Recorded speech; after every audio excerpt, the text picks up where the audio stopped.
That's going to be chaos.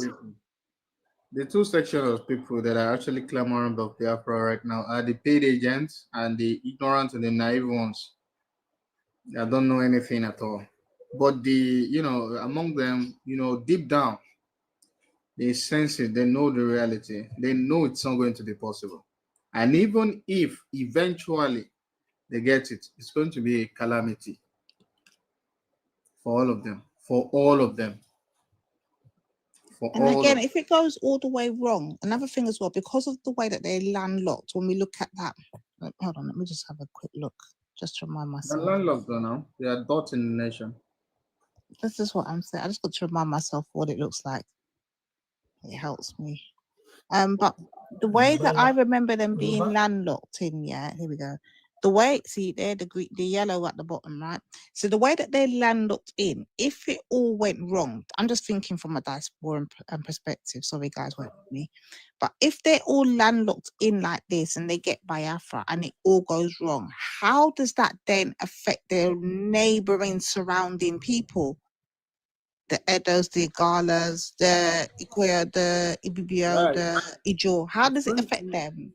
It's going to affect them. There will be mass migration. Although, even if they get the Biafra of it, the best thing for Nigeria to do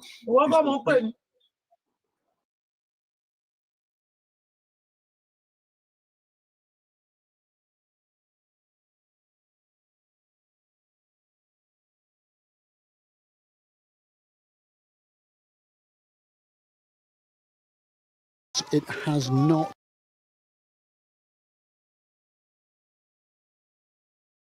Okay, thank you everyone for joining us.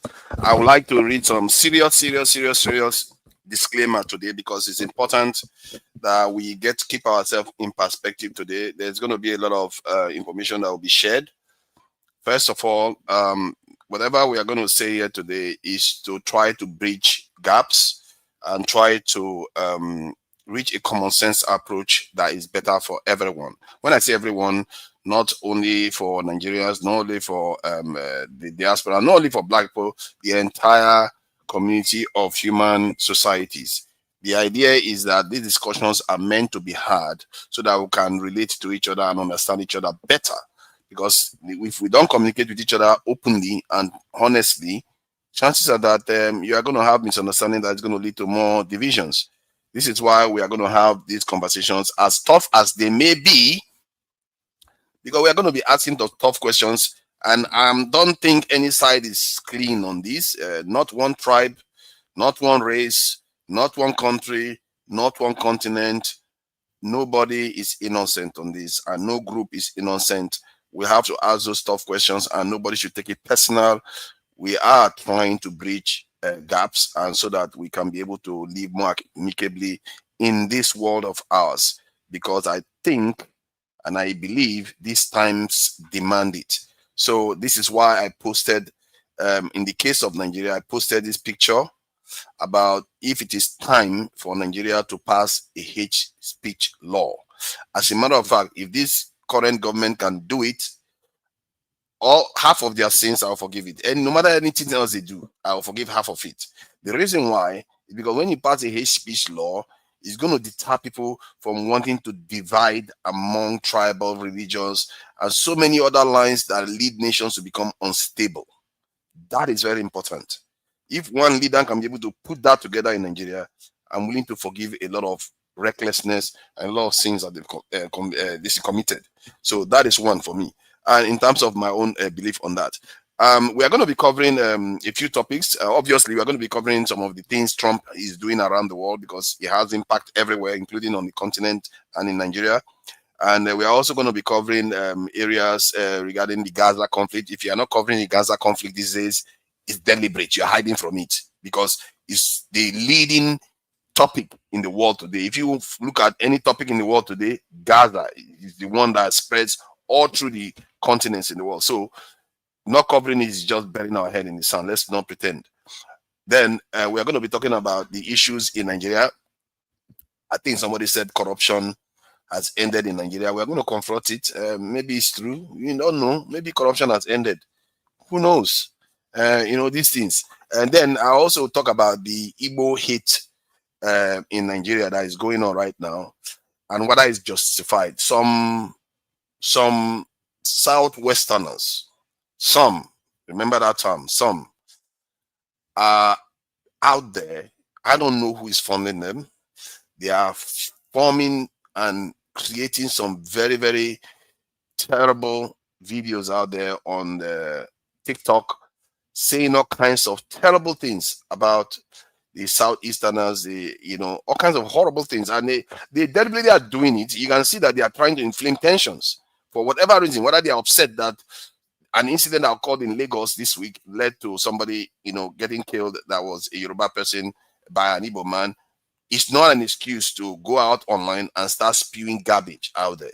Some of the stuff, they've been doing it for a very long time. I don't know what I know, but why TikTok is allowing them to do that.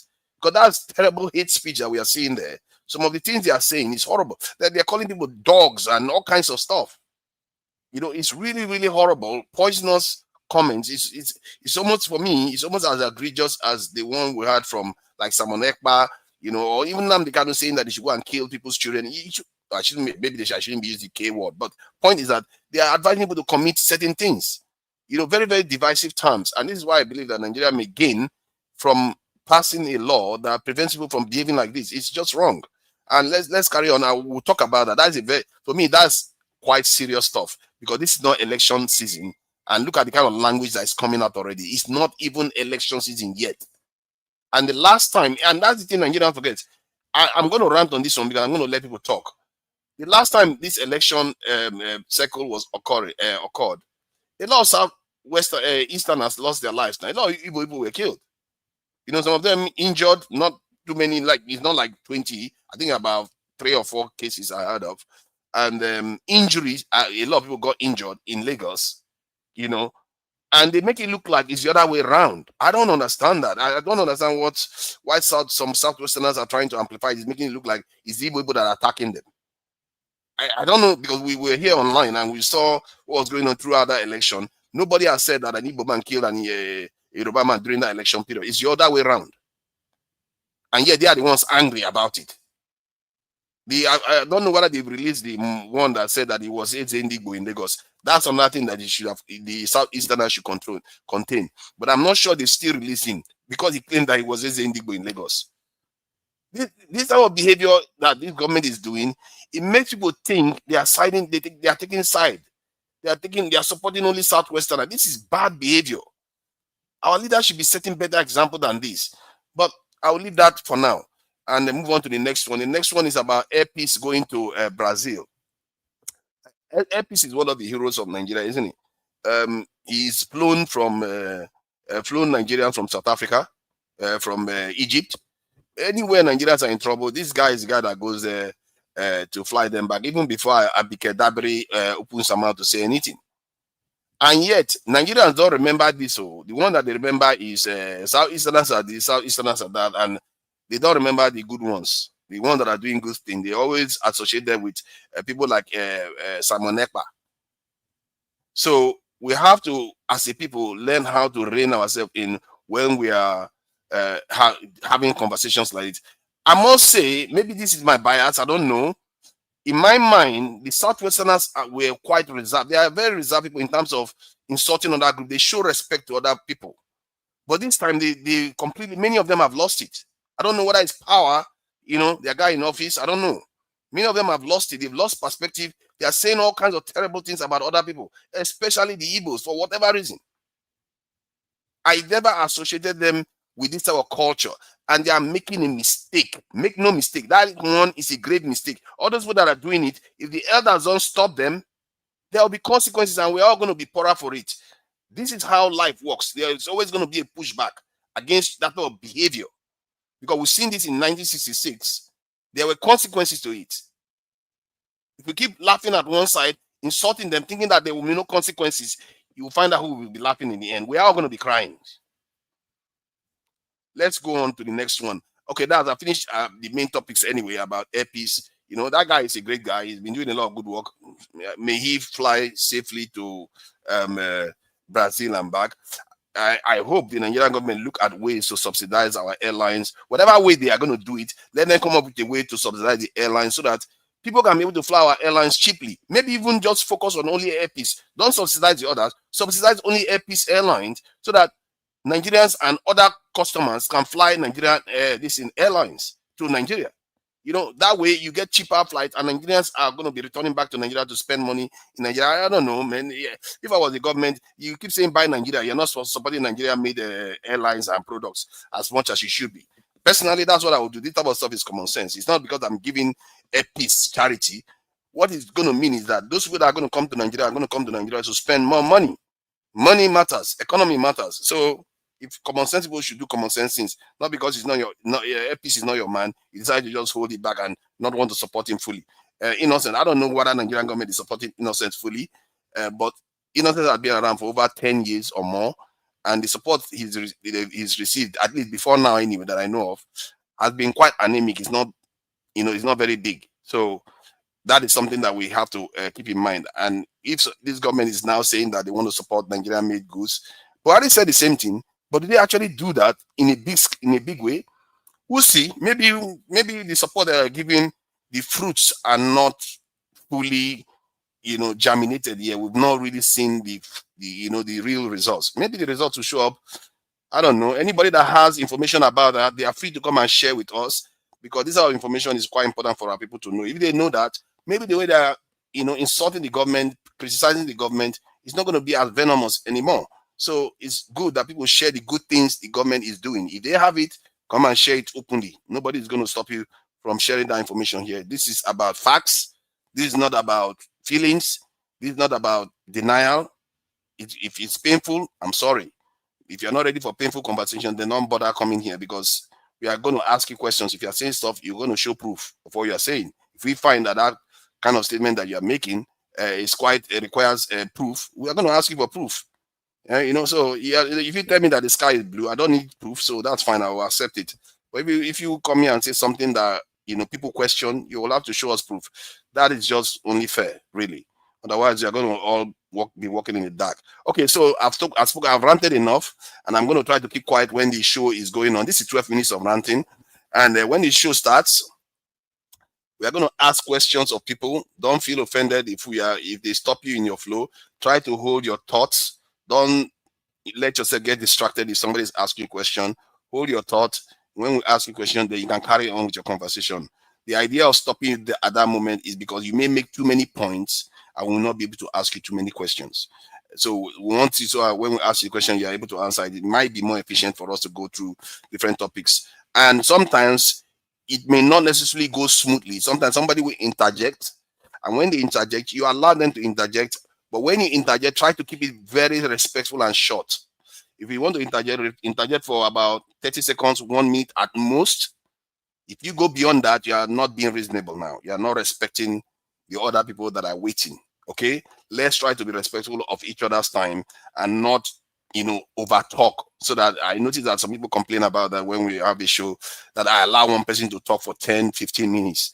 And other people don't have any say. So let's try to go through a lot of people here, and let's try to, be accepting of questions. When people ask us questions, it's not because they want to be rude. They just want to maybe get information from you about what you are saying. All right. So I'll play the videos now, and we'll commence with this live.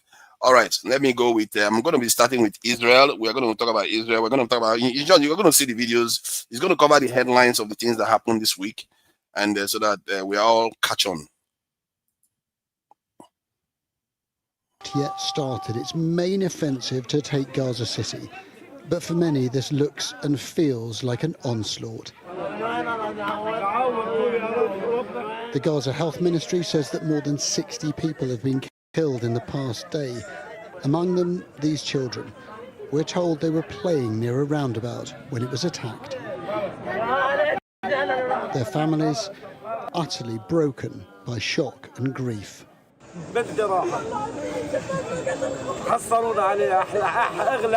I lost my daughter. They took her from us. She was the most precious thing in our lives, and now she's gone. God help us. Here's a snapshot of what life is like in Gaza City. This camera filmed one street for one day. A cacophony of explosions, echoing hour after hour. All this in a city where famine has been declared. On the outskirts, beyond sight, Israel is massing military hardware and soldiers. There are more than 1 million people here in Gaza City. Israel has told them to leave and to head south for their own safety. But the Red Cross says it's simply not possible for them to all get out. Only a fraction have so far followed the order, but some have. Adam has packed his family and their possessions into a single overloaded car. He says they had no choice but to flee. The Israelis threatened our area, so we had to leave. We're from Shujaya. We first went south, then came back after the ceasefire. There's no safe space. All we're doing is trying to move further away from the constant fire, but there's no safe place in Gaza. A ceasefire proposal sits unanswered in Jerusalem. The government says it won't compromise. Well, I've just had a message through from a man who lives right in the heart of Gaza City with his family.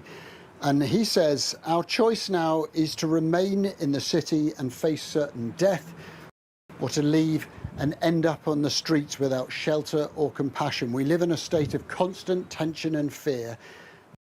Many people here prefer death over displacement because of the unbearable suffering that comes with it.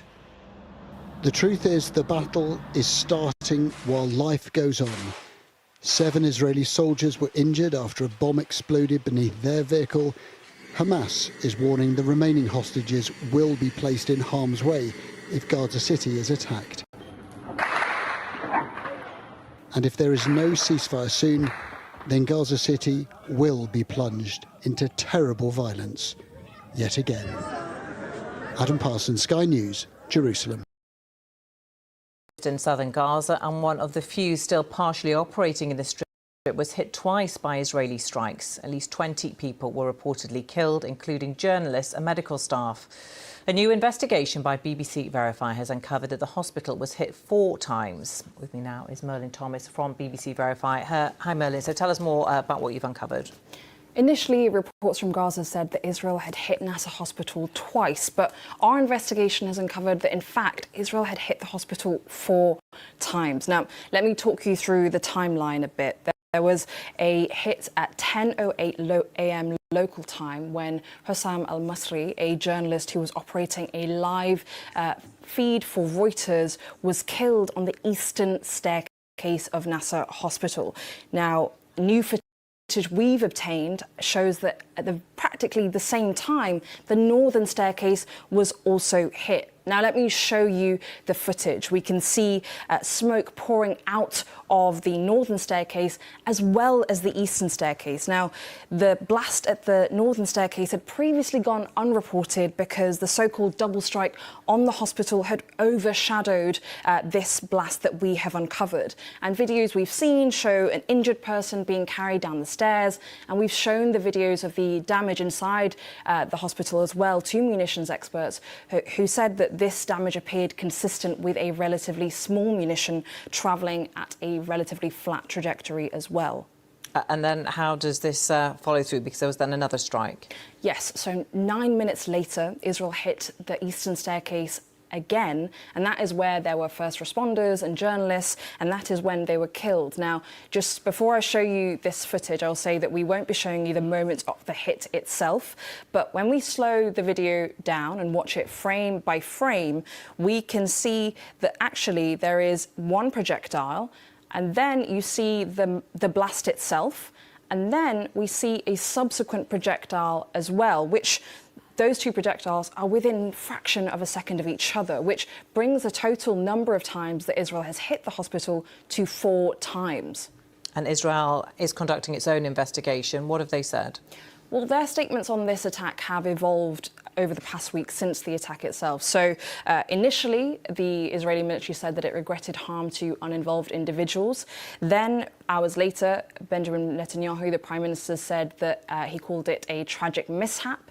And then on Tuesday, when they there was an initial inquiry conducted by the Israeli military. They said that it had been targeting a, quote, camera positioned by Hamas, but they didn't provide any evidence of this. And when we presented our findings to the Israeli military, they didn't add any additional comments, and they still haven't acknowledged the multiple strikes on the hospital. But our investigation raises multiple questions about why Israel hit the hospital 4 times. OK, Merlin, thank you.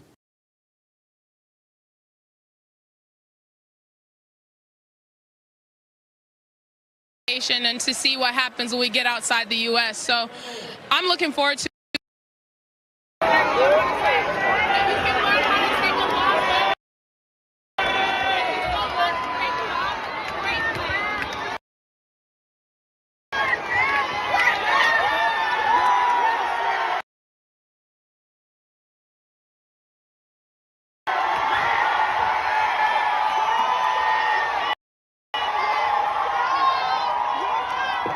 This confrontation between Taylor Townsend and her opponent, Yelena Ostapenko, transpired after the American ousted the Latvian 7-5-6-1 at the U.S. Open. Taylor, congratulations. Fiery match start to finish. We'll get to it all. Can you fill us in on the conversation you were having with Yelena out there? Yeah, I mean, you know, it's competition. People get upset when they lose, and you can't. Some people say bad things. She told me I have no class, I have no education, and to see what happens when we get outside the U.S. So I'm looking forward to it. I mean, I beat her in Canada outside the U.S. I beat her in New York outside the U.S. So let's see what else she has to say. You were down 5. Here was Townsend recapping what Ostapenko told her after the match. Have you had any history with Yelena? I know you've played each other in singles and multiple times in doubles. Mm-hmm. Perhaps you could just talk us through it. Yeah, I mean, like you said, we've played many times before. I played her in Toronto last year in singles. We've played probably before that. You know, most recently in the semifinals of Wimbledon in doubles. And no, there's never been any history. I mean, I don't know how she feels about me, but there's no, you know, beef on my side. You know, she told me that I have. Move closer. The reform that I've embarked upon since I took over in Nigeria has been very impactful. I can beat my chest for that. I would love to know how his reforms have impacted your lives. Put it in the comment section. The man said he can beat his chest. It was initially painful, but today the result is blossoming. What? If the result is blossoming in your life, put it in the comments and say something. It's getting clearer to the people. Is it getting clearer to you? Because me, I'm more and more confused about what is happening. We ask more money to the economy, no more corruption. Okay, what? That's it. No, don't beg me. Please don't beg me. Angel, how did we get here? No more corruption. We have the governor of Central Bank here. You don't have to know him before you get the foreign exchange that you need. The speculators are out in our currency market. The door is open for businesses. Easy in, easy out. Hey, easy in, easy out. A round of applause for Mr. President. Oh, freedom, freedom. Bonnie, I like you, first of all, guys. Let me not even beat around the bush. I am very worried. Right now, I'm very worried about the president, Alhaji Bola Ahmed. Can somebody please go to Asurok? Help me to check on my father. Saramo, Bono, is everything okay? Because me personally, while I saw this video, I was very worried. I was very worried for the man. Now, for those of you that are worried like me, let me start by saying, first of all, Alhaji is fine. There is absolutely nothing wrong with the man. All he's doing is marketing Nigeria well, unlike some of you that like to badmouth your country. Any small thing, you are saying bad things about Nigeria. Watch and learn from the president. Watch and learn from the OGs. Watch and learn how it is done. Ooh, Father, Alhaji is showing you. Alhaji is showing us how to market Nigeria. This particular incident happened in Brazil. He was saying all these things to the president of Brazil. The man was marketing Nigeria. He was painting Nigeria well, unlike some of you. And I really think we need to go after all these corruption perception index organizations. They need to update their database about Nigeria, because they cannot be saying one thing when Alhaji is saying something else. Before people will now start thinking that maybe our president is lying. No, God forbid, back to the sender. I rebuke, I reject. Because as you guys know, Nigerian presidents, they don't lie. Allah. I can see some of you laughing in the comment section. God will forgive you. I do pray for you 3 times in a day. 3 times in a day, I pray for those of you that are laughing. And even if any Nigerian president has lied in the past, at least we know that's not Jagaban. Jagaban will never lie, apart from the fact that the man has been to Mecca.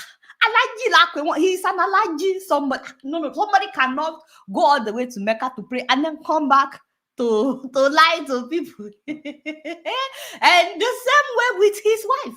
She is a pastor. Somebody, has she not been to Jerusalem? Somebody cannot go all the way to Jerusalem to pray and then come back and lie to people. No. It is never done. So please, if you were thinking that maybe the president was lying, you can cross it out of your mind right now, because that is where I will have a problem. Anybody trying to paint it like my president is lying, like angel, like how? Don't get me upset. So, like, I wonder who, what, where, why. How dare you? Alhaji, don't worry, in case you're watching this, I got you. You know I will always defend you in front of everybody, like, who are they?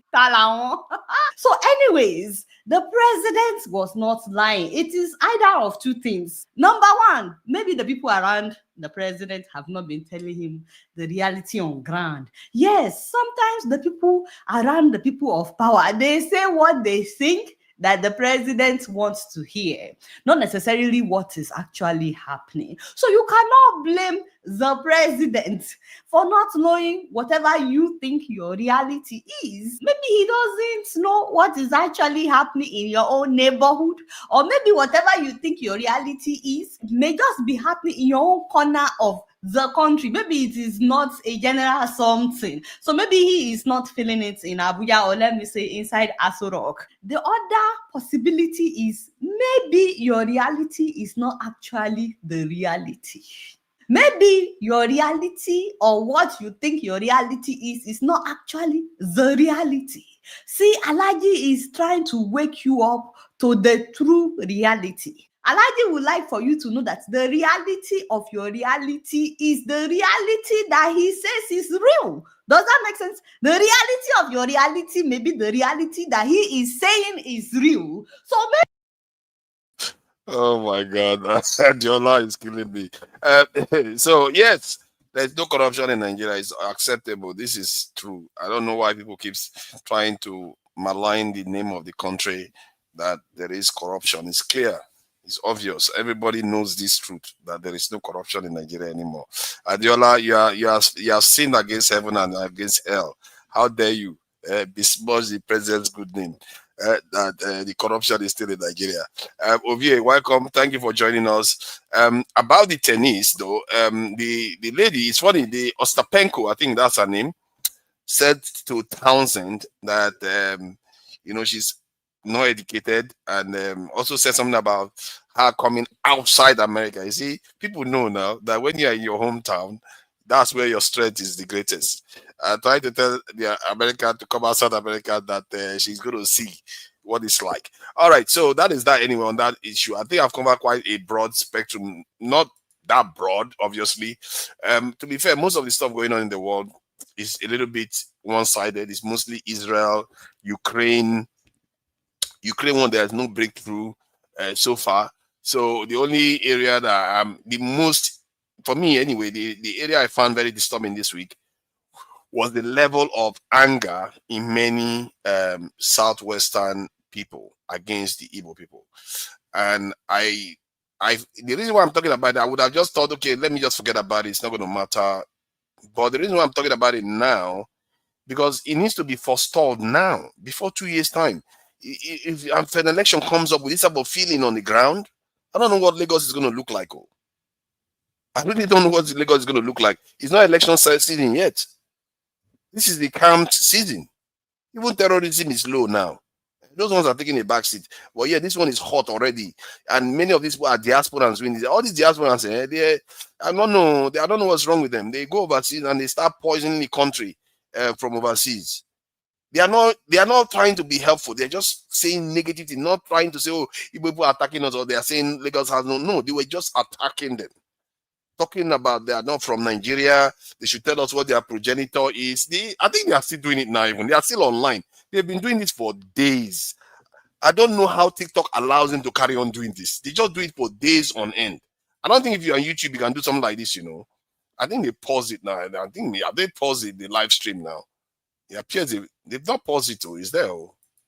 So, because that stuff has been going on for days. I want to share this so that people can see what is going on. Because it's been going on and on for days. I think they pause it now. They are going to come back again for another session again, because they never stop. They just go on and on, one session after the other, insulting the Igbo people. It's just out of control. I've never seen anything like this before. Maybe I'm naive. Maybe I've not been online much. But when I saw it, I find it very, very shocking. Some of the things that they were saying about fellow Nigerians, It's bad enough to see some people say some bad things about this in Fulanis and feel angry about Fulanis, but it's another thing to just watch the way it reserves people, because I consider the Yorubas one of the most tolerant people in Nigeria.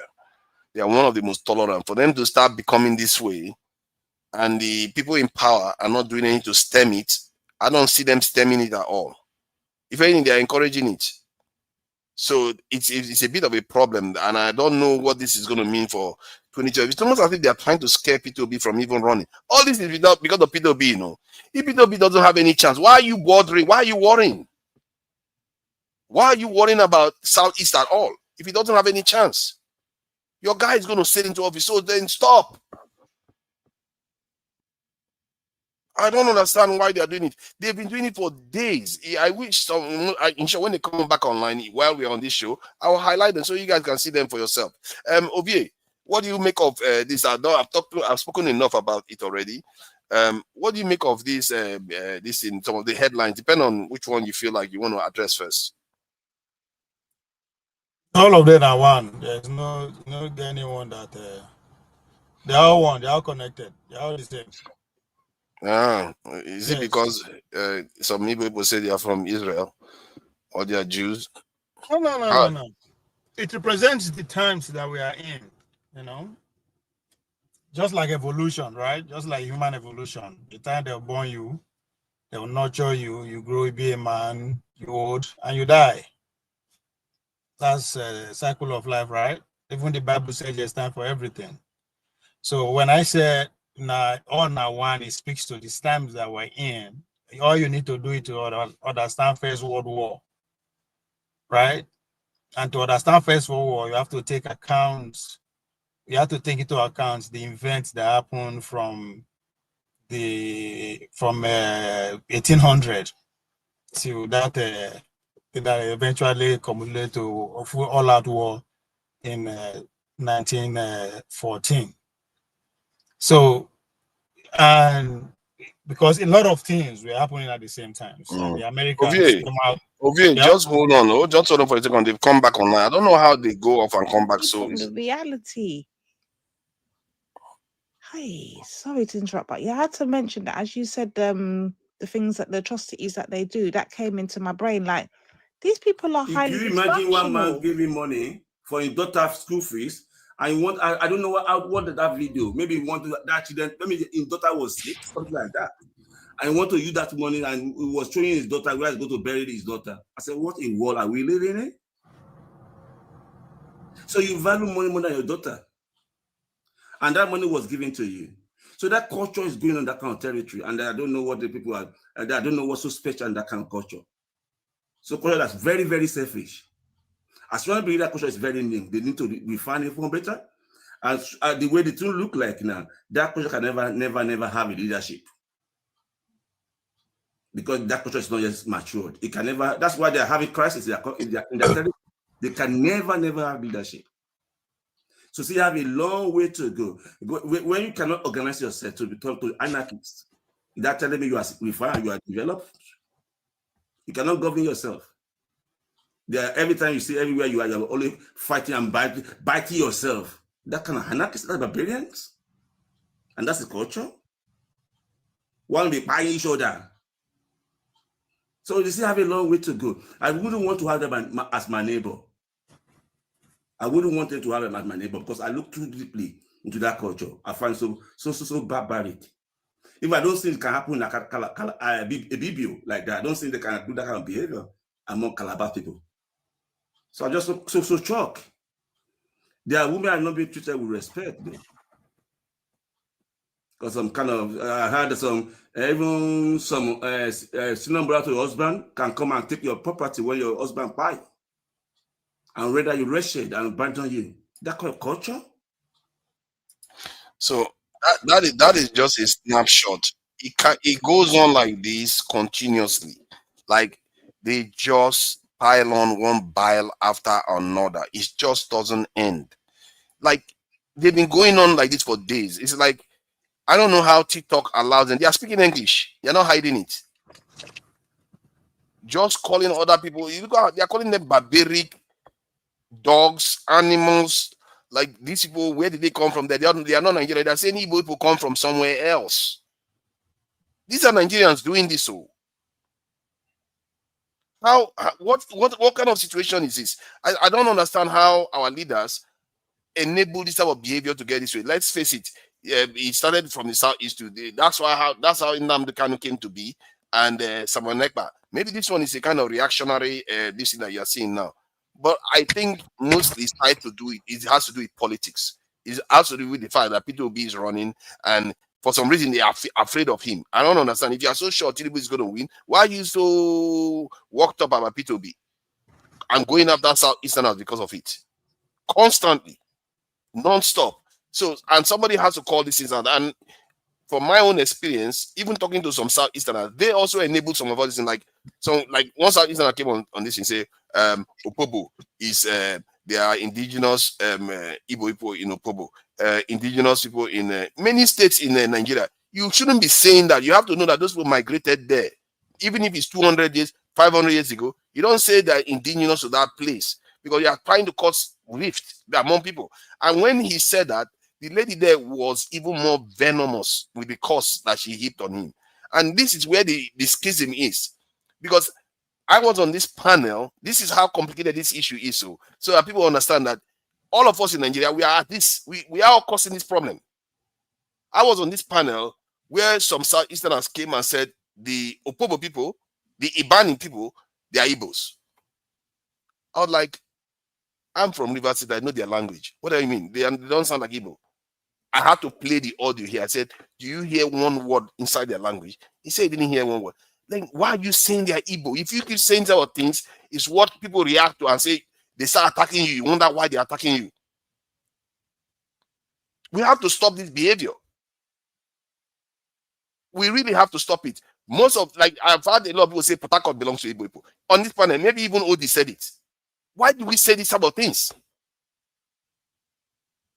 Most of Igbo people that arrived in that Port Harcourt area, they actually migrated there, some of them up to 500 years ago. Yes, they even if they have been there for a long time, they do. Is that not what we say to Fulanis all the time? Fulanis migrated to Nigeria. If Americans got to America 500 years ago, did they say that they are native to America? They are also admit that they migrated there. But whenever Southeasterners are saying this, they will say they are indigenous. In other words, claiming the land to be theirs. We have to be careful about this, and there are consequences to this type of actions, these type of statements. It annoys people. They'll start attacking Southeasterners. At the same time, the Yoruba people that are doing it now, you can see them online. They are not. Nobody's stopping them. They are just doing it freely. Nobody's stopping them, and this is why I think that Nigeria should have passed a hate speech law a long time ago. Because if we had this law, this type of behavior, they will drag them to court immediately, and they will be prosecuted under this law. Can we just drop a little say why since we're here, so it's not Okay, of course. Yeah. And you I'm here did mention my name. So look, I think even hello audience, I just had to step in. Many times Ovia when has I not finished though. Ovia has not finished talking. Let him go. Let him go. Yeah. Okay, It's go in the ahead. spirit. It's in the spirit. yeah. So here's the thing. I'm a little disappointed that you're really wasting too much time on this, because this, these are online trolls, right? This, because you're taking this as a mainstream when you say, oh, it's Southeast people or Southwest people. The average Southwesterner or the Southeasterner does not have this feeling about this. These people they don't represent the average Yoruba person or Igbo person. It's a joke, man. That that's the reason why I came on this show, because I didn't want you to run amok and then just this, because if someone starts listening to you go on and on, who believe, oh, the average Igbo person hates the average Yoruba person. No, these people, you said it before. This is for politics. But you go ahead and you're making insinuations which do not help.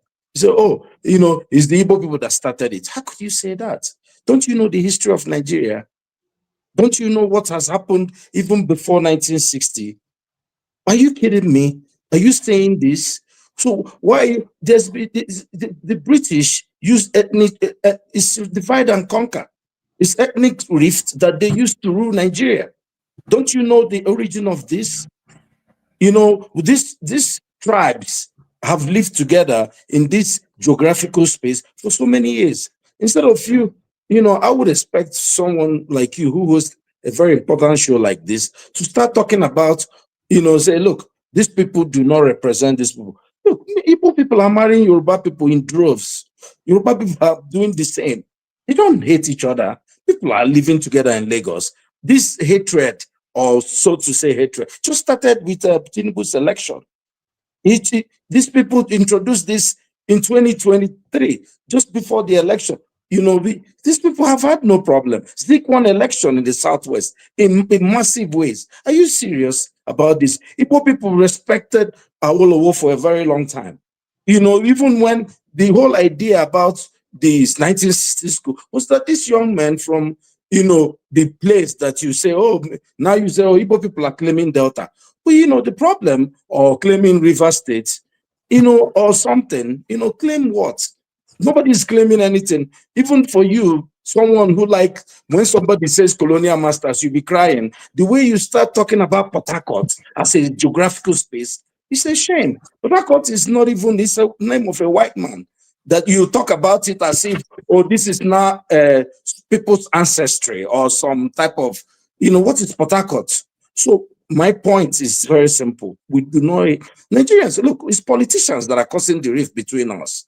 And when somebody says, like Muslim ticket, and they use it to go and, but, like our good brother would say, where do Muslims buy bread that is cheaper than the one Christians buy? Everybody's suffering in Nigeria. This is just, Tinubu, look at telltale signs. About a month ago or something, Tinubu brought together a set of young men who are struggling in Nigeria, who they have deprived of the basic necessities of life, and said it's a internet, some type of conference. And they gave these boys money. They're doing their work. And you're seeing it. People know better than this. People will still vote how they want. Do you want to go and look at the real election, how people voted in Lagos or in the Southwest? The people who are the obedience, and many of them are Yoruba people, is this age. You see, Nigeria, you see the ages from about 40 or 35 and above, that this hatred or tribalism affected. You see all these 18-year-olds, the majority of them don't even know what you're talking about. They know that there's something like, they just want to collaborate and have fun and do skits. Can I ask a question? Do you support that Nigeria has a hate speech law? I thought they did. They don't. Nigeria doesn't. What are they using to arrest people up and down? What are you saying? They are They using their arrested- political power to arrest people. They are never using hate. No, there is. What did they use to arrest that man, the lawyer from Lagos? Not You hate know, speech law. It's that one is traditional. It's in rules that he broke. It's not hate speech. He didn't say anything hateful. He just said it. okay, so let me ask you: what's going to be the difference between defamation and hate speech? Hate speech is when you come out and defame people just because of their tribe, their religion, their gender. So they will tag that under hate speech law. And the reason why I think that is important is because most major nations that are developing have it, because they understand that they need to curb their people's to over enthusiasm in terms of insulting each other's creed or religion or tribe. And that is important to keep the country more cohesive. You see what I mean? So that we are more civil the way we talk about each other. If you look at the way P2B talks, that's how people should talk. And if you don't have hate speech law, you will get what we have in Nigeria now. Everybody just insult each other. No, you see, I get what you're saying, and I agree with you in that way. But what I'm saying is, Nigeria does not need more laws. See, these things are online trolls. These are farms that are doing work 2020 whatever 7. How can you Nigeria people commit more obvious crimes. They steal our money. You see, we even corruption is more of a problem than all these people. This I can tell you, these people online But hold on, though. represent a very minute part of our population. Hold on. To say that? When you go to Lagos, I just came back from Lagos. So you are saying that just online trolls that don't have any consequences. This type of language is the kind of language that led to the kind of stuff we saw in 1966, where people get riled up. No, people get what do you call it? God forbid something happens to Tinubu under this kind of atmosphere. Let me now there's something I didn't want to say, but I'll say it. Do you know have you been to Lagos recently? Yes. No, not recently. Oh yes. I went to Lagos. I called my friend. I said, look, Igbo people is not be your problem. Oh. If you go to Lagos, there's insecurity in the north. I think the amount of northerners who are on the streets in Lagos, when there is problem in Lagos, it's not coming from Igbo people. Oh. They have property, they have things to guard against.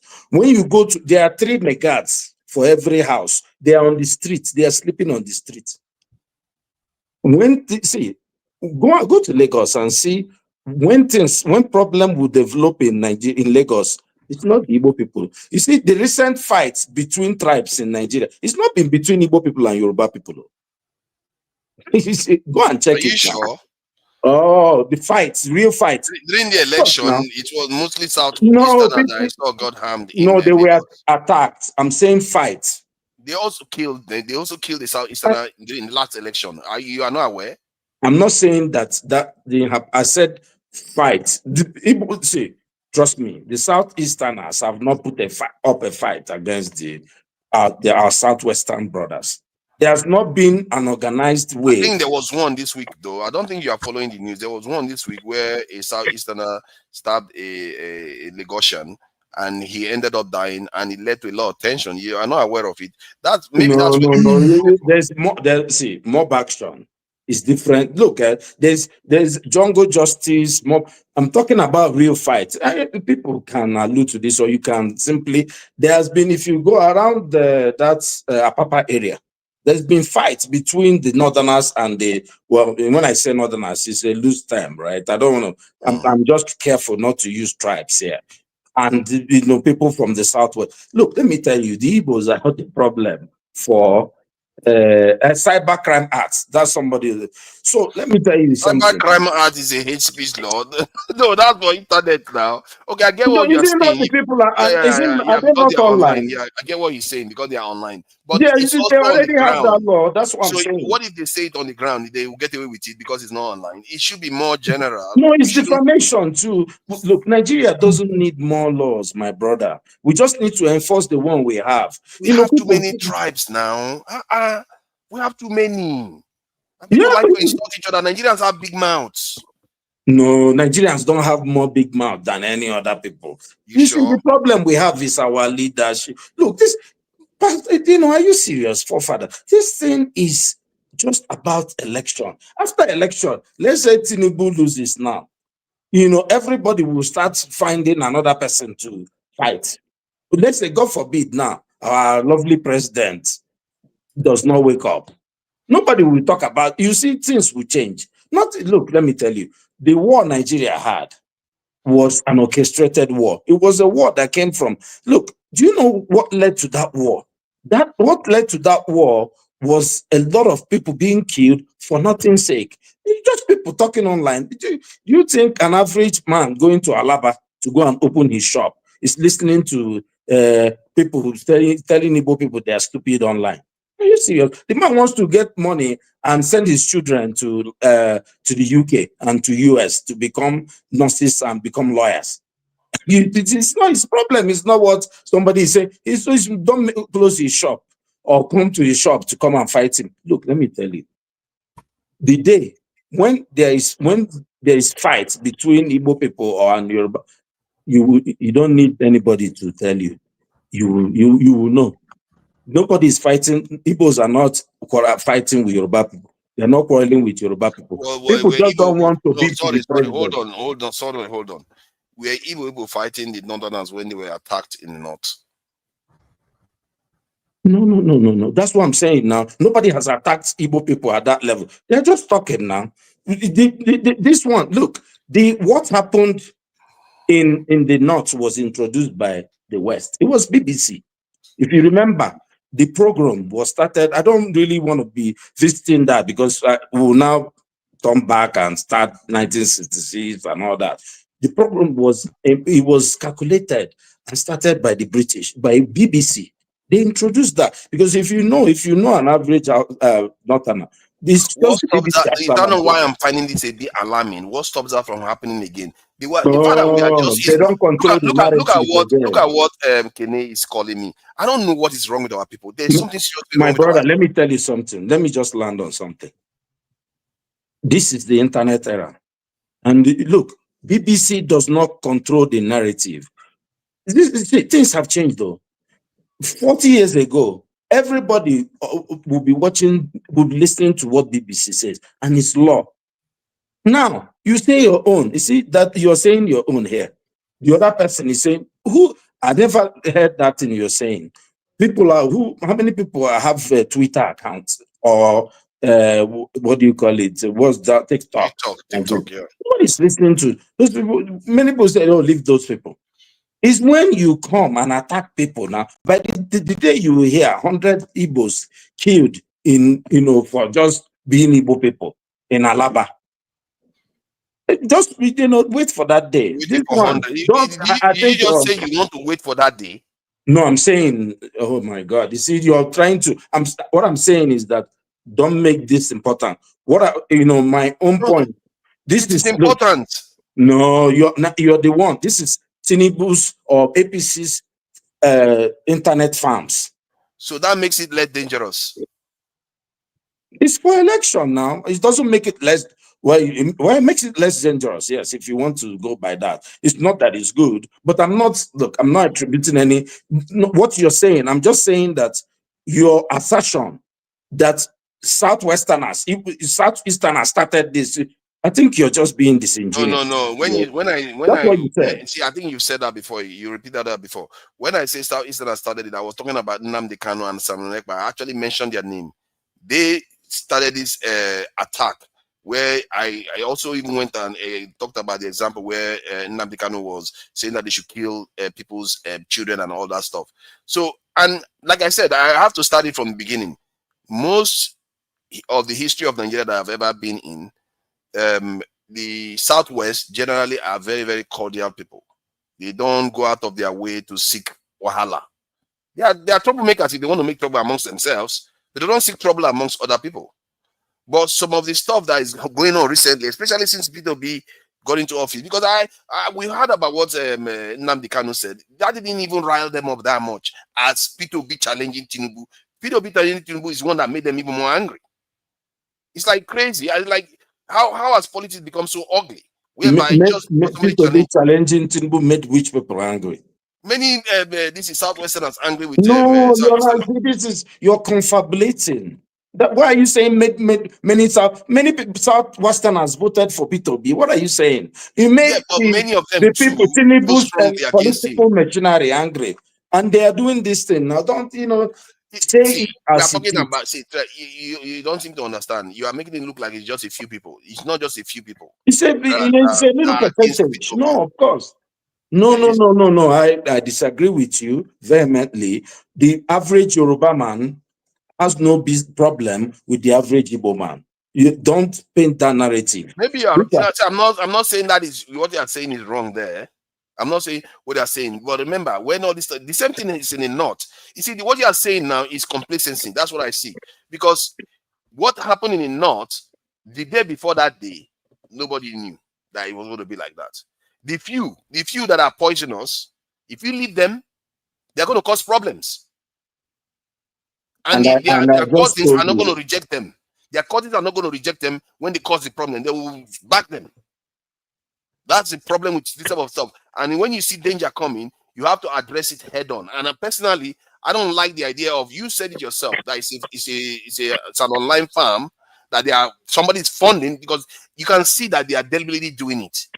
Obviously, let me just say something. What have these people said that Reno Mokri has not said?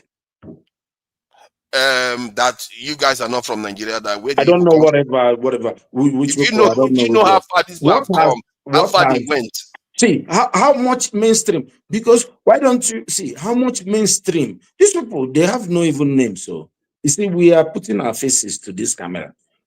Reno Mokri is walking around in Nigeria. He's everywhere. These people are giving him money to do this one and do.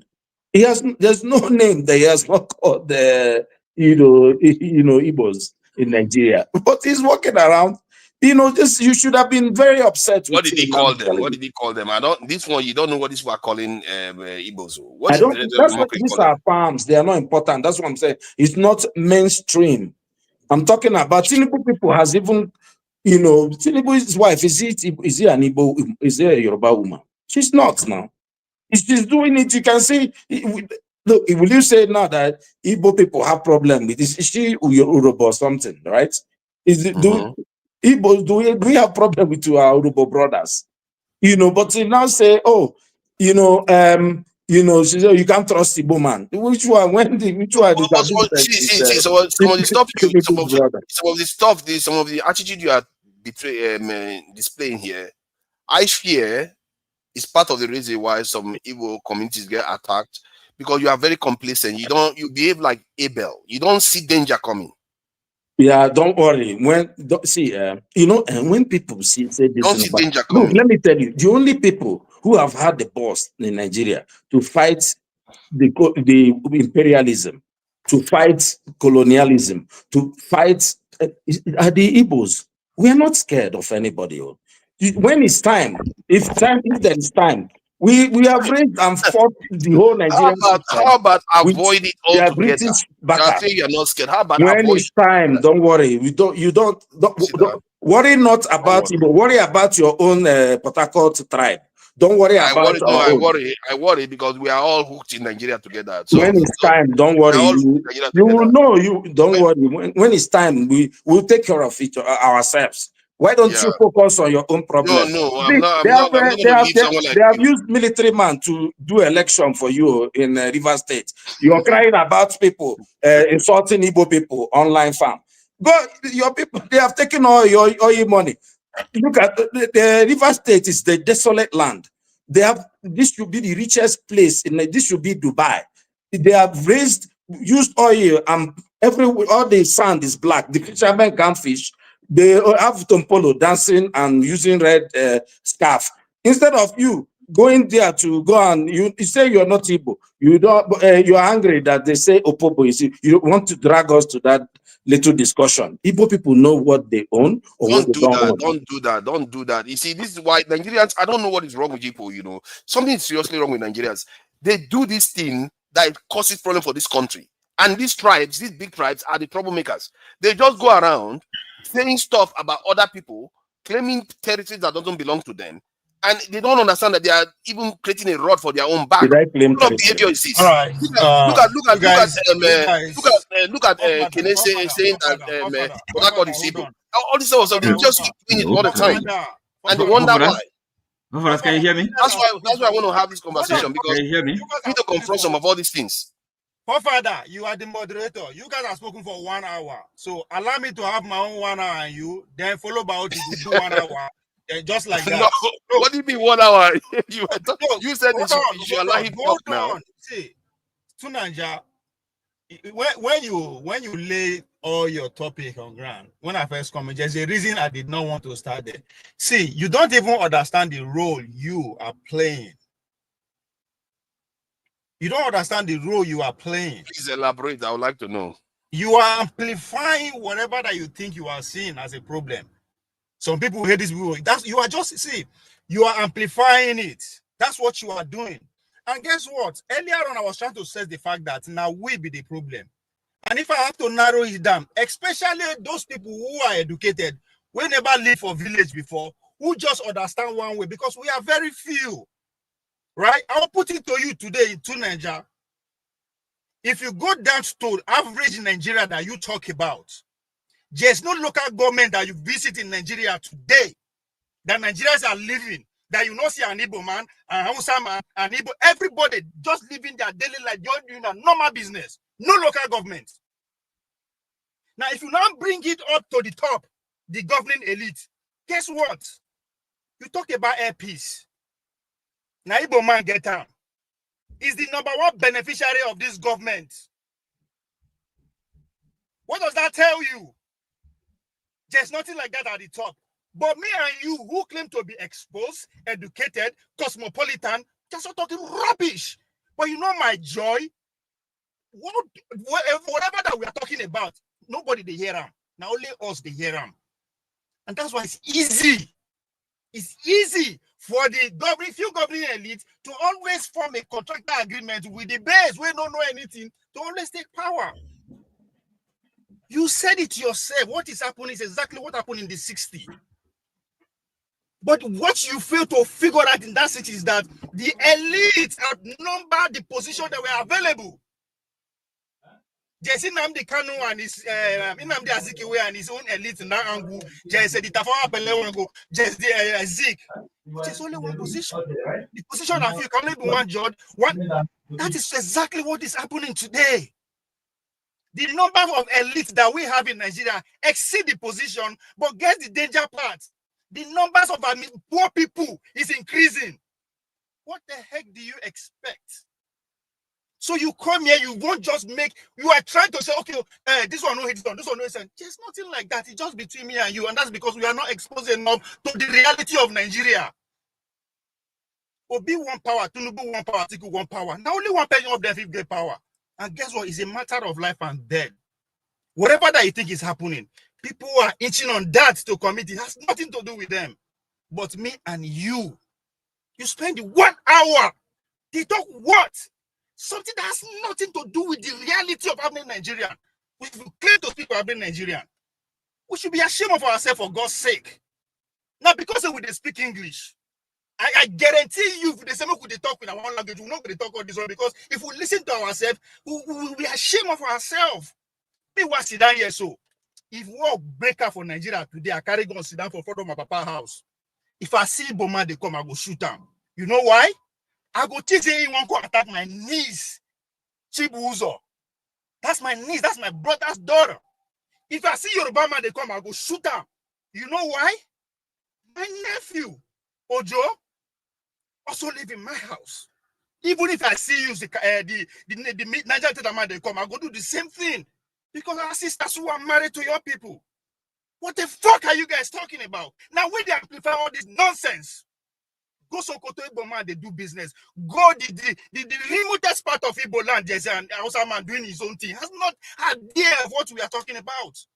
Now, very few of us, I said it earlier on, we that understand how the white man system they work among us are not up to 50 million. But from every 4 years, we they go accuse the innocent average Nigerian man who is a victim of our foolishness. And if that person refuses to go your way, they are the problem. What have you done? So we spend 1 hour, they try to amplify what is not there. Okay, now let me add this. You are basically hold on. You've had your say now. Let me just respond a bit. Okay, go ahead. You interject. There are over 1 billion videos on internet. You choose to focus on just one that will suit you and your narrative. That's what you choose on. It is not a lie. That is a fact. Because whatever you are looking for online regarding Nigeria or whatever, you will see it. You just the hammer. All one person who is a non-entity. Nobody know him. That person no hold any electoral position. He has nothing to do with anything. You don't even know even a robot in today's world. You come here, you want me to spend our time, they analyze that for God's sake. I'm ashamed, bro. You can interject. Okay. So first of all, you are shooting the messenger because I brought a topic that I found disturbing online here. Secondly, to say this topic is inconsequential because the person that is talking about it doesn't hold sway, that is wrong. We are talking about sometimes they have 100 and something viewers. They come here, they come on. Hold on. People come on there, even Southeasterners, they are cussed out. Young Southeasterners from the West, they will speak like English people. Sometimes they speak like other people. They will cuss them out, call them all kinds of names. Those people are going to go and tell their family members what their experience is. This type of stuff, when you take it for granted, this kind of stuff is kind of stuff that gets out of control. We know what happened. Hold on. Let me finish my own. You finish your own. When the last election was occurring, yes, it is politics. Yes, politics is how we govern ourselves. And I was on this panel. We are talking on having one of those long sessions when an Igbo man was killed in Lagos and attacked too. That is not now when Buhari is in office. This now we're talking about when the election is 2 years away.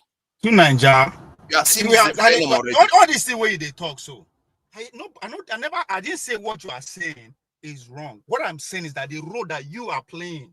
Now, one video, maybe now 1,000 people hear it before. Thanks to you. What is the point of us? Not 1,000 people listen to it. What is the point of us even coming here at all if you are not going to cover what is happening? That Iyama is an Igbo man who is the #1 beneficiary of this administration.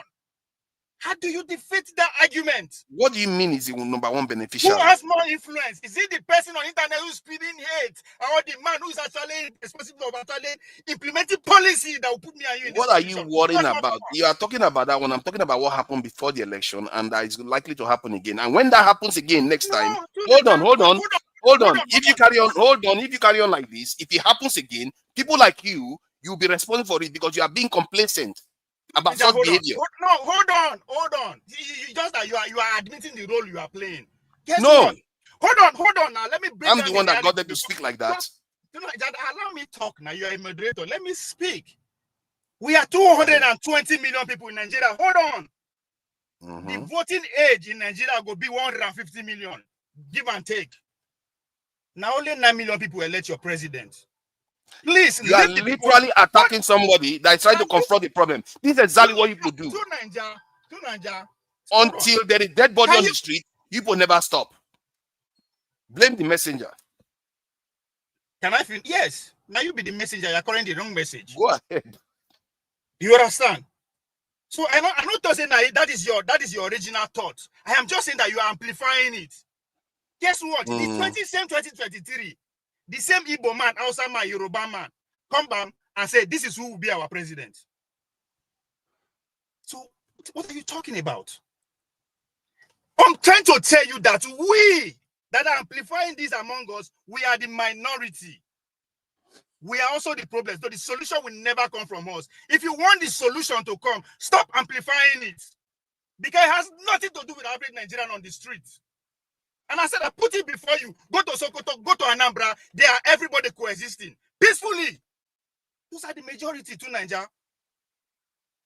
Worry about those people. Carry their matter for head. Hold on. Can I ask you Carry a their question? matter for head. Can I Don't ask carry you a question? somebody online who you don't even know who. If I ask you who is that person, you don't know. You don't Can even I ask know a if it's a question? Russian. Can I ask a question? Go ahead. The day before the pogrom in the north in 1960, were people not getting along fine? They are getting along fine, even during the program.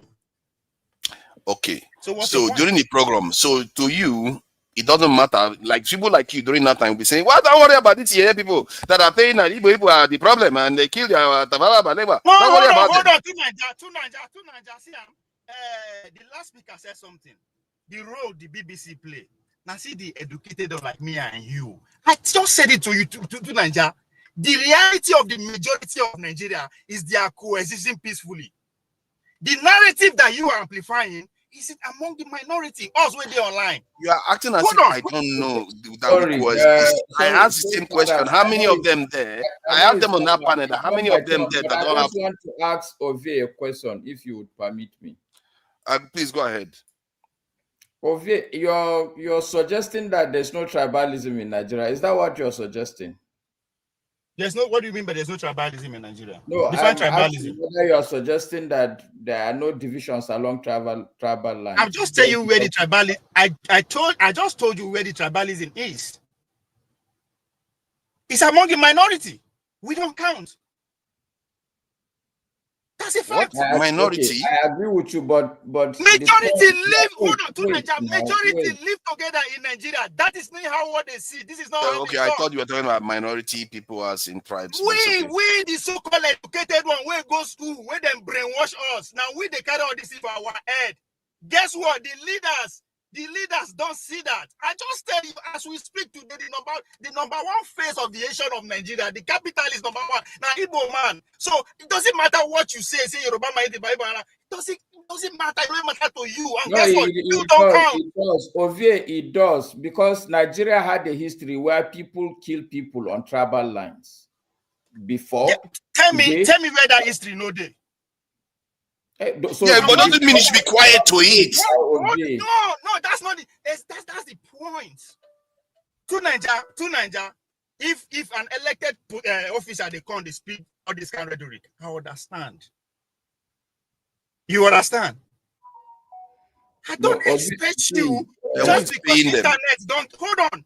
Because now this is when Sudan Sokoto come and does a social media and a terrorism organization, there's a point to that. Okay? There is a point to that. As I just made it clear to you, there are over 1 billion videos about Nigeria on the internet. They are. So you bring that one. What do you do? So you because what we talk about now, we be Nigeria. You understand me? They say media, social media, media is people talking to themselves. You understand? Ovie, you know why? See, Ovie, the position you're taking, you are also undermining your position, because forefathers is not. Wait, just give me 30 seconds. 30 seconds. Just hear me out. You're undermining the very position you're taking, because forefathers is talking exactly to this middle class you're talking about, which is what you're saying, that the division is there, and it is us he's talking. Forefathers. See, hold on. We are repeating. See, you are focusing on me. I said we, the minority. Okay, it's not about me. If we really want, hold on, because guess why I'm switching. Why I'm very particular about we, the so-called educated one, because if we really want to change things, however we want to change it, either to support this kind of rhetoric, we have to go and form partnership with the majority. None of us is ready to do that. We stay on the internet, stay on the media, they talk to ourselves. We think that's how solution is going to come. But guess what? The ruling class don't do that. They jump over you, but they use you to get to the majority, get some percentage in, and they clinch to power. So what do we want? So when I say we are the problem, because we claim to understand. Yeah, but hold on. When I came online, calm down. When I came online and tried to propose a hate speech law to stem some of all these things, so that these elites don't have the chance because somebody is funding these people to do what they're doing. Just because that is how you wake up and that makes sense to you, that doesn't make it make sense to every Nigerian. What do you mean by hate speech? Because it is empirically proven that it deters divisive behavior internationally. What do you mean by hate speech? Hate speech is when you attack people based on their creed, based on their tribe, race, different. Basically, you are being prejudicial to the people based on their tribe, and So that now, kind of stuff will stop this sort of behavior. Hold on. Now you are saying because let me use your analogy and your words, right? If you raise particular tribe, like particular people, in a particular culture, because the debates in the global world is how do we coexist? How do we coexist as a multicultural society, not multi-ethnicity? So it's a debate actually going on right now. When you say attack, how do you define policies that actually gear towards marginalizing some particular people? Does that sound as an hate speech or not? It's a question. No. The policy, if it is based on a governmental law that is following the law, is not hate speech. Why would it be hate speech? No, because that's why I say you have to define what hate speech, because it's still nice to your hearing. That's why I say define. You said if you don't even put a particular how that attack or malito to that particular is. You didn't say verbally or no. You say if you just in any attempt. Allow me. Let me give you. Call it speech. Call it speech. Can I just give? Go ahead. Welcome. An example of hate speech. I'm not gonna define it, but let me just give you an illustration. Maybe see if you okay.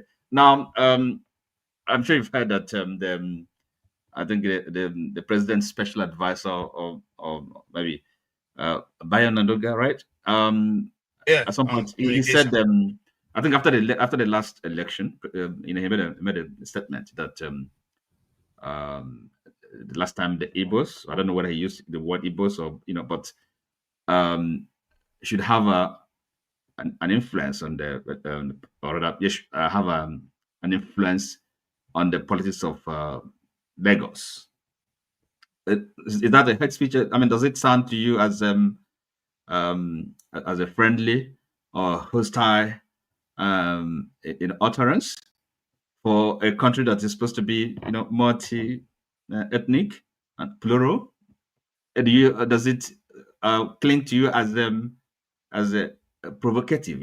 I mean, hate speech, which is what it's getting at. There's a lot of hate speech that goes on. Sorry, did you get my question? This question really, is that you say yes or no? I mean, were you asking me or asking? No, I'm asking him. Sorry, I didn't get your question. So I just want to give you an example, an instance of a hate speech, uttered by someone actually in a position of authority. Yeah. All right. So what does it tell you? Is it something that you want to minimize or say it's not a problem?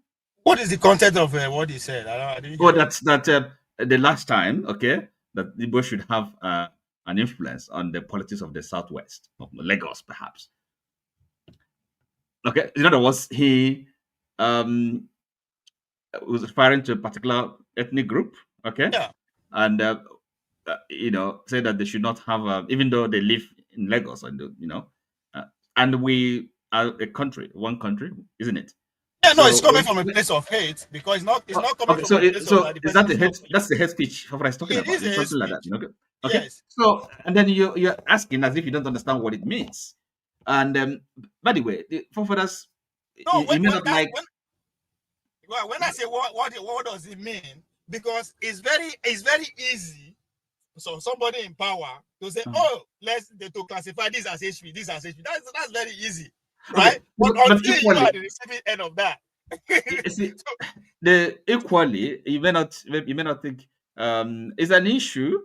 So the question really is how it is to be treated, and you may think it's not. We are running away from we are saving problem for our unborn children.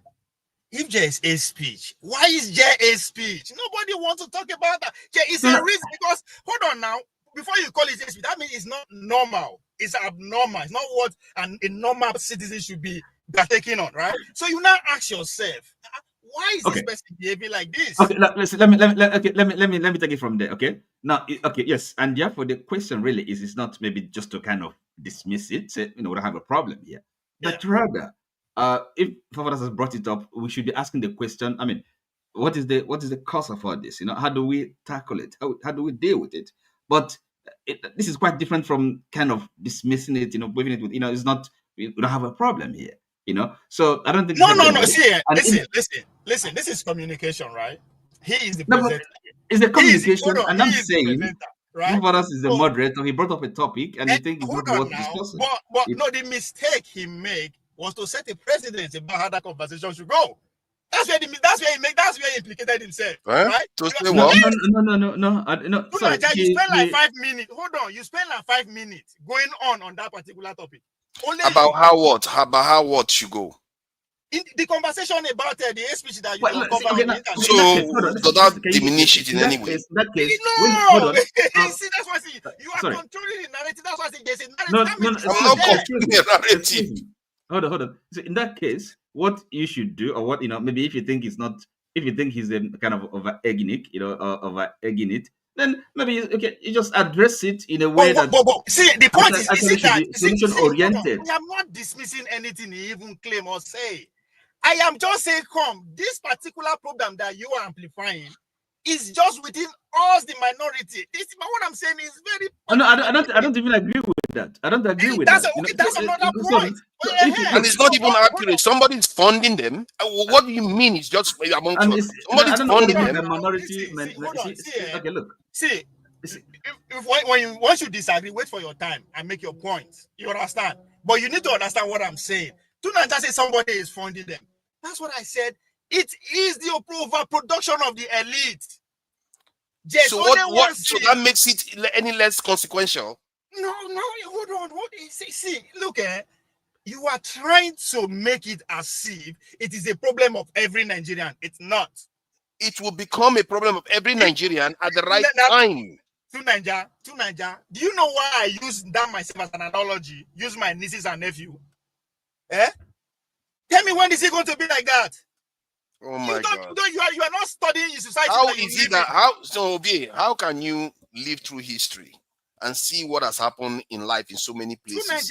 How human? No, hold on, please. I know you've been talking. No, you've been talking, and we need to bring body in. See, we've been talking. Let me make you understand. How can you know? You went so far as almost basically maligning me for wanting to talk about something that is I find it like a security threat. I say you are amplifying it. People that are divided, the people that are divided are a security threat to themselves. Because if you don't know how to harness your people so that they are more cohesive, you're going to have a problem. And this is why I think you need to have a strong hate speech law in Nigeria that deters people from behaving like this. Rwanda had to do it.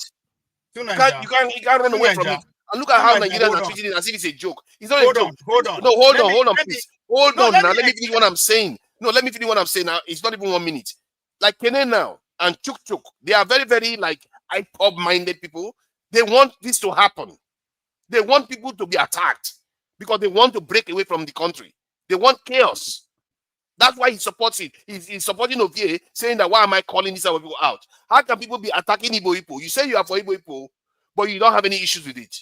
Now, that should tell you the kind of mind that we are dealing with. To Nigeria. Now you are looking at my point of submission very narrowly. I say, I never deny what you are putting forward. Get that clear. I never say it doesn't exist.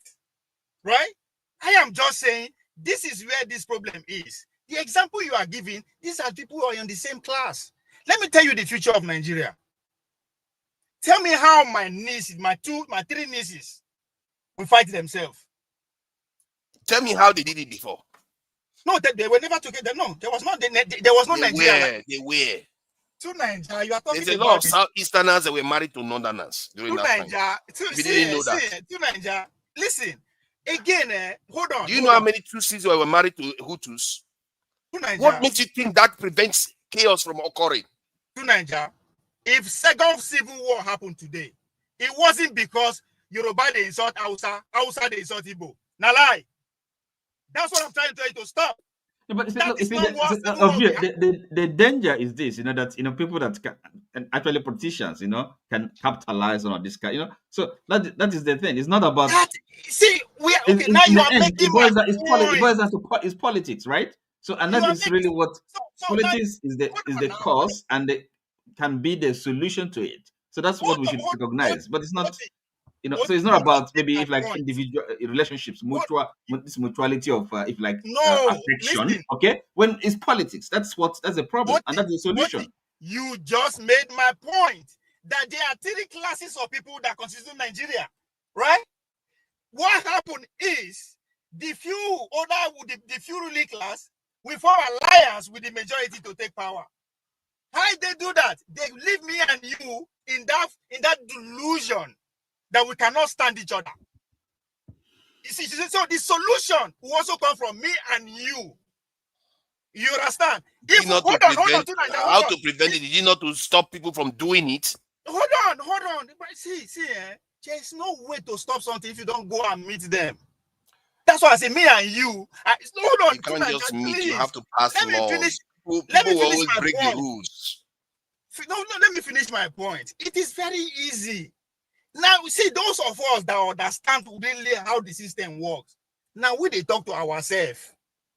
We leave the majority out of the conversation. Once in a while, we go their constituency, we see them in the fight.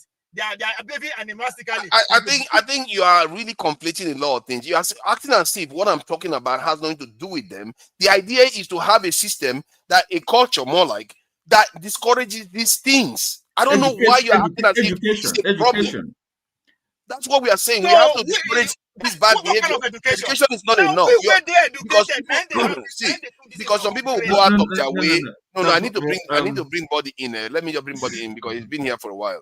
This is not the kind of conversation I'm having Nigeria Obie is being like frozen in one place as if we are against the masses. We are trying to protect so that the masses don't want to suffer what they suffered the last time during the past election cycle. If you want to protect them from this kind of conversation.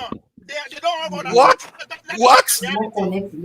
Stop them from this kind of conversation. So are you telling me who is that? There's a noise coming through. I don't know. Go ahead. There's a noise coming through. Are you telling me when the British were discussing how to pass the hate speech law, they were amplifying it? Leave the British, fuck the British. Excuse my Yoruba. Oh my God. You see, you can be all flashy all you want. What you are saying doesn't make sense. No, it makes having sense. A conversation about something doesn't instigate it. Do we have royalty? Stop using our community as the same as an example. Having a conversation about fixing something doesn't instigate. Hold on. Okay, do you agree that having a conversation about fixing something doesn't instigate it? There's no problem. Why are you waiting? You want fix?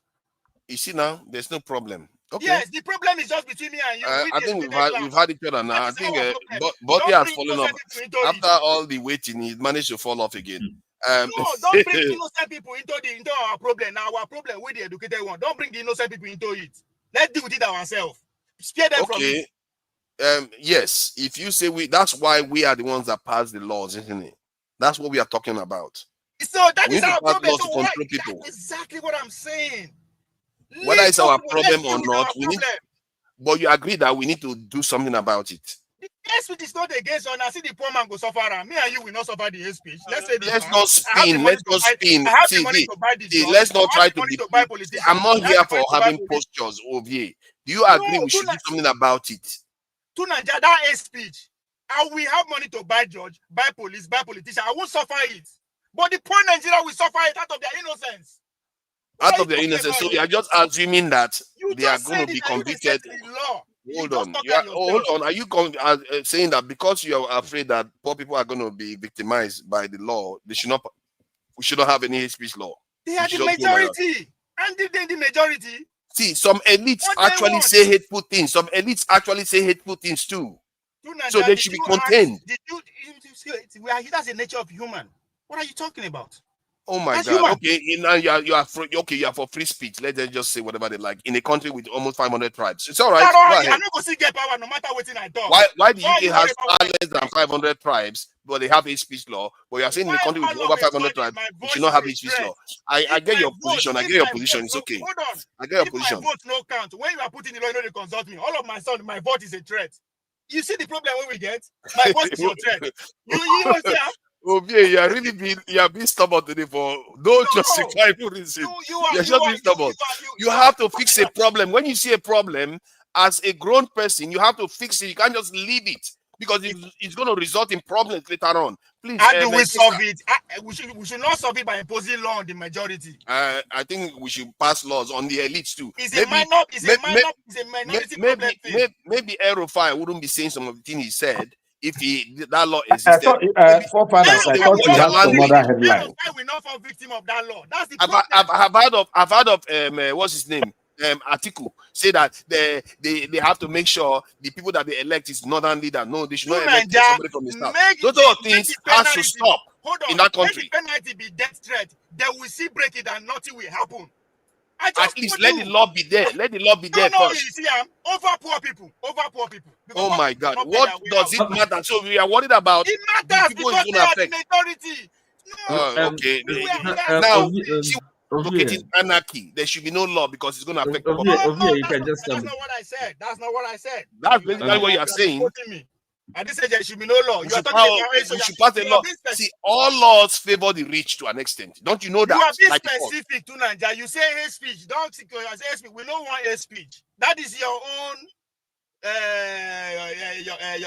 sweet line. I think that is very, very important. We can't have leaders coming out to badmouth other tribes. It's very, very bad. They oppress me every day. You say make I no talk again. The only power I can make I no stand again. My guy. So the only thing you want to use is to insult another tribe. That is what is going to cause this. The only thing you want to say is to insult another tribe. That's the only solution. You deny me food. You deny me power. Okay, it's okay. I don't understand your position. Really, I really don't understand your position because. Personally, I don't like it. It's his or her mouth. You won't shut them up. You deny education. You deny. Shut them up from insulting other tribes. You can talk about other things, but don't insult other tribes. Don't insult other religions. Why are they insulting other tribes? Ask that question. That is where the problem is. You have no justification for it. There's no justification because the tribe is made up of more different type of people. Oh my God, he doesn't even understand. Can we let me go to Texas. Let me go to Texas of you. That's the solution from the root. Can we try to? Let's go to Dexter. Let's go to. We'll come back to you. Let me just make a comment. Ovie, you have given me a headache today. Headache now. Sorry, what I want to say is I just want to appreciate Odi because I've been listening. It's done a pretty good job of kind of pushing back quite strongly when I think it's Revolution and is it Opera when they were here, because sometimes yes, I did appreciate the way he kind of responded to the to the issues they were discussing. So it's good sometimes to listen to people and then have a sense that they know what they're talking about, and because if we come here and then don't kind of improve on our understanding and reasoning, it becomes a pointless exercise. So when we come to the public, we should also use the opportunity to learn, to educate ourselves. So it's not just kind of talking, rambling, and that's, I find that sometimes difficult to bear, to put up with, and some people need to be kind of challenged quite robustly, and they might not like it, and it's not an insult. I don't if you come to the public to talk, to express opinions, you should expect to. But if we know they insult ourselves, you can't tell person how to make this point. We are not insulting. Nobody. Sorry, I don't know. Did you have to interject? Did you have to make a comment? Take it easy now. Take it easy, man. So this is what I'm saying. It's kind of in a general. Just make points. Forget. Okay, you are really strong today. It's okay. It's kind of it's a general statement. You are trying to tell us how to talk in public, but you are making the same mistake. Don't focus on the point. Forget people. We know insult ourselves. Just nobody insult ourselves. We are making the point based on how we understand it. But you won't be the big man in the house. Sometimes I don't. No, we are not your kids. Take it easy now. Ovie, take it easy now. You've been talking now, Ovie. Take it easy. It's sometimes difficult. It's actually acknowledging you now. Listen, Ovie, you have said tonight that people that are educated should no longer be ruling us. So maybe you have to go and find the illiterates, people that are, I don't know, have no knowledge, who are ignorant. they're the people that are best fit to rule us. I was specific. Sorry, Those who go hold on. school. Can you just hold on? Can you just hold on? Again, You can't just be talking. I said those who go university. I was being specific. Sorry, excuse me. Excuse me. Listen. Oh God. It's difficult, you know. Again, so yes, we come to the public. We also want to be understood and also to understand people. It's not just talking and rambling. And I prefer, for one, kind of having sometimes robust exchange, you know, because that's the only way we can really learn and improve our own thinking. Just because you don't understand doesn't mean other people don't understand. It's not about you. Just let him talk now. Let him his own view. Allow him to finish his statement. You know, we talked about it earlier on. Let's allow. So, look, you see, you don't have to like what I'm saying, okay? But you see, my position is this, okay? I listen to people when they're, you know, and if you don't like what I'm saying, at least it can disagree quite strongly. You know, it can even say what I'm saying is stupid or idiotic. It doesn't matter. I don't think it's an insult. It's an opinion. If you express opinion, you have to be ready to accept that your opinion can be challenged. We are not your kid. Your opinion should be on the point. Just go to the point. Nobody will disagree. But just let him. How can you tell him how to talk? Just no. This is no proper. You have to stop. Okay, you can't do this. Really, you just have to let the man say what he has to say. If you interject anymore, you're going to go backstage for a bit now. Yeah, okay, don't make me put you backstage. I don't want to do that. You've been contributing relatively okay, so let's not be interrupting each other. He's not insulting you. He just has a different points of view. Is he not allowed that too? Please go ahead, Oti. Sorry about that. Well, I just can go ahead now. It's just you know, I don't have the gift of rambling. I must say, I'd rather have an argument, really. You know, kind of argue points. So Dexter can go ahead now. Dexter, yeah, thank you for joining us, Dexter. I think Masca was here first. He dropped out. I don't know whether I should go to him. Masca, do you want to go first? Or because you are in Nigeria and he dropped out, you know, we should not punish him because he's in Nigeria. Yeah. Masca, do you want to go first? Okay. Mine is to Ovi, because I think maybe Ovi and Odi. Forget about me. Make point. I can't forget about you. Why do you come onto the show if you want people to go out? If you want people to forget you? No, let him speak. Let me hear what he's saying. So don't talk about me. I didn't talk about myself. I made points. Attack my points. Forget it's about your me. Point. So how do people know it's your point? I'm not calling your name of it. I was not interviewed. I asked questions. You respond to my question and my answer. Forget about me. What is the issue that you have? You don't want me to call your name. It has nothing to do with personality. Go straight to the point. What personality are you talking about? Why are you mentioning my name? He has no. Because you made some points. No, you don't know. If you don't know the points, forget it. I made a point. I'm not asking you for the points of V. I challenge my point and forget about me. That's Ovie, the reason why he's mentioning you so that people know that it's your point that is challenging. People are not stupid. People are not stupid. That's our problem. No, some people just join us. Ovie, you have to understand that some people may have just joined us. You try to understand sometimes. Okay, it's not any. The point he's making is a null point. I'm not gonna attack Ovie's personality. I don't even know what your personality is that you're referring to. It's not like I've met you before.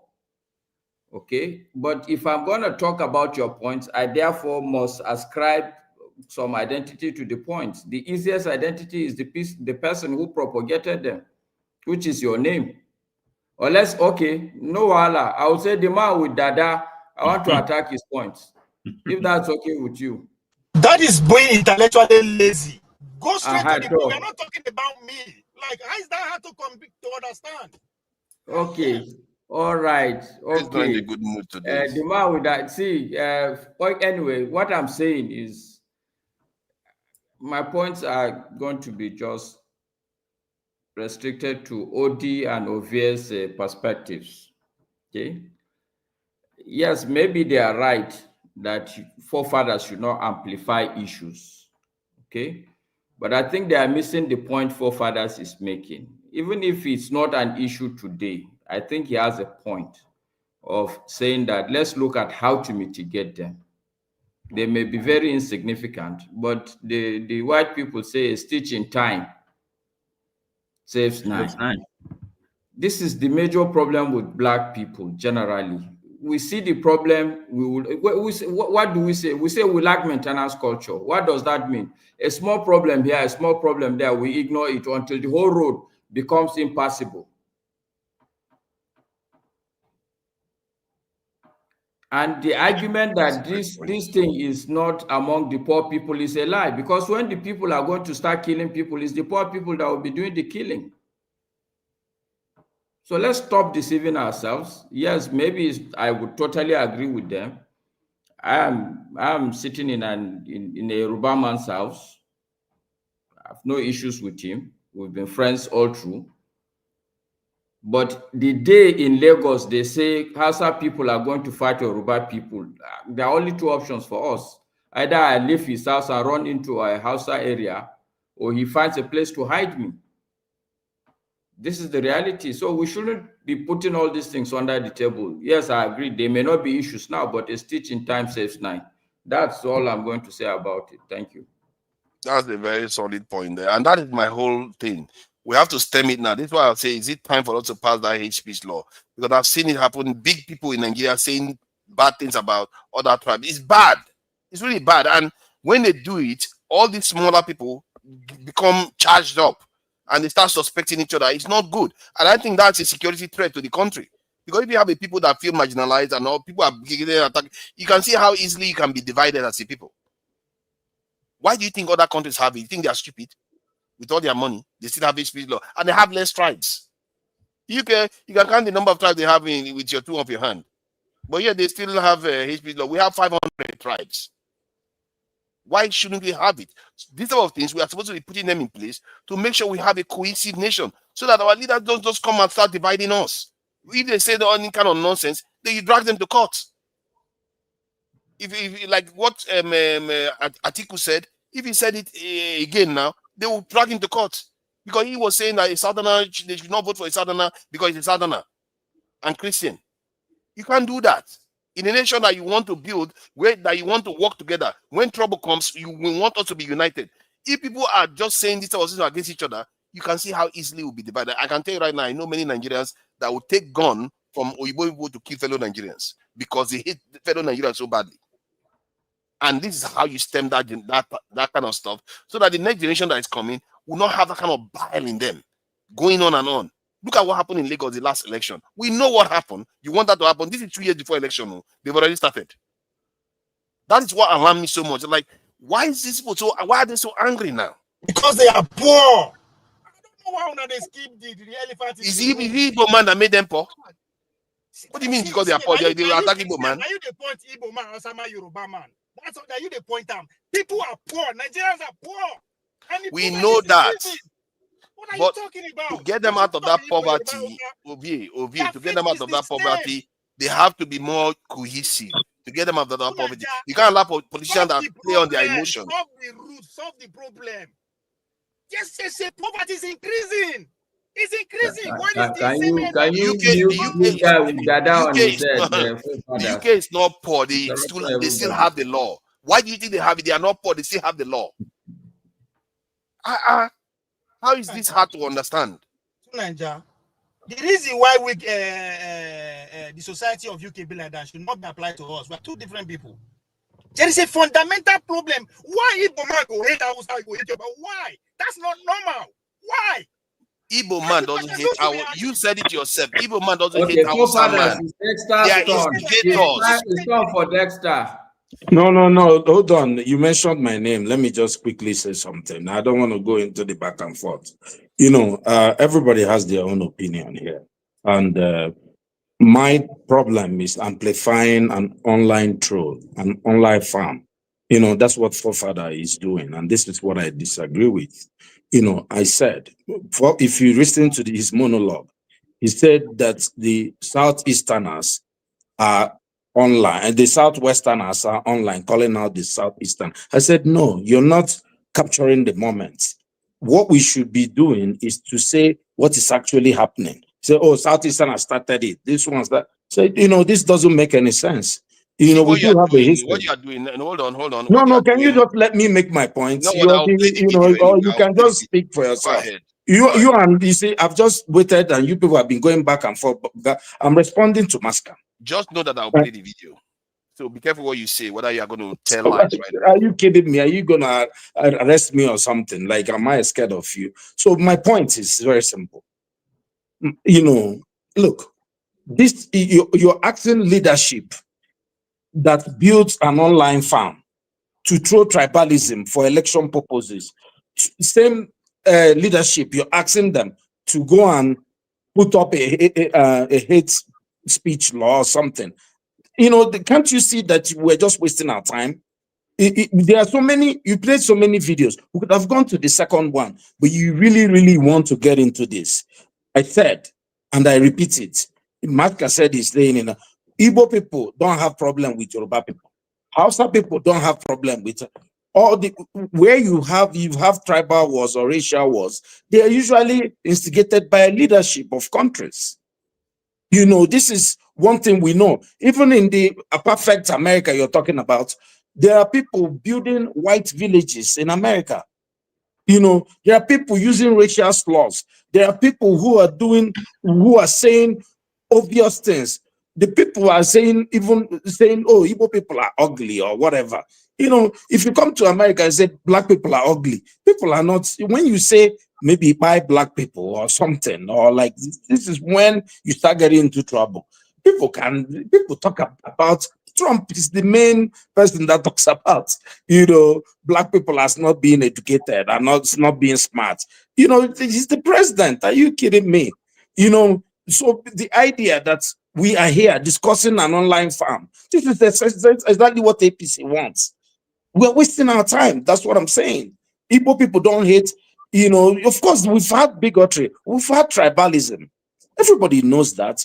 It was Amadou Bello that he has a video before, this probably before him, that said if they have a job, they won't give it to an Igbo man, they will give it to another person. You know, is it not? These are leaders who led to these problems that they had. But people like Zik were born in the north. People like Ojukwu were born in the north. We're still coexisting. If you come to my village, it's filled with people from the north, and nobody has problem with each other. You know, I'm saying these online farms are not. This is for election purpose. Soon it will be Hausa versus Igbo, or Hausa versus Yoruba versus Igbo. Or Hausa or Yoruba versus Hausa. This is, you know, they use it when they need it. Let's just say what it is. Are you saying I'm amplifying it to make it worse, or amplifying it? No, because hold on. Let me finish my question. Or I'm amplifying it to deal with the problem. No, I think you're amplifying it because it farms your ego. You like doing this. Wow. This is everybody. It's narrative. The narrative you shoot your what narrative. Is the narrative? This is what you love. You like to amplify how divided Nigerians are and bring up problems where they are not. Everybody can see that. Listen, tell me what the narrative is, please. I don't think forefathers you should go down. You see, Obie, stop. I want him, because he started this. I want him to tell me what the narrative is. Odi, you have your mouth now. Tell us what the narrative is. No, it's not Odi that said narrative. It's Ovie that said Odi narrative. is the one. Well, it pumps your ego. That's what I said. I said this suits your ego. No. I don't need Ovie. Let me tell you something, my brother. Well, listen, interrogating the motive we stay here every day. When you go on monologue, and this is why I came here. So many times when I come up, you're not talking about the narrative. That's what I'm talking about. Your narrative. I oppose your narrative. Your narrative in Nigeria is to talk about things that's, you know, that divide us. Risks. He talks about risks. You always talk about tribes. Risks. You like to amplify the differences in tribes. And this is what you like to do. And I'm saying, you know, stop doing this. You know, why are you coming up to say Yoruba and Igbo? There are many, you know, people had discussions about real things going on in Nigeria. You're talking about an online farm? Are you kidding me? Are you seriously saying this? That we should be talking about an online farm created by APC, and you're saying Igbo people have Yoruba? Are you serious? Most people, Igbos, don't feel they have a problem with Yoruba people. The people like Bayo Nonoga and people like Raymond Omokri are being used to, you see, let me tell you, Nigerians have seen all this movie. You're underrating the issue, quite frankly. So, I find that astounding. I really find that I just can't believe what I'm hearing. It's not as innocuous as you make it Unbelievable sound. stuff. Even when it's done by politicians for the sake of politics, but still, our people, it presents a risk. Okay, when society is kind of divided that way, it's quite risky. Let me tell you. See, when they arrested Nnamdi Kanu from, did you not hear the term I mentioned? That is a security threat to all of us. If we are divided like this, we cannot just ignore it and say it doesn't mean it. No, granted. I don't think that's the right approach. So unbelievable. 500 tribes. One of the most tribal countries in the world. Like Lagos, okay? Ignoring it as if it's what happened during the elections. I don't understand you. If people are doing it because of election, what do you think is going to happen when elections actually do come? Okay, it's gonna get worse, and people, of course, that is my fear. And some of the things they are saying is so incendiary. So incendiary. I don't see that way. Nanja, you once believed that it is because the Igbos. Yeah, you don't understand. See, when hold on. Dexter is going to go next. When I started coming to the Nigerian platforms, one of the things I noticed most is like Nigerians are like people doused with petrol. All they are waiting for is to be lit on fire, and that is what Nigerians are, and they leave it like that. They want it to remain like that. Let's remain. Let me just say one last thing. Look, we've seen this movie before. When Nnamdi Kanu was arrested and bundled down from Kenya, Malami went to national TV and he made a speech only in Hausa. Our leaders have been doing this to suit their narrative. Now, hold on now. These people now are out of government. They are now saying, oh, this is Tinubu that is the problem now. Look, we've seen this movie before. This is a leadership problem. My problem, you're asking the leadership to solve the same problem they are creating. No, I'm saying that we should start pushing for solutions. I'm not relying only on them. That's why I asked the question, is it time for hate speech law? We are trying to fix issues, not trying to create problems. I even it's time to start talking about it. Let's get there. Excuse me. Yeah. Hold on. But see, Odi, even if the forefathers, their approach or his understanding of the situation does not augur for its actual solving, but the fact that he's bringing it up, and then if we think that enacting a law is not the way to go, then we can equally think about other alternatives. Okay, maybe political education, stuff like that. So it's not really. I don't think we can criticize him for that. He may be thinking of a solution that is not going to work. Like, for example, the hate speech law, the law he's talking about. But it doesn't again detract from the fact that that's a problem, and he's put his fingers on it. And it's for all of us to think about solutions. Are you with me? So that's the way I'm looking at this. It's not. You can't just be criticizing him, condemning him, or maybe question his motives. It's not. That's not the. I don't think that is a useful thing to do. So we have a problem.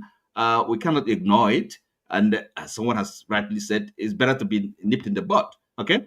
So that is that's all I can say about it. So it's not really. It's a very powerful statement Musk have made about. It's a very powerful. It cannot be underestimated. The statement Musk have made about nipping stuff in the bud. That even tied it to our maintenance culture. How we are reactionary. We wait until the problem is out of control, then we react. We shouldn't be doing that. Fire brigade, Dexter, welcome. Thank you for joining us. I knew this was going to be hot. I didn't think it was going to come from a view troublemaker. It's all right. Please go ahead, Dexter. Now the way you taste that time.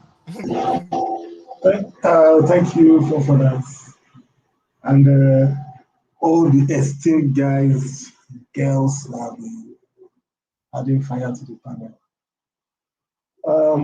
On the topic, in honesty, I think we will make some sense. And I think I think another thing we should try to do here is that when people share their opinions, we should allow them to share their opinions. We should listen to it. It's not compulsory that you give a rebuttal. You can share your own opinion on things, and then we'll move on. It will help. You cannot put it to OVA what it is, because what we are saying is actually relative. It's not absolute. However, my take on it is that in Nigeria, we tend to always put the cat before the horse. Nigeria is not lacking laws. Nigeria is not lacking laws. Nigeria is lacking an implementation of laws. So coming to say, let us put hate speech law, I agree with OVA. That law is not going to be for the people that instigate the hate speech. It will be for the common masses. And a typical example, look at the Kwamwan case. The law did not apply to him. But the moment that girl, Maxwell, had a problem, she entered Kirikiri. The law applied to her immediately. If not for the outcry, that girl would have been in prison for 6 months. So the way we are rushing here, say, oh, let's put laws. The thing about Nigeria. Can I ask a quick question? Before you ask me, just keep your question there towards the end. See, one problem we have in Nigeria is that we don't want to. One big problem I see, the culture of Nigeria. We need to focus on raising a generation that do what is right, say the truth, irrespective of where they land. Because what has happened to Nigeria is that we have molded a generation for the last 40 to 50 years that would lie, and will lie brazenly to suit their own narratives, and will change. I was listening to a clip. A minister in Nigeria said, I will not accept a ministerial position. There is a clip where he said it. And then he comes back and says, I never said so. Look, in any sense society where morals are upheld, you will resign based on that. But in Nigeria, what we tend to think is that this fire brigade, let's put law to do that. But we're not making an organic system to have a society that works. What we're just doing is trying to put out fires, and it's not working. You say, let's set up a law, hate speech law. Who is it going to be for? Who is that law going to apply to? Is this Bayo Ononuga? It won't apply to him. So what we should be focusing on at this level is, especially for people that are looking, and one thing that happens with many Nigerians is that they go outside, see how other countries are going, and they'll say, after America is doing it like this, let's do it like that. But you forget that America grew. There was a growth process. There was a cultural, let's ask a question. What is the baseline culture of a Nigeria? What is the baseline? Let me just give you a typical example. In a country that is minimum wage is 70,000, the government feels comfortable to put passports as 200,000. What does that tell you? The culture is that the government already agreed that the workers are going to be stealing. It's simple. The workers are going to be stealing. And somebody in the government said that, after all, the passport is enough for 5 years. So are you seeing the way we are thinking? Somebody in the government is thinking that, so if somebody wants to get a passport, he should save for 5 years to be able to get a passport. Meanwhile, in other countries, with less than a day's wage, you will pay for your passport. So these are our culture. If we don't start investing in getting the culture right, all these things we are doing, it's like pouring water on the feathers of a chicken. That is the truth. It's just pouring water on the feathers of a chicken. Let's enact law for this. Let's enact law for that. There's a typical example. A girl jilted a man for 50,000 naira. She jilted the man. She didn't show up. They told her to pay 450K, but she goes to prison. Okay? Yahaya Bello stole money, stole billions. He's working freely. Is there no law? The same law that made a girl that told a man paid 50,000 naira for her to come to his house. She did not turn up. It's the same law. He says she should pay 450K Yahaya Bello stole money, stole. They are not saying he should pay. The girl, they 19 kids. So this is my problem. When we Nigerians sit down and we pontificate over injustice and we validate it and we come out, it means that we are not ready. But we look at other countries and say, oh, the building blocks, how did those countries get there? We're not going to jump into the sky. Example, look at the tax laws. The government want to impose taxes everywhere on people. You have not built the people up. You have not created wealth. You have not created a system whereby the people can grow in wealth. No, you don't want to do that. But you say, oh, we have to raise revenue. We have to raise revenue. What? Look, another thing is that you don't force a people to be one. It doesn't ever work anywhere in the world. It doesn't work. If you cannot force people to become, you can't. They are human beings. The people choose to be one. This ideology of, oh, we must be like this. No, it ain't gonna work. And it's not working. How many years have we tried it? It's not working. We've tried it through military era. It didn't work. We've tried it through democracy. It's not working. You can't force them. You have to, until the leadership, first of all, you have to get the moral and the cultural ideology correct. And then you will have a nation that has a focus, that everybody is thinking collectively. Everybody. If we don't get to that point, all these things we are doing, you just throw water on the chicken's feather. You throw the water, the chicken will shake it, everything will go out. And that's what we've been doing. You go one step forward and go 10 steps backward. Thank you. Yeah, the question I wanted to ask, I do agree with the idea that poor people generally do get the worst end of laws, but that is inherent in any country, inherent in nature itself. Nature is not fair. If you observe, by the fact that the rich people are richer already, it's unfair on the poor, because when the rich people will get better lawyers, they will get better visits, they will get better everything, even when the law is being applied. Not to mention in Nigeria when it's not even being applied fully. And the question I wanted to ask is, based on your argument, like I said, I do agree with the idea that law is a little bit unfair. But based on your argument, then we should repeal every law because it doesn't apply to the rich. Okay, no, that's not what I'm saying. So my argument is this. We have to form a nation where rule of law is entrenched, irrespective of your social status. Look, in Nigeria today, an accountant general stole 80 billion. He was made an emir. He was made a traditional ruler. And this person that stole, he agreed that he stole the money. And he was made a traditional ruler. Okay? That is the country you have today. And then you are arguing that let us now impose draconian laws. Who would that law apply to? Can I come in there? I think who would that law apply to? Who would apply to? You see the tension between what both of you are saying, or in the respective positions you maintain is for us. I think the sometimes, I mean, it's not I've made this point before.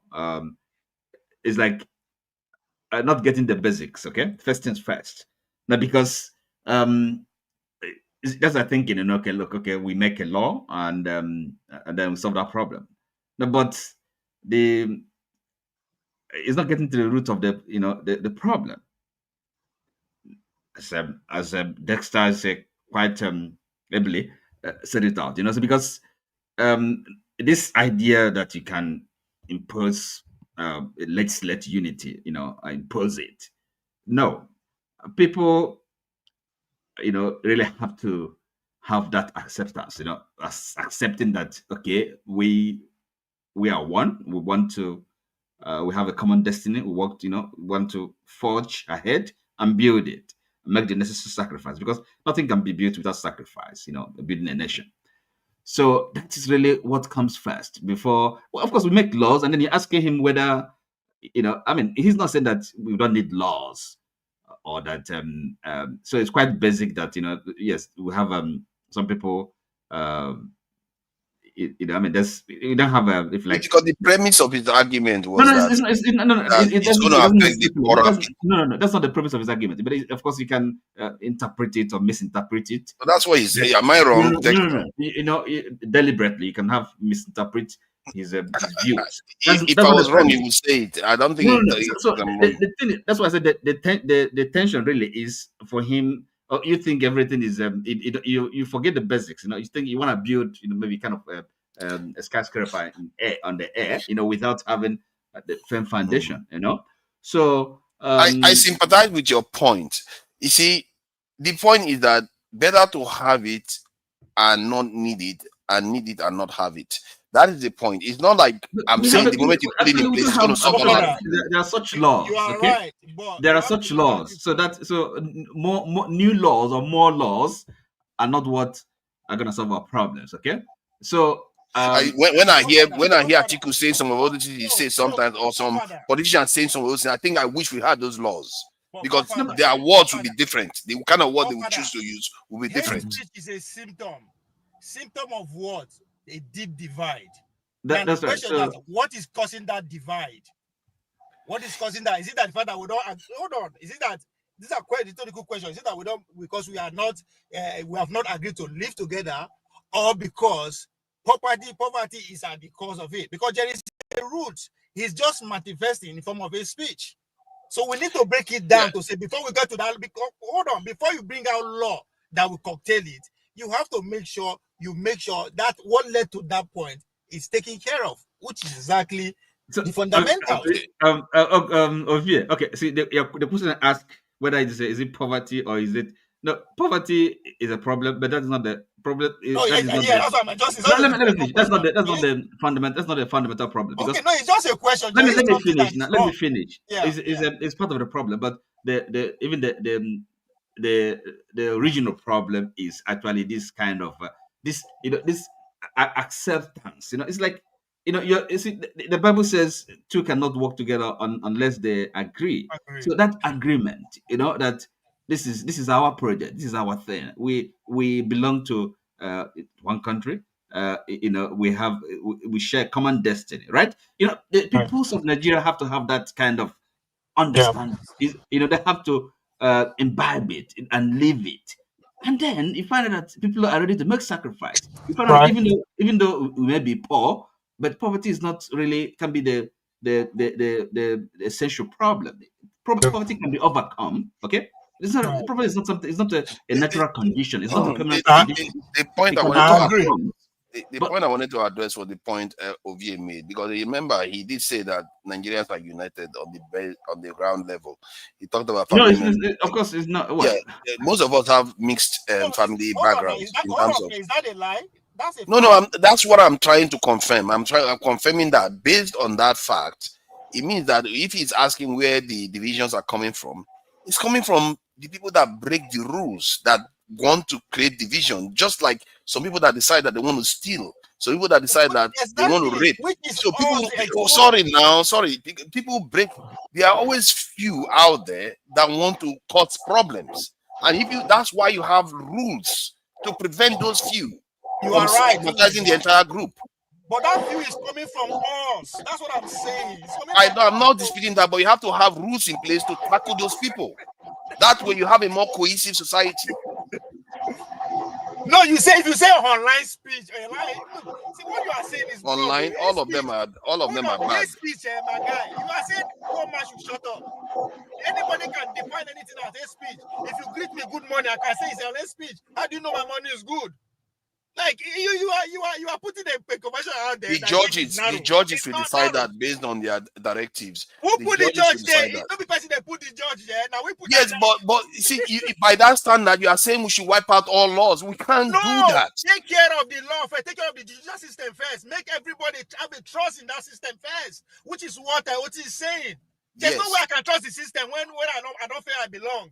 So you know what I'm saying? I'm not saying that you should not do those things. I'm saying that while you are doing those things, you should still, if you have the time, put that law in place as one of the things that will be there, at least to deter some people, because some laws are there. That's why some people are not doing certain things that they are supposed to be doing now, or at least they would like to do. Laws, yeah, they may not be helpful in Nigeria. They may not be very, very effective, but it still affects behavior to an extent. If you say you want a good culture, you have to put the right laws in place. If you admit it's not effective, why can't you fix it? Is it beyond fixing? We are trying. That's why we are saying we should pass the laws to start with. But you want to fix this problem immediately. You see the problem. I see. Think about it.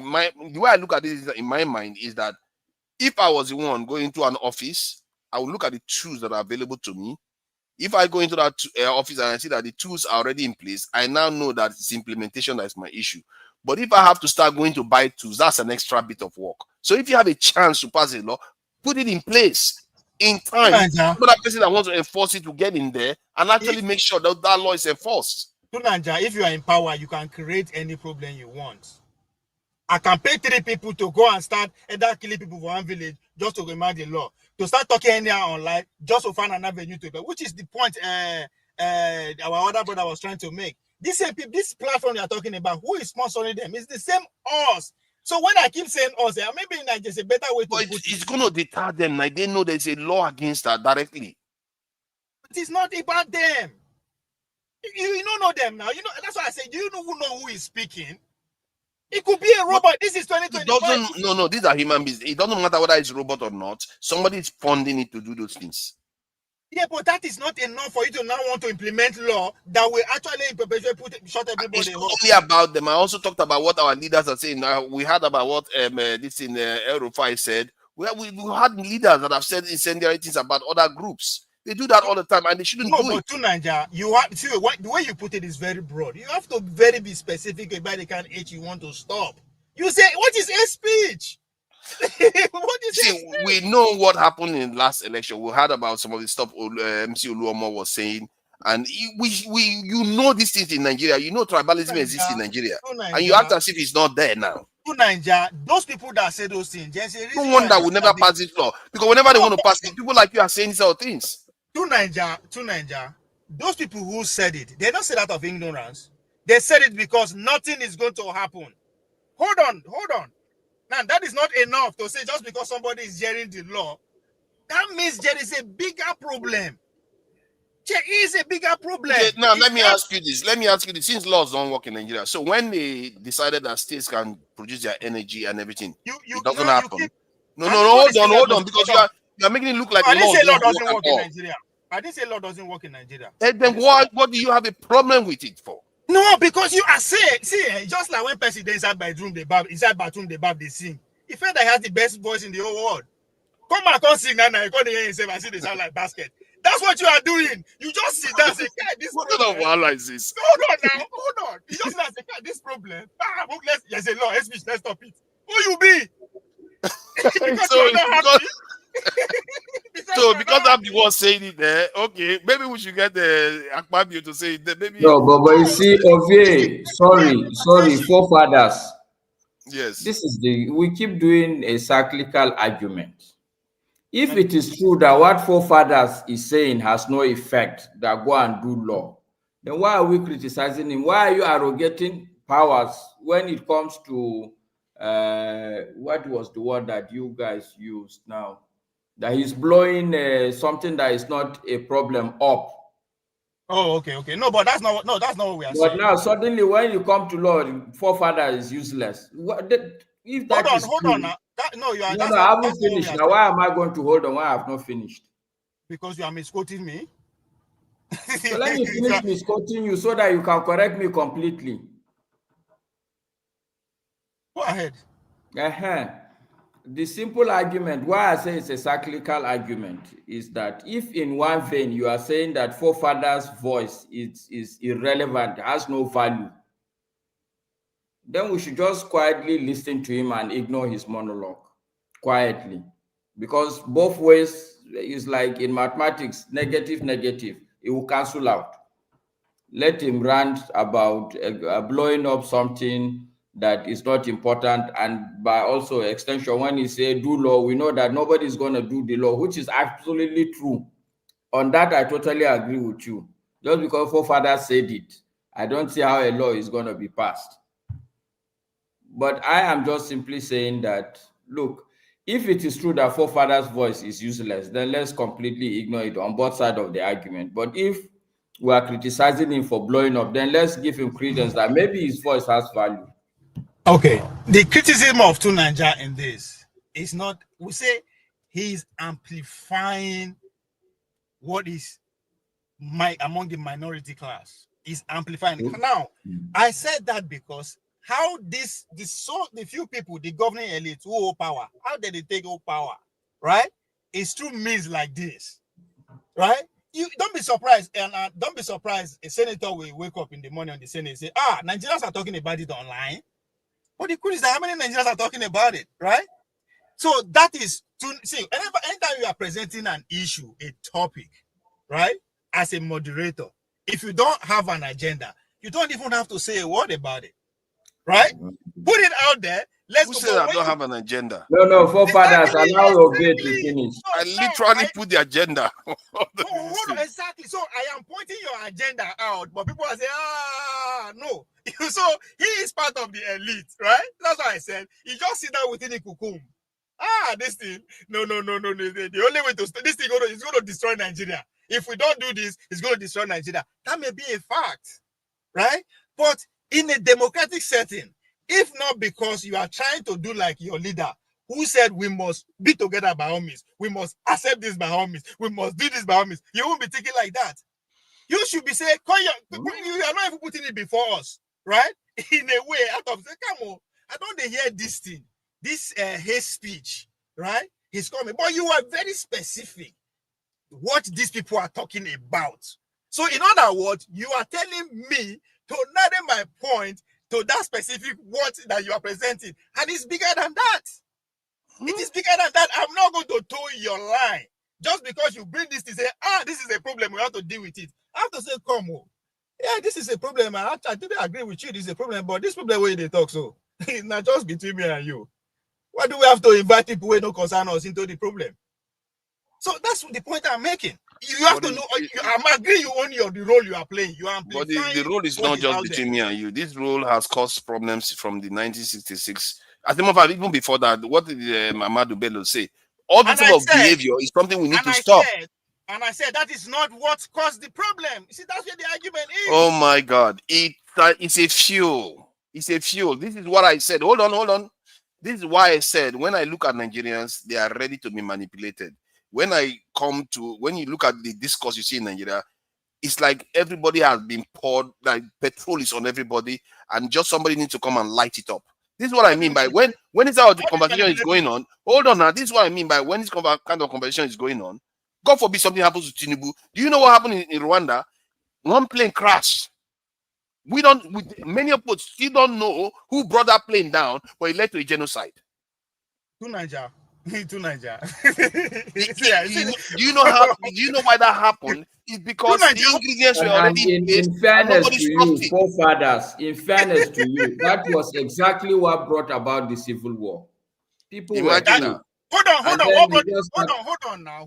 Like, please. So because Igbo man they sort Hausa, now bring civil war. Guys, no, you are not listening now, Ophi. Okay. You are not listening. No, it's a question I'm asking. It makes it more easy. It makes it more susceptible to be manipulated. Exactly. The word there is manipulation. How do you manipulate people? Exactly what you are because they are ready to be manipulated. That's why they are conditioned to be. Hold on. Because of divisive behavior. Now English will they speak. Hold on. Let's break it down. Manipulation. What is the word manipulation? There are avenues in which you make that happen, and one of them is what you are doing. No. Yes.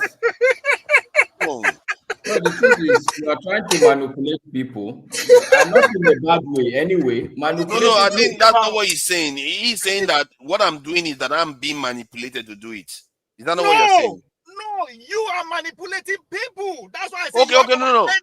No. I'm manipulating people, but I'm manipulating people openly, telling them this is what I want to do. That's the problem. That's what we are saying. The problem is not manipulation. Manipulation involves nefarious. No, hold on. Manipulation, you have to get it right. This is a fact session. Manipulation often tend to involve nefarious thing, and you have to conceal your true motive. That's what manipulation is. You just did. You just did. But that's not what. That's my true motive. I've said it. I literally put it on. Okay, let me bring the picture again. Enough is enough. I literally put it from the start of the show. What is this? This is not manipulation. I put it from the very beginning of the show. What is this? What is the manipulation here? There's no manipulation. My motive is open and clear. Hold on now. To Nigeria, let's have an adult conversation. I showed you from the very beginning. Hold on. If we come the table of negotiation and you put gun down, even though if the gun is not loaded, you put me on a compromising situation. Right? This is not a gun. Gun is under duress. Gun is duress. This is not duress. Sorry, forefathers. Me, I'm a bit confused. Ovie, I'm losing your position. What exactly is the point that you are standing on? See, the problem that he is putting forward, now small problem, now bedroom problem, right? Okay. Hold on. I'm just an analogy here, right? Now, that problem, the only way it can lead to civil war, right? Now, when they come out for bedroom, enter street. That is the only way it can cause civil war.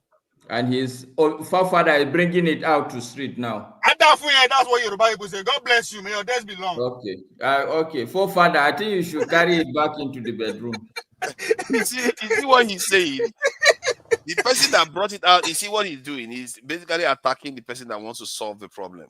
By that standard, hold on. I am attacking your don't do that. Let me have my say. I think you should sit down and ponder about what Ovie. No, I've pondered it. I've pondered it already. He's not listening. Can you let me talk, please? Okay. I've pondered it and I keep repeating it. When I came to Nigeria and I started observing the conversation that is going on, I was like, whoa, these people, they look like they poured petrol on them. If you don't understand that analogy, I don't know what to tell you anymore. Hold on to Nigeria. When you come Nigerian space online.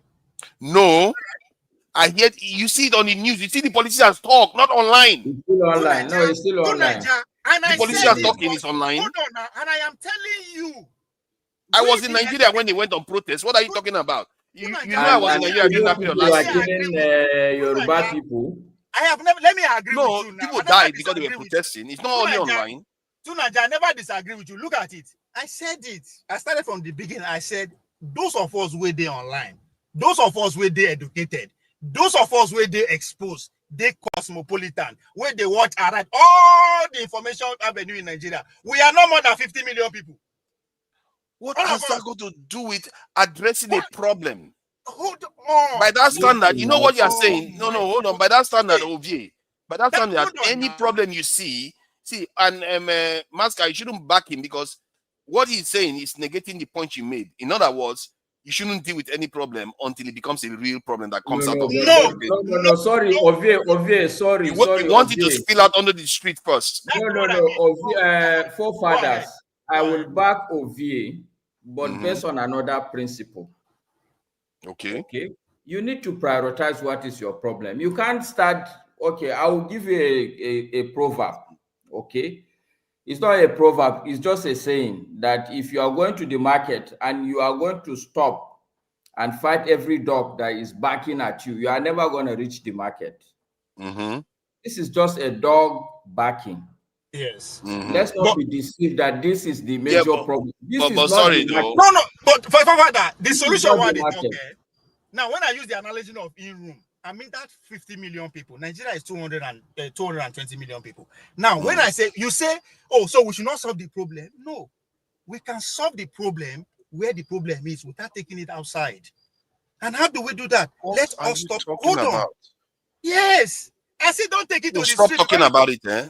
We should just stop talking about it.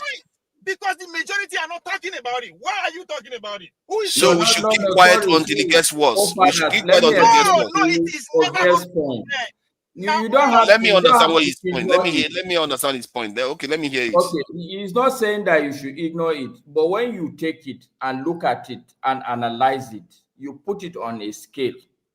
Is this truly a national issue?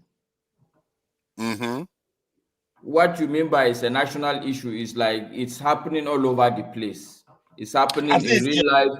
It's happening online. It's happening in the National Assembly. All these are assembly people. They are fighting each other based on tribal lines. Is that what's happening? So you're waiting for that to be in that case first? Yes, sometimes, because when you have a bigger problem, sometimes look, you have to tell yourself that okay, okay, let me give you another analogy. This is something that really happened to me. Okay, I saw a small fire. I have a fire extinguisher and there's small water around, but the fire extinguisher is a bit far. I asked myself, this fire now, is it major enough for me to have to start throwing this water now? Or do I have small time? Allow you to rage a bit, but I will go and get the fire extinguisher that I know. Once I carry this fire extinguisher, this small fire, I will deal with it completely. I'm running away from the fire. Somebody looking at me will think that I'm a stupid man. That look at fire is leaving it. But I have a clear plan that I have a bigger problem solver. And I'm going to allow this fire burn for like 2 minutes while I reach that fire extinguisher. That's what Ovie is saying. That yes, this is a problem. Don't ignore it. But let's look at the bigger problem. I hear what he's saying. I hear that point. Your concern is valid. But you are not listening. You are not listening. Ovie, no, let me. You just finished talking. He spoke and you want to speak again. Go ahead. The point I'm making is that this issue that you call a fire extinguisher has burnt the country before. Had literally created a genocide in Nigeria before.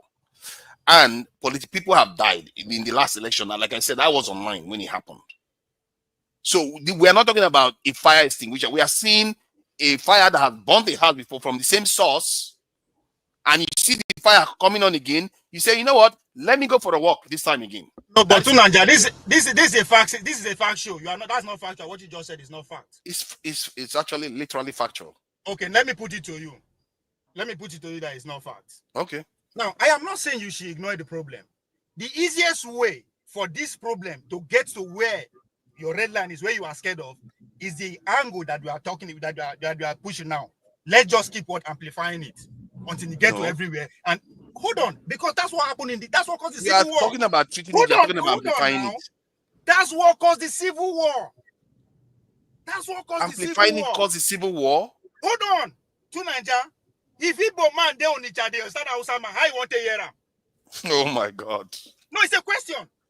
No, but that's also a very solid point of view. It's a question. How will they hear it? Because it was also in the newspaper and in the north. They were doing it in the north too. Exactly my point. Hold on, they were doing it in the north too. Did you hear me? There's a Yoruba man's testimony that said they were doing it in the north too. You know me, I'm here in Nigeria. I'm not like you people that are outside this country. I can tell you forefathers that there had constantly been killings, even as at today that we speak. The only thing that has stopped the country from burning is because people understand this thing Ovie is saying. If you escalate the issue and blow it up, this thing will catch all over the place. So people what but who is escalating it? I'm trying to deal with it. I don't know why we keep using that's not how to deal. We are telling you that's not how to deal with it. So to deal with it, to ignore it. Okay, so let me break your bubble, forefathers. Okay, do that. What Ovie is saying, even though he didn't articulate it very well, people will just be laughing at you. Unbelievable. You are blaming somebody for saying that we should deal with hate crime in Nigeria. You literally that's what you are doing. Not pretending that that's not what you are doing. You are saying don't talk about it. In what context, in what universe are people allowed to talk about such an issue? Calm down, This ridiculous conversation I'm having. Sorry, just a minute, Ovie. This ridiculous conversation. Just a minute, Ovie. Forefathers. You are trying to tackle the problem. The question I'm going to ask you, do you have the capacity to tackle the problem? In my own capacity, my own job is to say this is how we deal with these issues. So wait, Ovie. So what Ovie is telling you is that you have capacity to escalate the problem, but no capacity to solve the problem. So don't even escalate it. Oh, imagine that. You see the term you use again. You keep using the wrong term to describe. Hold on. You keep using the wrong time to describe an action. That in other words, talking about it is escalating it. Shut up. Don't say it doesn't exist. That is ridiculous. That is ridiculous because we know this has bought Nigeria before. Excuse me, I don't understand this. We don't see it happening. This is why this country never goes forward. People pretend as if problems are not there. You don't want to deal with it. And when somebody highlights, you say, don't talk about it because it's going to escalate it. It's going to escalate it because we talk about it. I said, it's not about you. Never talk about it now. Never talk about the problem. It's your motive. Nobody should talk about Biafra. Nobody should talk about corruption. Don't say when you talk about corruption, it's going to escalate it. Ridiculous. Please be a man. That's Don't talk about corruption because it's going to escalate it. Don't talk about police brutality because it's going to escalate it. Ridiculous notion. Ridiculous notion. I can't even believe I'm hearing this. That is not what we are saying. That's exactly what you're saying. Listen to this. Talk about an issue, you escalate it. Talk about an issue, you escalate. That's what you're saying. Calm down. It's ridiculous. It is about your motive. You said it that you have a narrative. My motive is to try to deal with the problem. Don't come here. See. Ovie, don't come here and talk about election fraud because you are escalating it. Don't come here and talk about corruption in politicians because you are here to escalate it.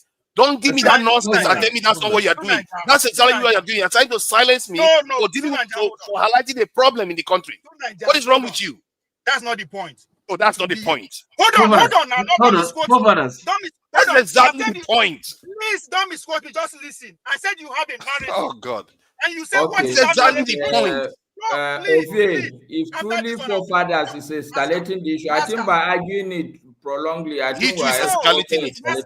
Nobody should come here and say anything. Ovie, if you come here and say anything about election fraud again, forefather, please. Oh, listen. I said because you are escalating it too. If you talk about election fraud, you are escalating it.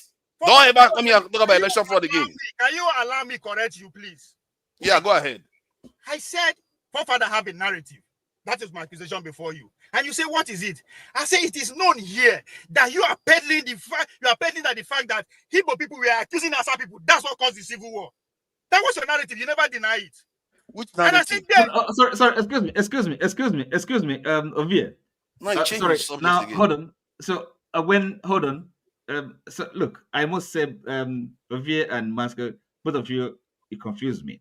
I don't understand what you guys are saying. But listen, hold on. Now this question of narrative. Now we've brought it up already today or tonight, and I did give my own interpretation of the narrative, quote unquote, that you attribute to forefathers. And I think what it is this, so his narrative, from our understanding, he talks about national security, okay? And of course, you can't talk about national security without, trying to identify risks, okay? Because that's really what threatens national security. And as far as I can understand, that is his narrative, right? So, I don't understand, the way. Go ahead. So let me make you understand. Wait now. You stop me so you will not understand. Let me finish so that you understand. Now, that is his narrative. Never denied it. You understand? So, and I put it to him that his monologue was pivot towards that narrative. What is his monologue? That is, you don't even know where the problem starts. Go and listen to Tunanja when he started the show. No, okay, now listen. Wait, listen. You see, hold on, listen. Again, we should be able to, make a decision between, and because not even the devil can read the mind of a man, right? So if you think, he's raising, for me, he spoke about something. He never denied it. Hold on. He spoke about something. Our primary goal should be to, see and identify, or at least understand where there's a real problem. Is he raising a genuine problem? It's not something fictional, and right? I said no. Hold on. I said no. I disagree with him. I said no. Excuse me. So now, whether there's a problem or not, he brought something up, okay? He called it the narrative. Is there a problem here? And then before we can think about maybe what are the solutions, all right? And to you, okay, and the question of his motive is also something different. So we should be able to kind of have all these decisions clear in our minds, right? And you are on it. I don't know why you are criticizing him, and Maske also has kind of joined in. And look, if you guys think we don't have a problem here, I am criticizing him because he's amplifying what is not there. No. Well, I don't see that. What is not there? Sorry, excuse me. And I don't see it. Look. So he brought this up, and then if you think you don't have it's not such a big problem. And by the way, you guys everybody has accepted there's a problem, right? But then how to deal with it, okay, the urgency of it.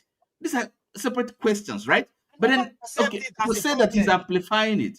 I didn't Wow. accept it as a problem, but he wants to make it a problem. That's where I stand. I didn't accept it as a problem. We are two different things here. So tribalism is not a problem in Nigeria. Sorry, forefathers. Oti, just for clarity.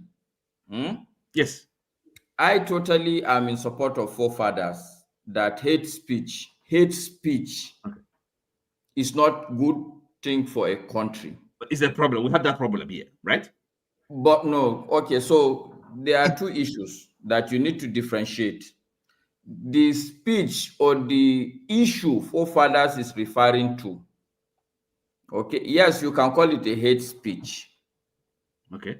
But what obvious point is that, look, yes, it's hate speech, but this is something that when, for instance, in my own house, on my dining table, me and my children, when we are talking and we are insulting Igbo people there, okay, yes, it's hate speech, but the person that carried that news from inside my house, from inside my dining table, and go and broadcast it inside the national news, it's not helping matters. That's correct. But you see, yes, so that's correct. Hold on. So that is obvious point. That this thing, but these people, where this conversation is taking place, on the internet as well, right? But which guess anybody what? can have access to. Okay. Yes, but the truth also is that the people who are looking at it are not stupid people. They do understand that this is the motive of this thing. It is a politically motivated speech. And where I agree with Ovie is that I am here in Nigeria. I've made that point. I am here inside a Yoruba man's house, live right now as I'm speaking to you. Thank you. Okay. I go out on the street because I'm a Hausa man. It can be an issue. This issue is not for real now. Okay. It is when credible people. Well, it's not for real. Well, I'm not sure about that. I mean, no, I can tell you that. I can tell you that. And the fact that you've had, okay, it's a problem. There have been incidents. People have been hurt, people have been killed. I will consider it's a problem. And then you guys think this is, I don't know. That's human. That's nature human. Hate speech today in the country is not the most important problem. Well, I don't think that's what he's saying, and the fact that he has a solution. We don't come here to discuss only things that are national. But in fairness, right? honestly, things that are, there's nothing any one of us I don't think that is the on this standard. topic. Okay? Can we discuss something else? I think if this was an obscure issue, this is a national security issue. I said, and I think see, let's not do this. Let's not do this. See, a nation, when they say house divided, that is where it starts from. You are easy to take apart. Syria was divided. We are divided too, Nigeria. You are saying, forefathers, this is not true. This thing you are saying is not true. How is this? Our house is not divided. How is our house divided? The truth is that Nigeria is not divided along tribal lines. Oh, you sure? It is divided along class lines. Wow. You see, now I think maybe we are getting to the crux of the matter. Ovie, can you just keep yourself a bit? You are really maybe right, Masker. I think that division is more, the class line, on the class line. But you can't equally dismiss it. Okay, that division is also there, right? But perhaps because of the nature of our political economy, the politics, yes, I think. I think the issue I have with this is that we act as if we don't live in a nation whereby the poor people, I think Maska said it earlier on, was it not the poor people that attack people on the street in the north? Poor people that will kill poor people. So why do we pretend as if, okay, just stop. Just stop. You just argue without direction. By what you are saying. Hold on. No, because it's okay. Now let's put Ovie on the spot. Let's bring you on the spot. Now let's put Ovie on the spot. Since you want to be on the hot chair now, today, don't show up here any day coming to talk about election fraud because you are amplifying it. Don't talk about Nigerian corruption because you are amplifying it. Don't talk about hold on. Don't talk about Nigerian problems because you are amplifying it. So when you come here, the only thing, hold on. The only thing you come here to be talking about, it's only to praise Nigeria. You came here earlier on, you said we shouldn't even elect educated people into office. Yes. Which even China that disagreed, that had this thing, that wanted to do away with the 4 olds, they attacked a lot of intellectuals and everything, but they still maintain a lot of educated people to the point where they build their atomic bomb. For you to come here and say, oh, get rid of this thing. You should ask me why. No, I know why you said that, but you should not amplify anything negative. Hold on. My point is that, hold on, Ovi. Now we are in agreement. You should never amplify anything negative about Nigeria. The only thing you should come here to say is something positive. Otherwise, you are doing exactly what you accused me of doing today. Can I respond? Or I don't Go have ahead. the right to respond. You should, when I say we should stop electing educated people, you should ask me. I don't make blank statements. Deal with the amplification issue first. That you are amplifying what you are talking about. Yes, a negative issue. Now deal with the amplification issue. Hold on. When you say poor people were killing themselves based on this, how did they get the information? Amplification issue. That's what I'm saying. How did they get the information? Okay, how did they get information? Okay, you come here and talk about how they pay workers, and bribe officials, rig elections. How did they get the information? Don't keep telling them that. No, Tunaja, see. Don't tell them anything too. Hold on, Tunaja, hold on. When I come here, I classified the topic that you put before us, where the problem they.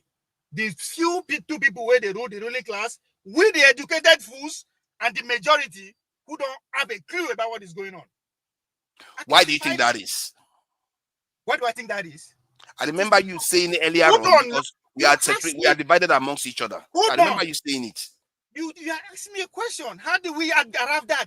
Through the medium of information that we already educated on, invested on, and actually managing. That's how they What get did you information. just say? How did you get the information? So then why are you coming here to say it now? You are propagating something negative. Listen to me.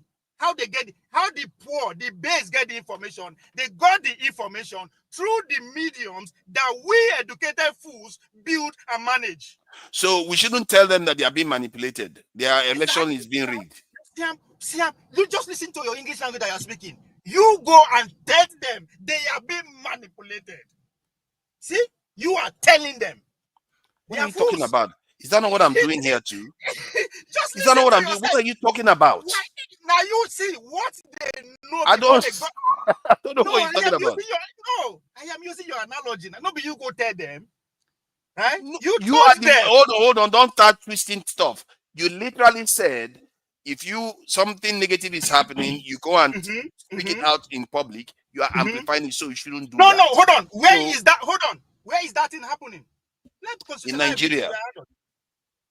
Oh my God. You are not saying that. That's what I'm saying. In Nigeria, the nature of the problem will determine whether you amplify it or not. It depends on the nature of the problem. So who is the judge of the nature of the problem? To Nigeria, your problem, you cannot spread your problem to people who don't have idea that there's a problem like that. What?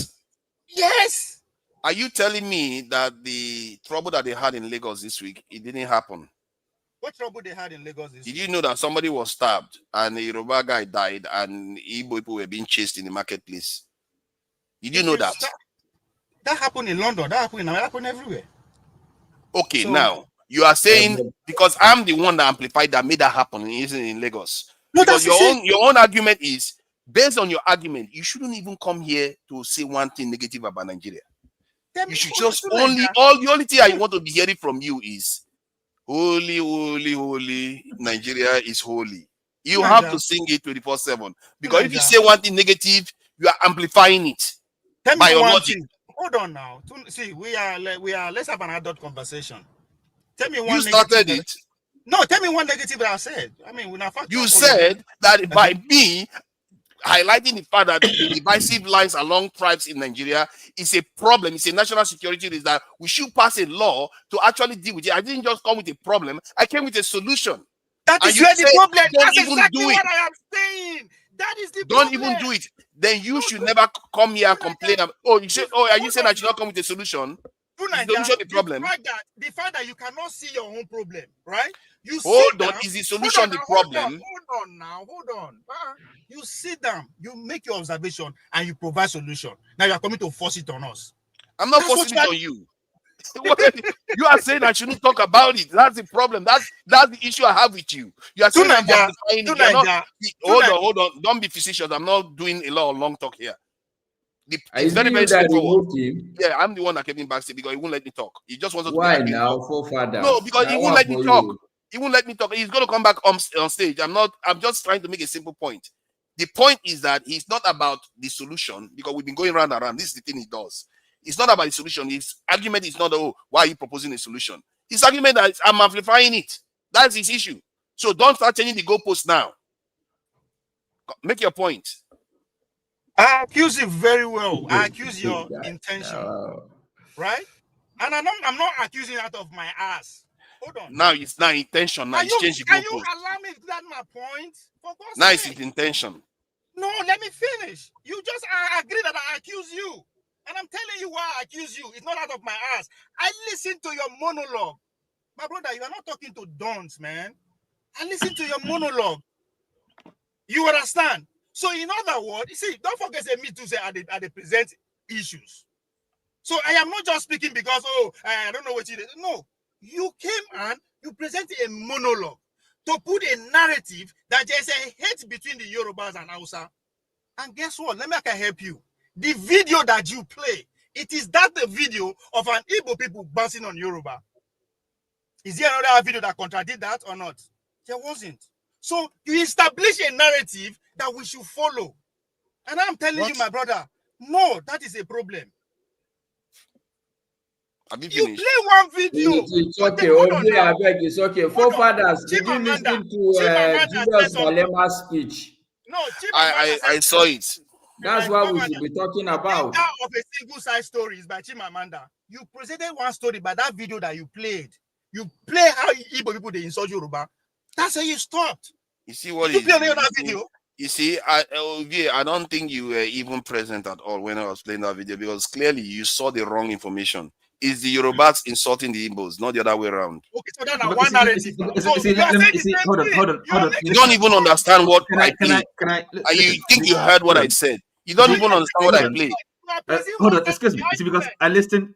Yeah, calm down. You know, it's because right from the beginning, even yes, the question, even the way Fafada's phrase posed the question. I mean, I could implicit in that in his phrasing of the question that whether Igbo whether the attack is justified. You know, so yes, I mean, I did understand that, but I mean, there's certain things you can ignore and really get to the heart of the matter. And to me, the issue is this: is there really, do we have this problem, right? And if we do, then can we solve it? Masca somehow is saying that it is not. I mean, it's as an insoluble problem. We have to live with it, not even make an effort. That is something again I can't agree with. So for us, yes, from the beginning, the monologue they're referring to, you did kind of give the impression that somehow maybe okay, look, one can perhaps there's implication there that maybe these Igbos they deserve it, but for me, I didn't quite. It's not necessary to kind of go down that route and then start taking issues with you. For me, the point I was making it was that we are all at it. Is it a national problem? Can we discuss it objectively and perhaps look at solutions? So, these things people can take different, angles to it. But Obvious, saying that, kind of interrogating his motive, that may not be necessary. Because there's a precedent, we know a narrative. Well, can I say something, please? I have to go so that I came in here for an announcement. I just want to thank you. Greetings to all the panelists. I think you want to hammer me too, Adama. Thank you. No. I came in to tell our viewers the What's Your Opinion segment. I've been on vacation. I just got back. So we're not gonna come on tonight. So tonight, you have the whole weekend. So enjoy it. I'll be listening from there. I've been listening from the background. Just behave yourself. You know, I'm in the comment section. So I just want to tell our viewers, I'm not coming. We're not coming back to next week. So that's why I came to make the announcement so that people will not start coming in and thinking we're coming in. We're not coming in. Tonight is going to stay on till whenever. So if you want to listen, please tune in, like the show, share, like, and subscribe. And to everything you're saying tonight, just change up the subject. All this tribal thing, Thank you. I'm getting Yes, tired of let's it. talk about Have a Julius good one. Malema. Yeah, I just like this is just giving me a headache. Like I love you, but I know you do your thing, but let's switch it up a little bit. Thank you, Okay, Master. Nice let's seeing go you, to Mr. it. Oti, our lawyer. Mm. Ovie, behave yourself. Calm down. We're All getting right, the somewhere, Queen Mother has spoken. Oh, yeah, let's Yeah, Let's go to a take care. lighter topic. Let's go to a Play lighter Julius topic. Malema's speech, I beg. What is we need something lighter, nuclear weapons. No, Let's go. not. We You are looking for we problems have to to go to solve. nuclear weapons. Though They are looking for Molema's problems to speech, solve. I think he was a bit nervous because he was around crazy No, Nigerians. forget about whether he was nervous or not. Play it. Let's hear it. He wants to listen to the Molema speech. Let me see if I can find it. It wasn't part of the rollout. The rollout I had today. You should improvise. Okay, but in the meantime, I think we can be discussing what Trump is doing with Tony Blair in the White House. Exactly the crux of Julius Malema's speech. This is not going to be our issue. This is not our issue. Let me see where I find Malema. Malema's speech is long, you know. You can't listen to the entire thing. We are going to be able. Take from the middle down. Malema. Let's see if I find Malema then. Oh, we won't make it play the whole video. Abba, come on, I like 30 minutes. Take from the last 10 minutes to the last. Just play 5 minutes in bits and pieces. Let me see. This is what Ovie is talking about. There are things you propagate and there are things you push under the carpet. Look at that. That's the kind of talk. You see, Masker, you shouldn't believe in that kind of garbage. You know, that's garbage talk. Because you said it yourself. If it is teaching 9 in time, save 9, I mean. You can't just ignore things, especially something you know. But I also told you that you can't stop to respond to every dog that is barking when you're going to the market. But this is not responding to every dog. I'm talking about a situation whereby you pass a law, so you don't have to respond to every dog. The law will take care of the culture. The laws in this country will be too many. If for every issue we have a law, you literally against the law. Look, I for one, I may also be suspicious of Fofana's motives. But look, I'm being, but it will stop me from listening and then seeing whether there's. I don't know why people are suspicious of my motive. It's simple. You are divided. You'll be easy to take apart. It's simple. No, I have to say that, but it doesn't stop me from giving you people against forefathers. Forefather is a clean guy. I don't understand it. They're like, I have also kind of ulterior motive. It's obvious. I'm trying to save our lives here. This is crazy stuff. You are a dictator. Your means are very if I was, man, believe me, I definitely would be a dictator. That's for sure. Because most Nigerians, they are crazy. They are actually crazy. Nigerians are crazy people. They don't want to do the right thing. They see a problem, they just leave it to fester until it gets worse. We are products of democracy, okay? We are products of democracy. Oh, anarchy is what I call it. No wonder. Okay, so let me give you forefathers. This is now a leadership lesson. Sincerely, as a leader, you cannot afford to say you have to tackle every problem. That's what true. I'm about to say may be a bit controversial, but it's a leadership lesson. You can take it, you can leave it. When Obasanjo was the president, the northern part of the country, they started like wildfire, Sharia. What did Obasanjo did? He allowed people. Today, how many days do you hear Sharia in the news? Yeah, it's still going on, but nobody's talking about it. Because he understands there was a motive behind it. Yes, there was. It's not everything that you would have left for other people. You would have let army go and start killing people for Sharia. Yeah, but he's created a more problematic nation for his sake. People, we think we are going to get away with it. We are going to pay the price for all these things. I'm not, see, this is what I'm saying. I'm not here defending Obasanjo, so don't go through that route. No, then what is the point? You are saying it's good for him to give way.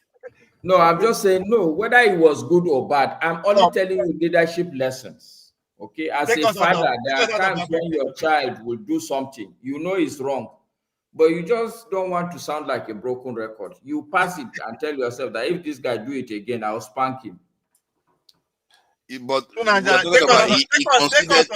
he considered a very, very serious issue that is plaguing Nigerians still today. Sooner or later, you have to, Obasanjo is one of the only nationalists. Can you let Ovie come on now? Do this now. Come on. You are always interrupting the moderator. Come on. Obasanjo is one of the only. Julius Malema speech. I will play Julius Malema. Why would you let me talk? You had your own say. You see, you are people. He had his own say. They will say something to me, but I'm not allowed to reply back. It's okay. Carry on. Carry on. Let me play. Let me play it. I'm the moderator after all. I'm Jesus Christ. Stab me and let me take it, and I will not say anything. Okay. Let me play Malema. Since it's Malema you want to listen to. How many minutes to the last? Okay, it's 36 minutes. So I go from 30 minutes or so, and let's take it from there. To embolden other countries to speak out. This fight also led to the International Criminal Court to issue a warrant of arrest for the Israeli Prime Minister Benjamin Netanyahu and his Minister of Defense for war crimes. This is the power of the legal fraternity in the global fight for the oppressed. However, the ICJ pace is slow, and final judgment on charging Israel with genocide has not occurred yet.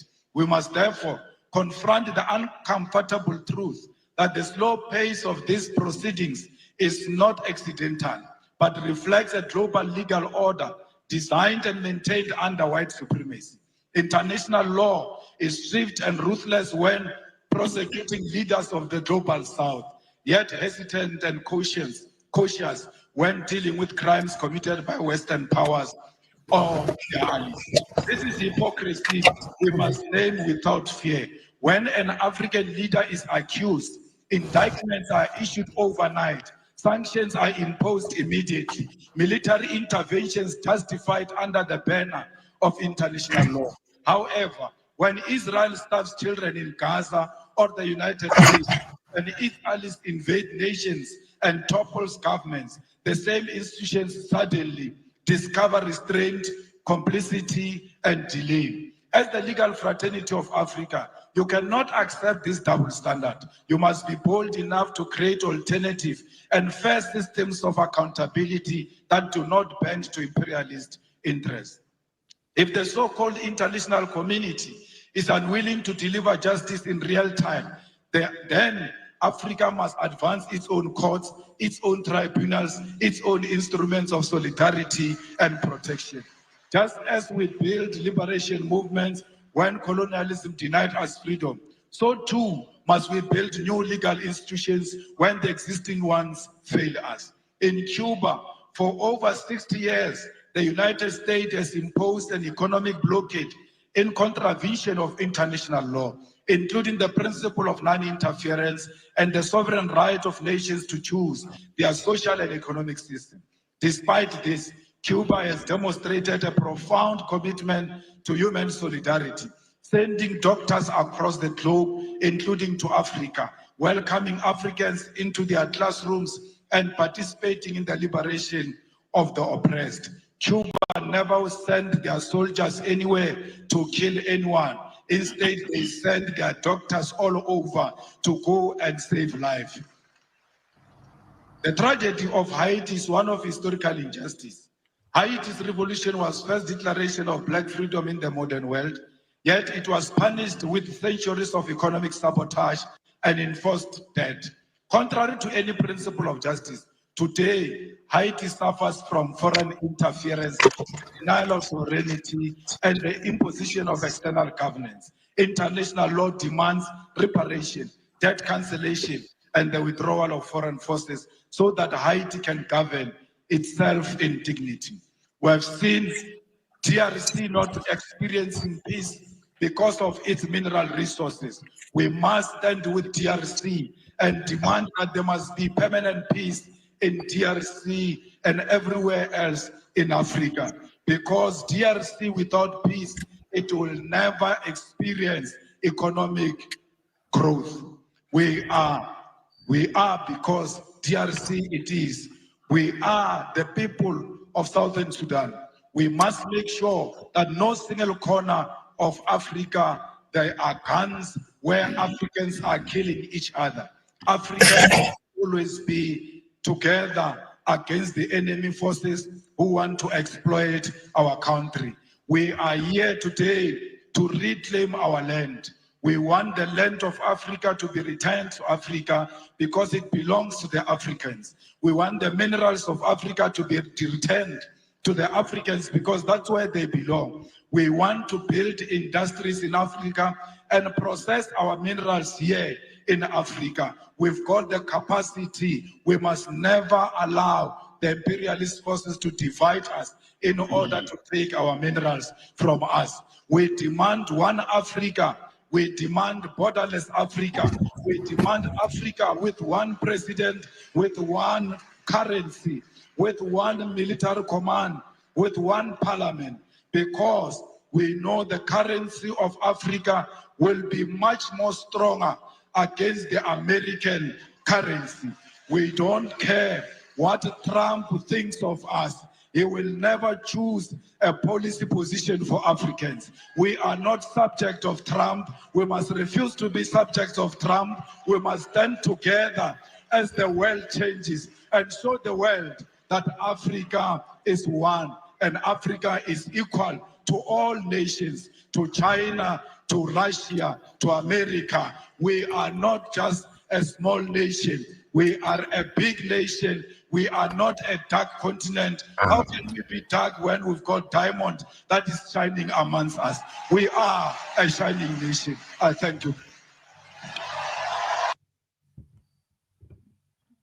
All right, all right. Now we've heard from Honorable Malema, and his speech was quite incendiary at the end. That president of Africa, I think that one, Nigerians would be like, we like that one. We have the numbers. I'm going to elect that. South Africa should be definitely against it.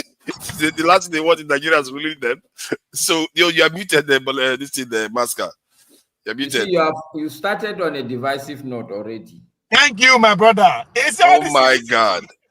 Why? So now there's not now you want look at that one. You better start saying this is the holy. You don't have anything to say. No, you see, fathers. Okay, on a very serious note. Okay. The truth about we human beings, including me, I'm not removing myself. Okay, it's important that every now and then we check ourselves, we look at ourselves and ask ourselves, maybe some of the things that people say about us, probably we need to check ourselves because we do get blindsided every now and then, you know. So perhaps maybe I'm saying that you may need to actually check, do some soul searching and like, am I divisionary in nature? Is it that I've run down an alley that I have to retract my steps? I don't necessarily understand it because what I'm saying is he didn't even allow me to say my statement. It's like everybody wants to score a point. I don't understand it. No, it's the truth now because the man said Africa should be united. Your starting point is that Nigerians will like it because we have the numbers. But I'm saying it as a light-hearted this thing. I'm not talking about it. I think the Christians say from the abundance of the heart. From abundance of the heart. The mouth. Yeah, I'm saying it in a light-hearted way, and I'm also saying it in the sense that I understand that light-heartedness, that heart that you do, oh my God! Is it gonna make you feel better? Go ahead. If it's gonna make you feel better to be like that, go ahead. You are not to oppose Pan-Africanism. You are not to oppose it. I've been alive. I'm not opposing Pan-Africanism. Why would I oppose Pan-Africanism? Why would I oppose that? I'm not against Pan-Africanism at all. So I don't understand. As a matter of fact, my original thought was that Africans has to find a way to come together. And to come together within the nations, they have to also be together. There's no use of the nations being useless. They can't even form. Was I not the one that questioned Adebayo about why West African Union is not also a military alliance? Most of all these things, you talk as if you are ahead of me on it. I have a big problem with the way Africa is being run. We could have done it a lot better to make it far more effective to deal with our problems. So, but me saying all these other things, it's not because I'm saying it like, oh, I don't want it to happen. I'm saying because I know the dynamics on the ground. Not that I'm saying we should give up. No, we should work on it. And not, in the case of the African Union, I don't even know the solution because African Union is far away from us. I'll go back to Ovie's point. See, this is exactly the same thing you're repeating. Okay, so you know the dynamics, but which dynamics will you choose to amplify? Let's take Malema himself. Right. He's suggesting that Malema is oblivious of these same realities. The man purposely decide to ignore it. Yes. And focus on the bigger picture. But he also says these things too, you know. He also says some of all these things that I just said. It's not like he just comes and just sings holy, holy, holy. It's what I'm saying is not like negative. It's just when I say Nigerians should be happy about that, you think that's a serious comment? Come on, that's not that. Okay, so we should ignore that. No, for me, it's not even about it's a light-hearted thing now. We should ignore that. Yes, it should be ignored from the point of view of saying that, oh, Nigerians will be happy about it, South Africans will not be happy about it. To an extent, there is some truth behind it. You know, every joke, there's a smidget of truth in it. That's what I'm saying. It's true. If the context that South Africans are trying to kick Africans and Nigerians out of South Africa, come on, you know that. You are looking at it the way a president of Africa will be elected by number. No. And that's the difference between we were the American and those were the London. It doesn't matter how many million people in New York or California, their vote no fit present president. So there's a dynamics to it that everybody will be equally represented. It's not about numbers like that. Nkrumah had his dream. What I don't tend to like before Nkrumah had his dream. See, I believe in the dream. I believe in the outcome. But when you are having a dream, don't just leave it as a dream. You have to look at the logistics, how it's going to happen. You have to look at the dynamics of the people, and there's no shame in addressing those dynamics. I don't know, maybe the way I sound, it sounds too real for people, but that is the real thing I've seen on the ground. No, but what you are saying is true. But the bigger picture, we forget it. We address all those small we were talking about. Actually, I disagree with you totally, forefathers. As a Nigerian, what I can tell you in all honesty, Nigerians are not interested in all this rulership and all these things you're talking about. We are truly a big brother. Big brother in Africa? Yes. Yeah, we do. And they don't like it. But that's the God's honesty.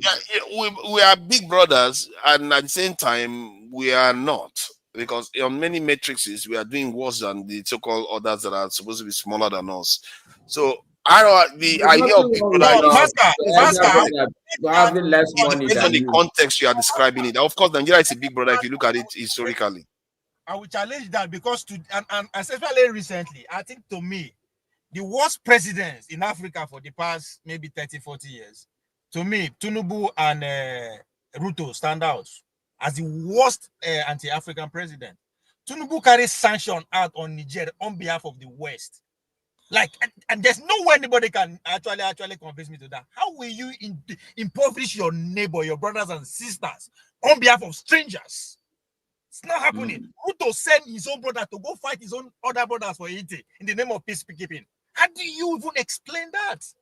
On other people's behalf or on the West behalf? You are not doing all this for your people. Nigerians sent troops to this in DRC in the 60s or 70s. Is that this? How about the yes, all those people are worst leaders as far as I'm concerned.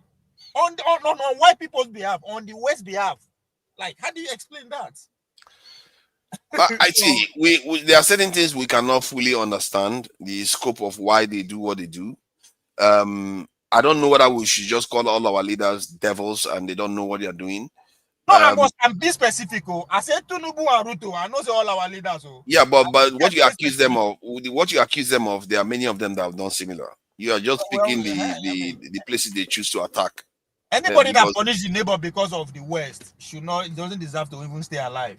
Should be incarcerated. There are certain things you have to leave judgment on. You truly know what the Tinubu one. I knew that one. I was clear on that one because when he advocated invading or kind of with ECOWAS trying to attack sanction, that was fucking crazy.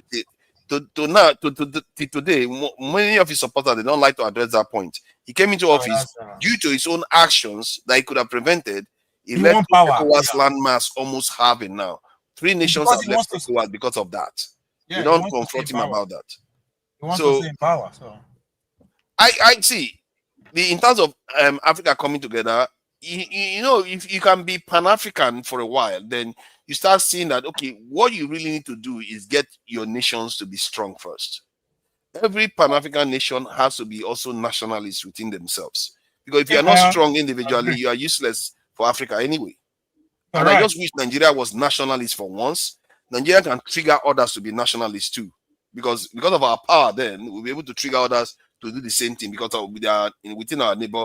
And the truth is that when we become like that, every other power in the world will want to deal with us because they will see us as the gateway to the entire continent. But when you say power, what do you mean by power? We're talking about like people like China, America, UK, anybody that wants to deal with absolute terms. Be economically free. That's how they behave. That's how they behave. They prefer. They prefer an efficient way to access any region. Like America now, when I was in the UK was part of the European Union. And when the UK wanted to leave the European Union, the US wasn't happy about it. They said, who is our partner in the European Union now? No. What are you talking about? What are you talking about, Nigeria? Now America actually started the whole thing, make Brexit come out. An American project. What the heck are you talking about? Brexit, an American project. Life. I'm talking about the 2 parties have different opinion. Trump has a different opinion from Obama. Obama came to the UK and said he's against it. He made it clear that he was against it. And they were not happy about him. The supporters of the Brexit were not happy. You know that the Republicans and the Democrats have some serious ideological divide in terms of how they treat Europe and Russia. It's a very serious one. It's not united. It has nothing to do with foreign policy. Forget Trump, forget Obama. They don't count when it comes to of course, everything to you is like a smash this thing. This is why now you can't say anything negative about Nigeria because now you box yourself into one point now, and sooner or later you're going to box yourself into this one again because everything is a level field for you. There's no nuance.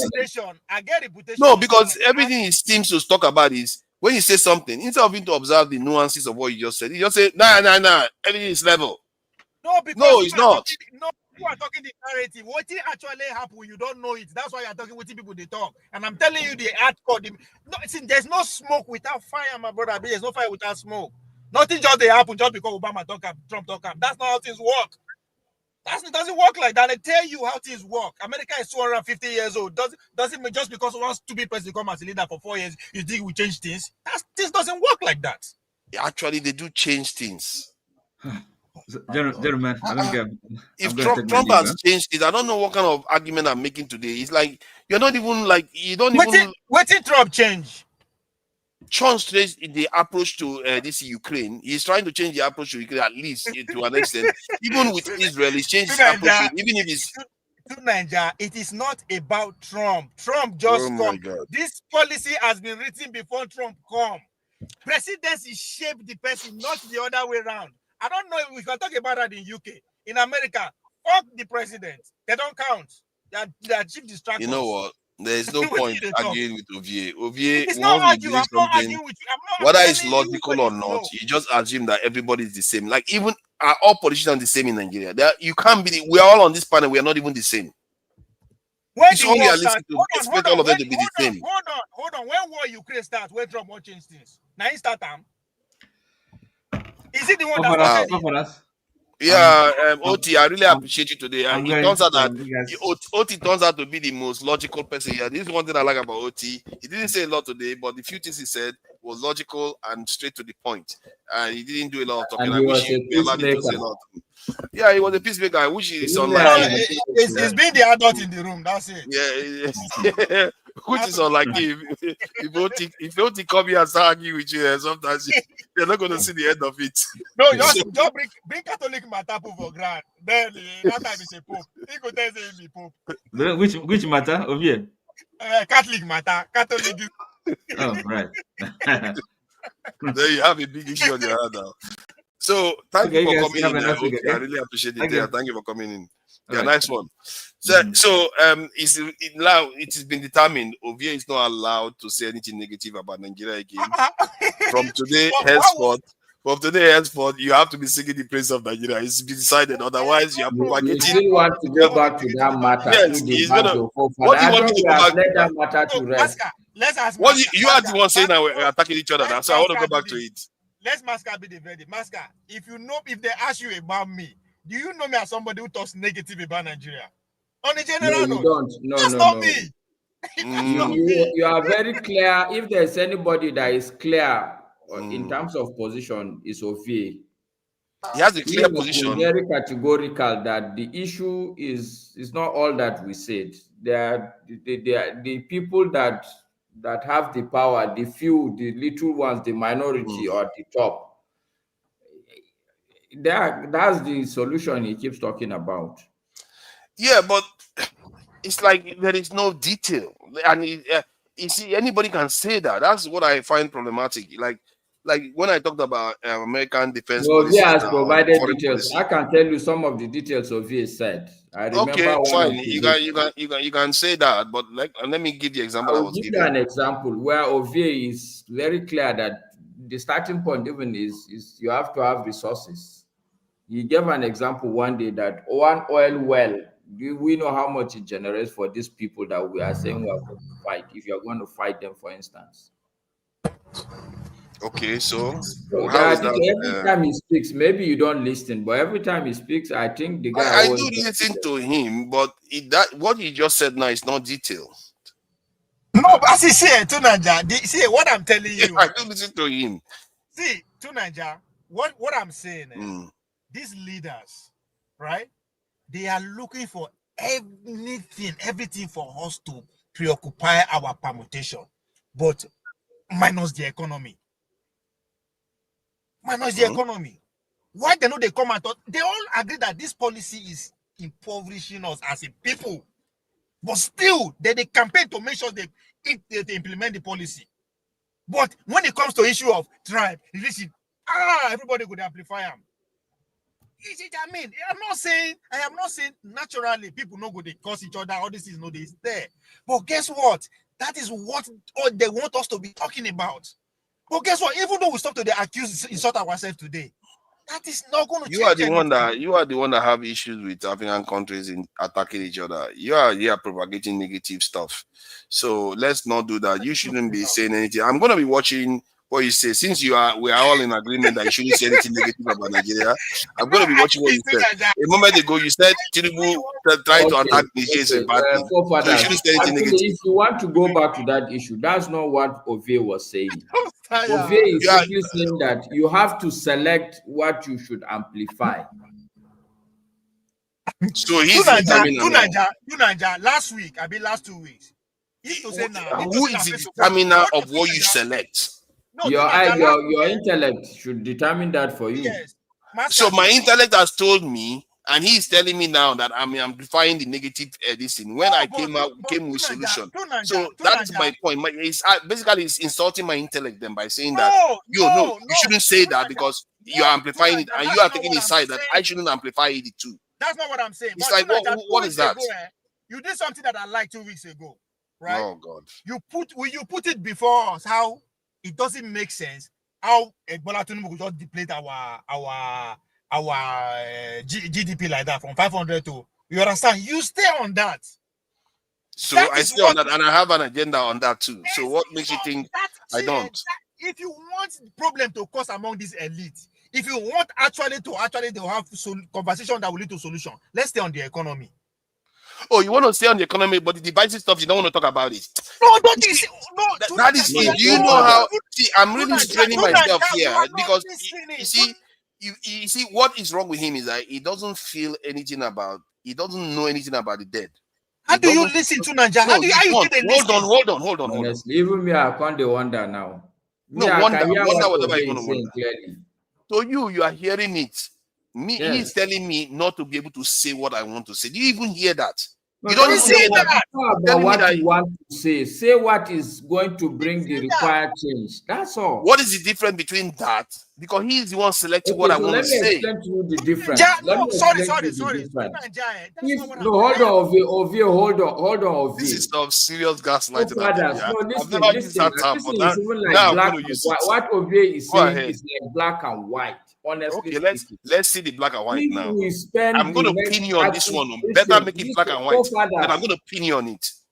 Forefathers, listen, if we spend the next 30 years talking about tribal issues, how does it affect Tinubu? Wow. Okay. No, it's a question, and it's not a rhetorical question. And we are not. You see what you just did? You said if we spend the next 30 years talking about tribal issues, how does it affect? We are not talking about tribal issues. Because it affects him in the sense that it's not going to lead to blood on the streets. No, but to Nigeria, see, this is what I'm saying. That is what you are trying to prevent. The whole purpose of doing it is to prevent it from getting out of control. Tunanja, please listen not to argue. No, sorry. I answered your question. Hold on. Listen. Can you just let him talk so that he can get to the point? Ovie talk. Me, Maska say Ovie should talk. Okay. Tunanja, you want him to save you. It's all right. Tunanja, do me a favor, right? Listen to understand. Not listen to argue. Just I didn't say you should accept what I'm saying. Just understand it, right? Two issues between last week and today that you brought forward. One economy, one tribalism, right? Among these two issues, which one do you think the elite, the ruling elite, we want us to be talking about every day? It's a question. It depends on the way you talk about it. No, about you now. You what is your thing? It depends on the quality. If I come here and start saying, "Oh, tribalism is great," no. Let me tell you. Then you brought issue. I say you brought the two topics now. The issue of tribalism today that you put before us, and the economic issue that you put before us 2 weeks ago. Which one do you think we should stay on? That's going to help us on the long run. Both of them are just as important. Okay, you don't understand that. That's not my question. It's okay. They are equally important. They are equally important. Who cares what the politicians want? Do I care what the politicians want or what is better for the people? Exactly. Oh my God. He says exactly. Then he goes and says something else. No, that's how crazy he is. No, you are getting it twisted. You the politician don't exactly. Then you go and say something else. The politician doesn't want us to talk about the economy. Because that is what you have let me help you. Why should I care about that? Let me reframe your question. Let me reframe your question. Let me help you, Ovie. Forefathers, obvious question, really. Let me reframe it. Between the topic you brought the other week of economy and this topic, which one do you think the politicians will be happy for us to be talking about? None of them, they'll be happy. So how do you win it? You are not being honest. Oh my God. See, how do you win an election? You see, what you don't understand is that I don't understand. I don't know. Maybe it's me. I don't know. Because all I'm saying is, when I talked about the economy, I highlighted the negative aspects. Okay, so when Tinubu said Emilokun, what does he mean? When I talked about the economy, I was highlighting the negative aspects of the economy, the past that they didn't fix. That they caused and I can assure you that the government was not happy about it. Let me finish my statement. Then when I talked about tribalism, I was highlighting the negative aspects and what can be done to mitigate them. What is the difference? They are all just as important. If people are divided in the nation, they can divide amongst each other and cause problems and kill each other. You are right. Okay. Same thing in the economy. I don't understand why this is complicated. Okay, let me explain to you why. Let me explain to you why it is an issue that you have to determine which one you should start with and which one you should not. No, before Like you go there, said, before you go there, please. it's not just between you and the population of Nigeria. There is a third component. There is some ruling class. Okay, so don't assume, don't go into the mode of like, oh, it's you and the masses of the country. Once you tell the masses, problem is solved. That's not how it is. Yeah. It's a tripartite. Another side of it is that, Tunanja, if we are talking about tribalism, it divides us more and makes winning, victory, easier for the elite. Make it easy. No, that's why. If you are talking about tribalism from the point of view of like the way those people are talking about in a toxic manner to cause division, that's what the elites will want you to do. But if you are talking about it from the point of view of trying to gag them and not let them manipulate the people to be tribal, to vote, to get people's vote because they are their tribe, yes, they will not want you to do that. That's what you are doing. No, I'm doing it the other way. I'm saying that we should stem them from manipulating the people based on tribe. That's the whole point of the law.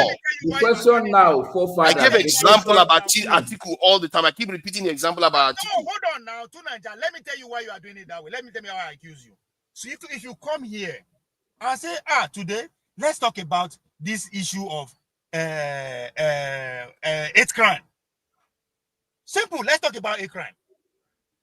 Don't put faces and narrative to it. When you start putting faces and narrative, you are actually setting an agenda for the conversation. Now you see what he's doing. You see what he's doing. That's what you did. No, that's what you did. You see what he's doing. Now he's prescribing for me now. And he said that's not what he wanted to do. But forefathers, you see, we have come back trying to to censor me. Topic, and it's not fair even. It's not. What did you do? If you didn't do that, what did you do? I said, that's You what can, you did. you know what?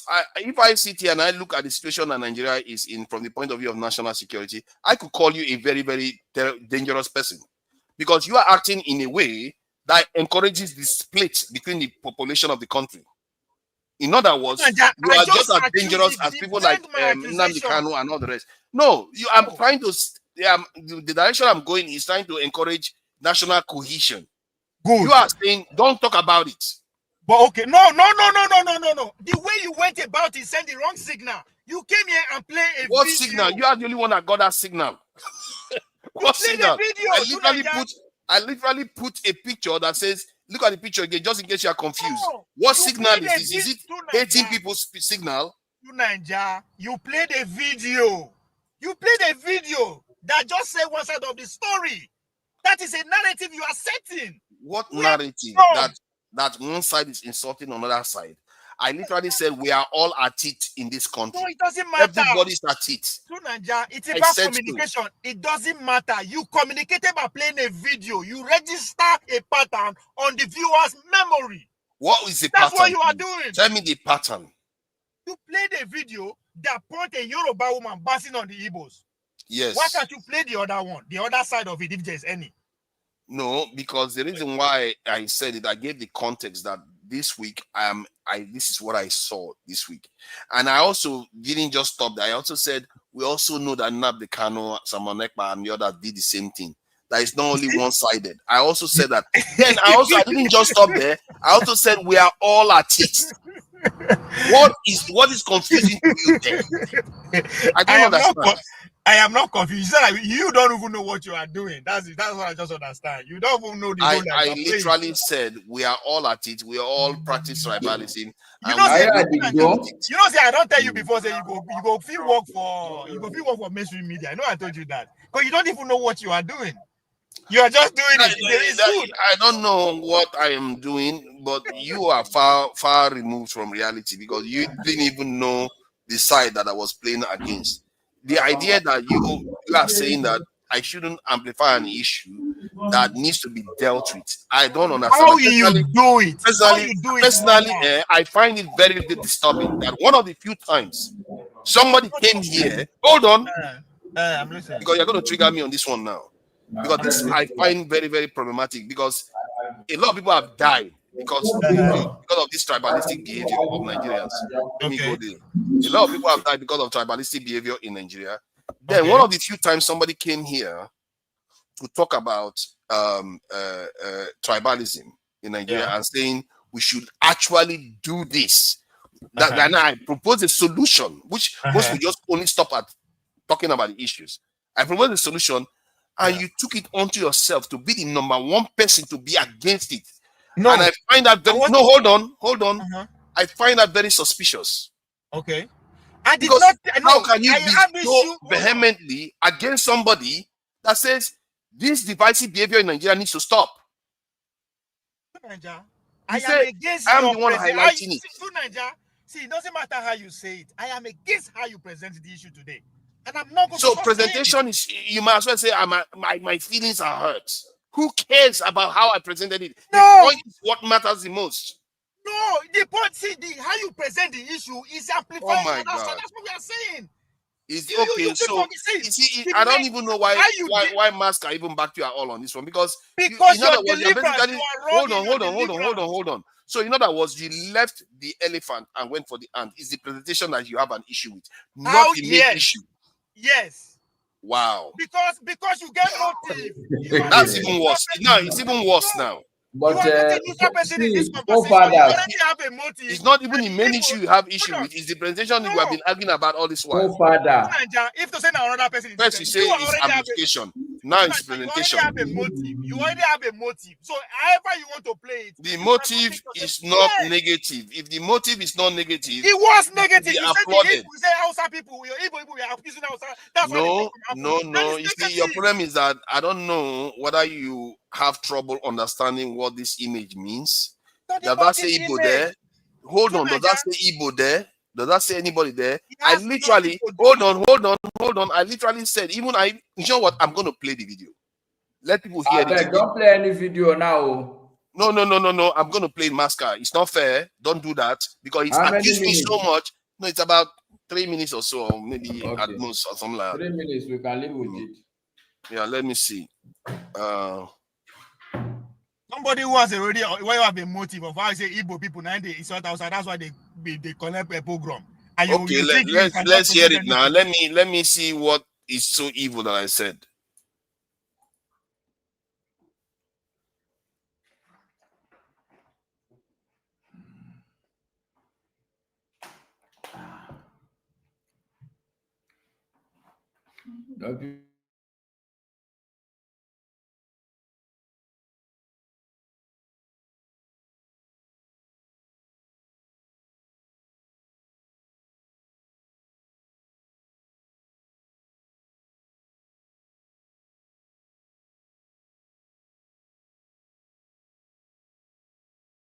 Come. Now only you talk to yourself to Nigeria. Not they hear anything that is going on there. Sorry, I didn't think you didn't hear it. I muted. Nothing is playing. Nothing we heard from like Simon Ekpa, or even Namdekanu saying that they should go and kill people's children. You see what with they talk. Now your narrative, you have a narrative certain things. Very, very deep funding them. Your narrative now you don't follow for so many years. Very, very. Can you be quiet for a second? Terrible videos out there on the TikTok saying all kinds of terrible things about the Southeasterners, all kinds of horrible things, and they deliberately are doing it. You can see that they are trying to inflame tensions for whatever reason, whether they are upset that an incident that occurred in Lagos this week led to somebody, getting killed that was a Yoruba person by an Igbo man. It's not an excuse to go out online and start spewing garbage out there. Some of the stuff, they've been doing it for a very long time. I don't know but why TikTok is allowing them to do that. Because that's terrible hate speech that we are seeing there. Some of the things they are saying is horrible. That they're calling people dogs and all kinds of stuff. It's really, really horrible. Poisonous comments. It's almost, for me, it's almost as egregious as the one we heard from like Simon Ekpa, or even Namdekanu saying that they should go and kill people's children. I shouldn't be using the K word, but point is that they are advising people to commit certain things. Very, very divisive terms. And this is why I believe that Nigeria may gain from passing a law that prevents people from behaving like this. It's just wrong. And let's carry on. I will talk about that. For me, that's quite serious stuff, because this is not election season. And look at the kind of language that is coming out already. It's not even election season yet. And the last time, and that's the thing you don't forget, I'm going to rant on this one because I'm going to let people talk. The last time this election cycle was occurred, a lot of Easterners lost their lives. Now, a lot of Igbo people were killed. You know, some of them injured, not too many, like it's not like 20. I think about 3 or 4 cases I heard of. And injuries, a lot of people got injured in Lagos, you know, and they make it look like it's the other way around. I don't understand that. I don't understand why some Southwesterners are trying to amplify it. It's making it look like it's the Igbo people that are attacking them. I don't know, because we were here online and we saw what was going on throughout that election. Nobody has said that an Igbo man killed an Yoruba man during that election period. It's the other way around. And yet they are the ones angry about it. I don't know whether they've released the one that said that it was Igbo in Lagos. That's another thing that the Southeasterners should contain. But I'm not sure they still released him because he claimed that it was Igbo in Lagos. This type of behavior that this government is doing, it makes people think they are siding, they are taking side. They are supporting only Southwesterners. This is bad behavior. Our leaders should be setting better example than this. But I will leave that for now and then move on to the next one. The next one is about Air Peace going to Brazil. Air Peace is one of the heroes of Nigeria, isn't it? So now, what is there that is specifically offensive to any particular group of people? Can you play the video? Now, video is something you play. I don't know. Oh, the video of the people that are having conversation. No, you don't do now, Ovie. That is an old topic. In fact, let's leave I don't know. So let's now, move on to another topic then. If you want to talk about something else. This is your monologue. If I come here as a Chinese person, I don't know Nigeria. I know they understand Nigeria. Once I listen to that, you know what I'll take away. Ovie, can we leave it? So if you say more leave, I'm more leave, but more leave. I beg, I talk. I support. Let's leave it. I think it's been trashed. So now let's go. I think that maybe, you know, the Israeli-Palestinian conflict, or Gaza, more like Gaza-Israel conflict, it's not our conflict, but maybe there's something we can learn from it. To be watching European leaders wringing their hands for the last 2 years, America president, do you know that President Biden's spokesman came out openly and said Netanyahu sabotaged the peace, the deals that they were trying to broker with Hamas? These are people that when they were in the office, they were blaming Hamas for it. But when they come out of office, they come and start telling the truth of what is happening. So you begin to wonder if these countries are so scared of calling Israel out and telling Israel, behave yourself. Why no, Father, just a point of correction. It's not about they have the interest, it is their own interest. I see to Nigeria go work for mainstream media. Out of the Americas. Why? Maybe I should finish the question. You know, I have to set the table first. Then you come in. You're all in a hurry today. My point is that if they are scared of confronting Israel with the truth, I agree. There is an element of their own interest involved, but this goes beyond that, because a lot of them in the West are complaining that this is not normal. The Republicans that support Trump are saying this is not normal, that they have to do something about this. So my point is that the fact that they too can be susceptible to it, because we have to talk about it from the way it might affect us, because it's not only their problem now. How do we insulate ourselves from this type of problems? Because clearly all nations are looking to influence each other. And if you are weak enough, or you are not alert enough to that, you can be influenced, and your leaders will do the bidding of other people instead of your own bidding. So is there anything anybody knows out there, any tactics and methods or ways the people can, like me now, if you ask me, I would say one of the first things as a nation the people should do is, maybe your leaders shouldn't be traveling overseas for treatment. That's one of the first ways you can get compromised. And secondly, maybe you should not be sending your children overseas for school, because that's a compromising situation. Because most of our people don't want their children to be harmed. As a matter of fact, most human beings don't want their children to be harmed. So if you send your children to a foreign country to go to school, you better not offend that country. You better not offend that country badly enough, otherwise they could compromise you. So do you guys have any ideas and ways, or what do you make of it in the first place? Then let me know. Maybe you have ideas of trying to curtail these type of things, because foreigners will always have influence in your country. But you have to cut it down as much as possible. And maybe we too should be having influence in other places. What do you guys think? Tunanja.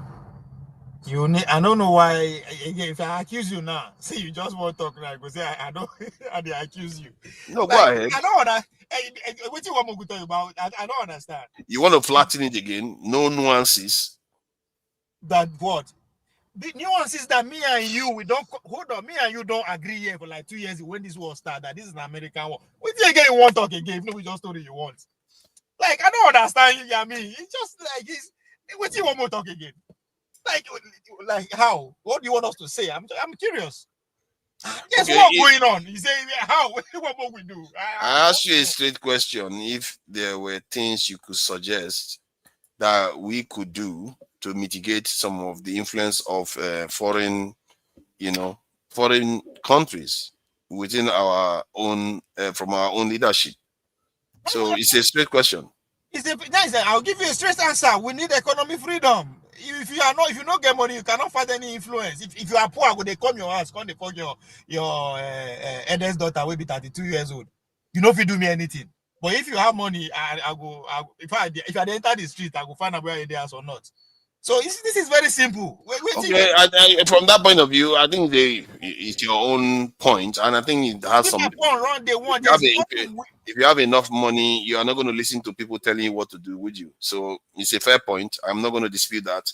No, we are not at that point because the world not just operate in a vacuum. Then just level to this game. So where are we in the Committee of Nations? We not did the map.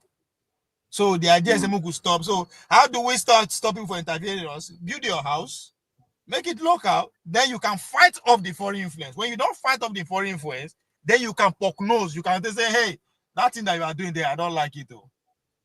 And so if you are fighting off, how would it look though? After you get the economic reason. When you say fight off, how does it look? You speak from your place of strength. It depends on what you have going on for you. You still come. Anybody will intervene, you will collect. Right? So everybody is scared not to collect because we know what is at stake. We know who is fighting war. Because no one I know they like talk about the issue because this is, for me, this is a convergence of interest. America has to dominate the Middle East because that is the engine room of the world in terms of energy. They have to combine that place, and it's not. They are not the first. The Dutch, the British, now it's them. Why the Jewish people? They don't want to happen. What happened to them before to happen again? They want to survive. So you have people who have two interests collide. That's what you are saying. So me and you cannot determine how it's going to end or how it's going. Nobody can determine how it's going to go, how it's going to end. Nobody. Only America has the power to do that. And if you want to, that's what I'm saying. Go look at the UN. All the time when they use their might against, they're out of about 100 times. 90-something% of them was to protect Israel. So this is not just fight. Maybe say just because you don't like what is going on and you speak of people look at it. That's nothing to happen. You get to understand what is happening. You have to also understand the history of the world. How America to become America. Okay. So what you happen is a nature. It's not something that is new. No, it's not. Let's let Jagun speak. I think Jagun is Jagun, thank you for joining us. You seem to be signaling. So Masca is in Nigeria though. So let's try to take him into account. Masca one of the 0.1% of Nigerians. So leave him. They can be alive for. So because it's 0.1% of Nigerians, we should look at the fact that he's on the ground. He's on the ground. He's not complaining. What are we gonna do? You are muted. You are muted, Jagun. Please go ahead. Oh, I see. Thank you. Yeah, I've been listening for a while, and it's been interesting, but it's not been interesting. I'm happy you stopped the subject beforehand because it became nothing of a nothingness. I'm afraid. I don't think it was the best viewing, but it was interesting in a little way. I'm happy that you were able to change the subject, and I think what you brought on, forefather, it can be critiqued as being unnecessary or as being something that we don't need to highlight. But I always applaud you really for bringing on subjects that do have some interest. But I think the way they're discussed are a bit, I don't know, they come to a bit of a crash. What we're talking about now, however, I would like to say that it's more interesting because it speaks more to our variable common sense as to where we are in the world as a Nigerian group and what being Nigerian means to us through the years to this point, and therefore what it could be. When I look at Nigeria and it's economically, and in its last 10 years, let's say, and how the economy has grown and shrunk, and what has made it do so. There was a time, I remember when Nigeria in the 80s were playing in Atlanta, and that World Cup, we could have won it, and it would have meant so much to me as an individual. I just remember all of my energy being with Nigeria at that time. And even then, I used to say that if we had George Weah in our team, we would win that team. You know, obviously George Weah being a Liberian and not a Nigerian. Yeah, it is George Weah. Yeah. Then I look at Nigeria now and what it does in terms of influence in the world and what it does in terms of the so many individuals who are doing great things out in the rest of the world. Great things at all levels. And then you look at the strain that Nigeria is under economically, politically, socially. And we look at these things and we say, my goodness, man, only if only.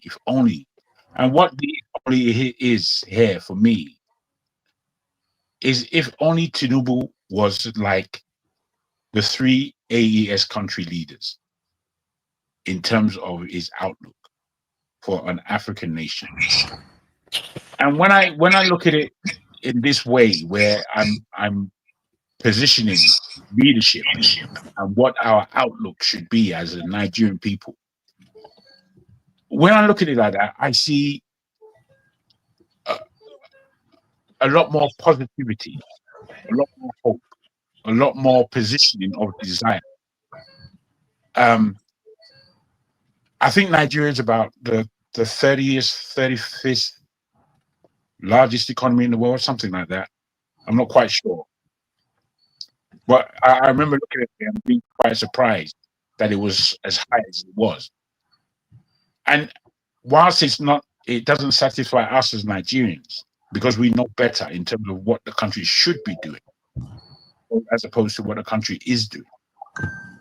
I find it very evident that if we could really change around people in positions, in the positions that they're in, and we could have the better voices who are speaking for the emancipation of the people in their nation and the emancipation of the polity as Nigeria speaks on a global level.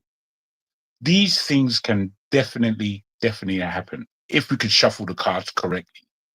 If we can shuffle the cards correctly and put the right people in the right place. I mean, I'll end it there just as an opening thought, and like to hear what you may have to say upon that. Yeah, Masca, please go ahead if you have something to add.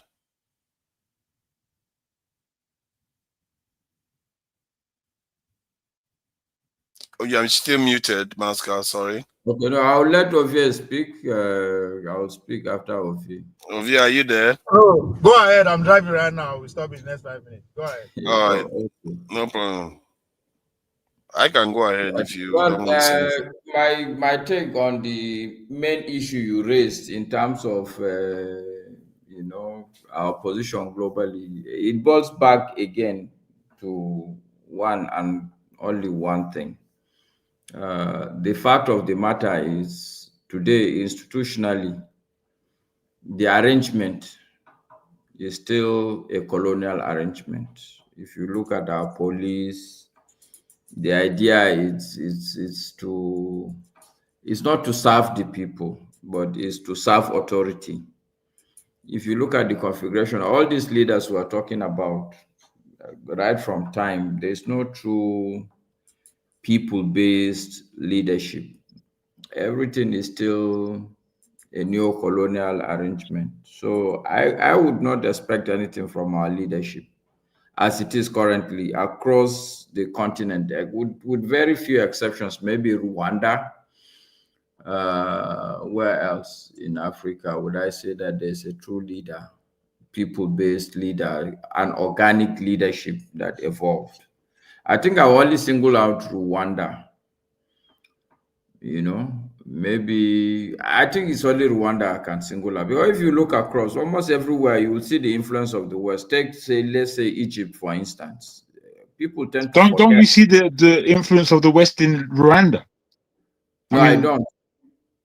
My goodness, that's I quite don't. strange. I don't. For what Rwanda is doing, Rwanda is a Western project led by the Clintons. I mean, for what Rwanda is doing in the Congo, that alone tells you that there's some kind of participation going on. I mean, I don't know. I'm not sure of that one. I wouldn't Like agree. I said, I mean, my preoccupation for the whole day is not to look at the world. My conviction is that we that are still here in Nigeria or Africa generally, see, it's surprised that we still have time to pay attention to what's happening. The daily survival is in itself a big battle. So I will not argue with anybody, but what I see with Rwanda, it's, look, take it or leave it. I believe that they are making progress. This is a country that had just suffered genocide in no distant past. And I know that the Western leaders, they don't like that guy at all. So that's my take. If he's also a Western influence, I will not be surprised. But all I'm saying is that we still have almost all leaders across the continent are not organic leaders. They are not truly, we shouldn't use the word leadership, actually. They are just rulers. And I think the fact of the matter is some of them understand what's happening, but they are neck deep.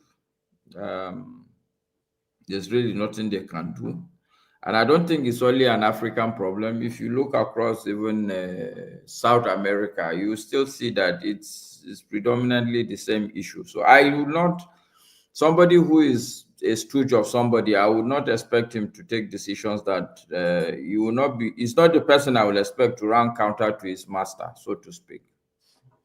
The onus is on us to really sit down and find the way to really liberate ourselves. We are still not truly liberated as a continent, as a people. In fact, I'm not even talking of liberation. Even you and I, we are still colonized mentally, sincerely speaking, whether it's in terms of dressing and culture and all that.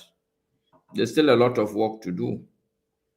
You know, we are not even somebody like the Indians. You could see them culturally; they are independent.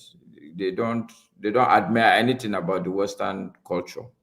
But for us, yeah, when people talk, especially when you hear some of the criticisms, technically speaking, people are just saying that you have not copied the white man enough.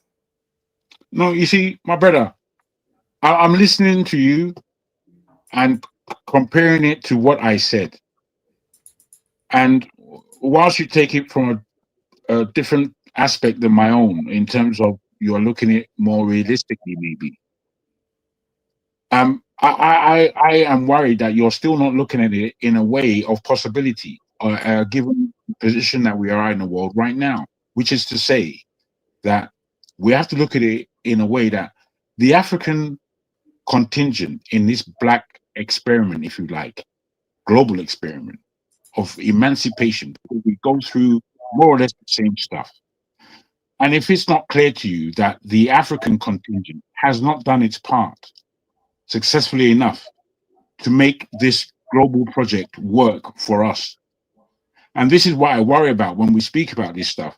Are we speaking about this stuff in a way that we believe it's possible, that we can come out of the tragedy that we've been walking for 400 years? Or is it a foregone conclusion that we're just going to end up with this? So, sometimes I especially when we are talking about bringing solutions to the table, that's why sometimes I don't really like coming on here, because it's either argument for argument's sake, or we're not really able to see positively enough that we are so well positioned with all that's bad about us that we know about. But we are still so well positioned globally. We have a voice globally as a black people, whether or not. You'll have to explain further, Jagun, for me to. I don't see what you're seeing. I don't see that light you're seeing, that well positioned. Well, it's not necessarily light. Apart from to say that geographically we occupy east, west, south, north of the planet, and we are doing something. It may not be the best of things. Okay, like what? Give me an example. Bro, like what? Even just working and paying taxes in another man's land is a power base that we don't know what to do with it. We have no idea what to do with it, but it's still a power base. 1, 2, the influence that we have and the growing influence. The Caribbeans have had a great influence in the world, impactfully. The Black Americans have done the same. The Black South Americans have done their part. The Black Europeans and the Black Africans, I think possibly they've done less, even though they're still there. And I'm saying to you that, look, with all the influence that we have in the world, with the fact that our economy is poor, but our land is rich, with the fact that we are well positioned in the world to make sure that there's a structure of keeping our business and our money within our communities across the world. These are all kinds of possibilities that it doesn't seem to me that we are looking at all. But we are looking to be gifted something from God knows where. You have to see the gift that we're already in. We're in a position of gift. Is this gift, Jagun, a new gift that was not there before? No, it's been there. It's been there for quite. When I was growing up, let me just give you an understanding.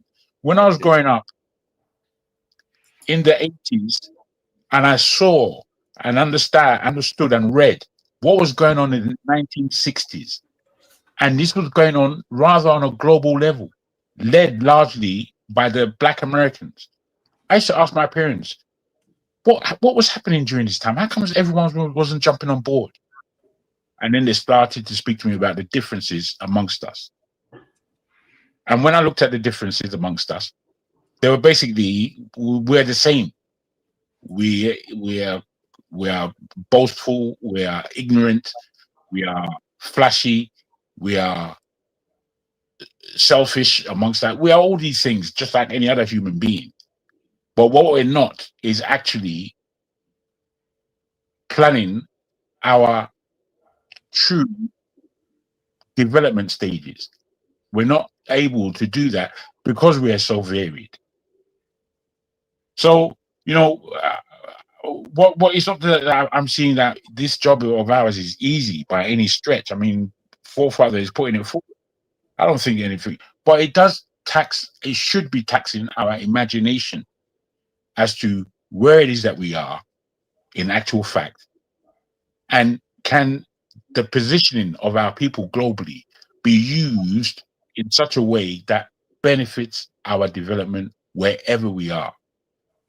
The fact of the matter is, the money is actually there. It's in the community. In the UK, if I wanted to raise £1 billion, I ask every black person to put £600 down, and it's done. Every black person in this country, if we put £600 down, we'll have £1 billion. With that £1 billion, pounds, not dollars. I understand. If with that £1 billion, I could start a bank. We can start a bank. £1 billion. You know what you get if you put £1 billion down, you're leveraging on about 50 billion anyway. You can start a bank. So, you know, we're not really, I don't believe that we are really looking for possibilities. I sometimes I don't. I believe that we're just in it for an argument, and I find that quite strange. I don't actually like it at all when we just want to argue about nonsense. Okay. So I've listened to you, Jagun. Try to explain your position. My conclusion from what you have said, you yourself, you're only praying. It's more like a prayer. It's not that there's any concrete event or trajectory or chain of events that you are pointing to, that if you... I can. It's not that I am. I can cry. The only thing is, you are correct about it being like a prayer. I take that on board. You know, sorry, just hold on. Wait. Let me just I need to do some paperwork. Please like, share, and subscribe. It's really terrible that there was a time almost 150 people were watching, and we are seeing 14 likes there. That is just horrible, really. And if this kind of stuff carries on, I don't even know what the point is. What is wrong with Nigerians now? They tell you like, share, and subscribe. You can't even be bothered to like and share. And all you do is come and say negative stuff constantly on the chat. And you can't even be bothered to like and share. 14 likes, for crying out loud. And we have at least 88 people watching. Come on. I've liked, so it's Thank you. Now how many? Let me see. Well, I done 15. I can like again, Shay. No. No, you're going to remove the like. It's 15 now. You see that it's only you that has, but the others are watching. They've not liked yet.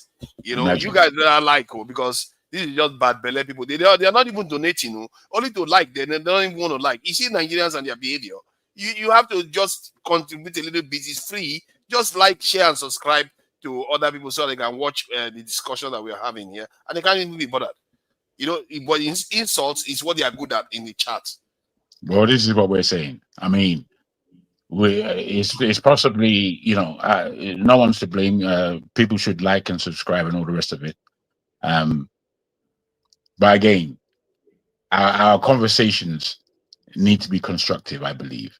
And all I'm saying, Maska, is that this is a think tank, or maybe a thought processing that could go into deeper thinking. I'm not telling you that I'm coming with a solution. I'm saying that our discussion or such a thing that Forefather brings on, one can only look at it as a wish list from now. We can speak about the problems, we can speak about the reality, which we all know and have our mind into. We know how difficult, disruptive, and you know, impossible things are on the Nigerian level. However, I'm putting to us here that our discussion needs to be tailored to the possibilities, because the level of impossibility that our mindset is being drawn to, I think it takes a lot away from us. I think we deserve a prayer, if you like, at this point, at such a point. I think that's a weapon in itself.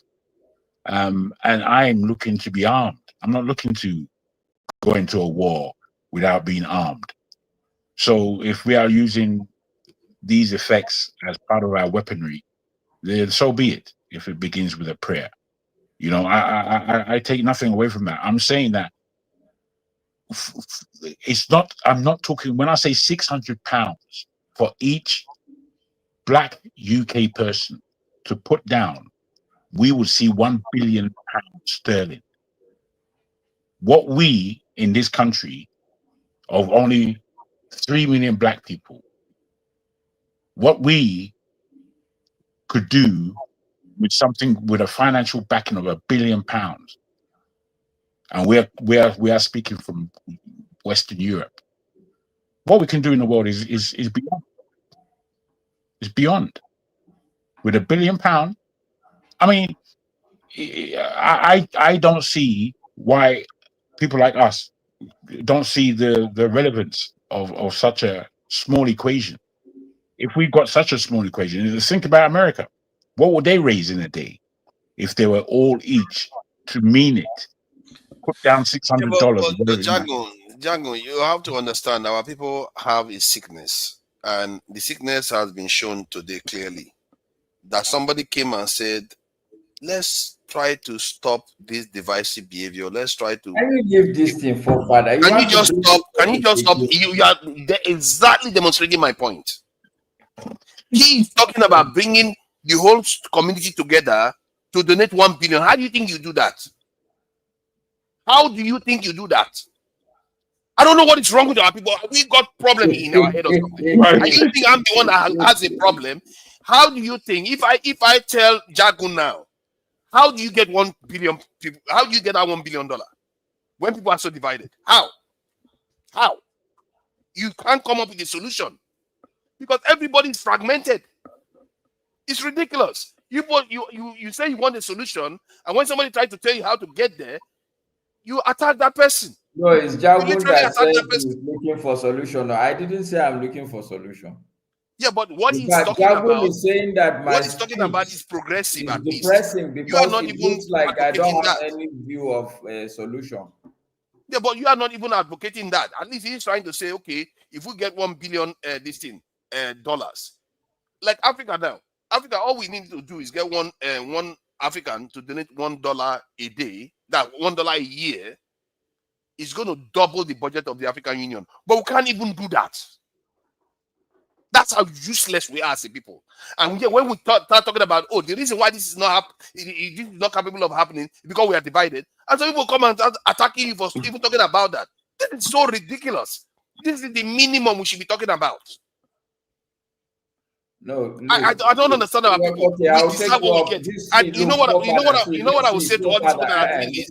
Hold on, let me say my piece. You know what I will say to all these people that are doing this? Hold on, let me say my piece first. It's 30 seconds. Okay. If the day something is going to happen on the street of Lagos or Abuja, it's going to be on all of you. And that day I will be here. Because all of you, when they say they should do something about it, you attack the person for saying it. This thing you are saying, no, it's going to be on all of you. Because you are all saying it's not good. Because when the trouble happens, I'll be here. I'll just add story. Honestly, I'm not gonna look. Let me show you practically what we're saying. I'm not gonna elevate that your topic. You want to discuss it, you will discuss that division alone. I'm not gonna even join it, so that I will make sure it's a dead issue. You will not have me talk to you about it. We're not gonna have that discussion. Continue. You don't have to. You don't have to. You've already made your point clear. The point is that when the incidents occur, and I would like you not to say anything about it too that day. It's okay. I agree with you. Exactly. Good. You should remain consistent throughout that period. And it's going to happen. We are going to watch it. I hope it doesn't, God forbid. I really don't hope it doesn't happen. But if it does, okay, you are all and this video. I'll probably cut this video. I'll probably cut this video that we see.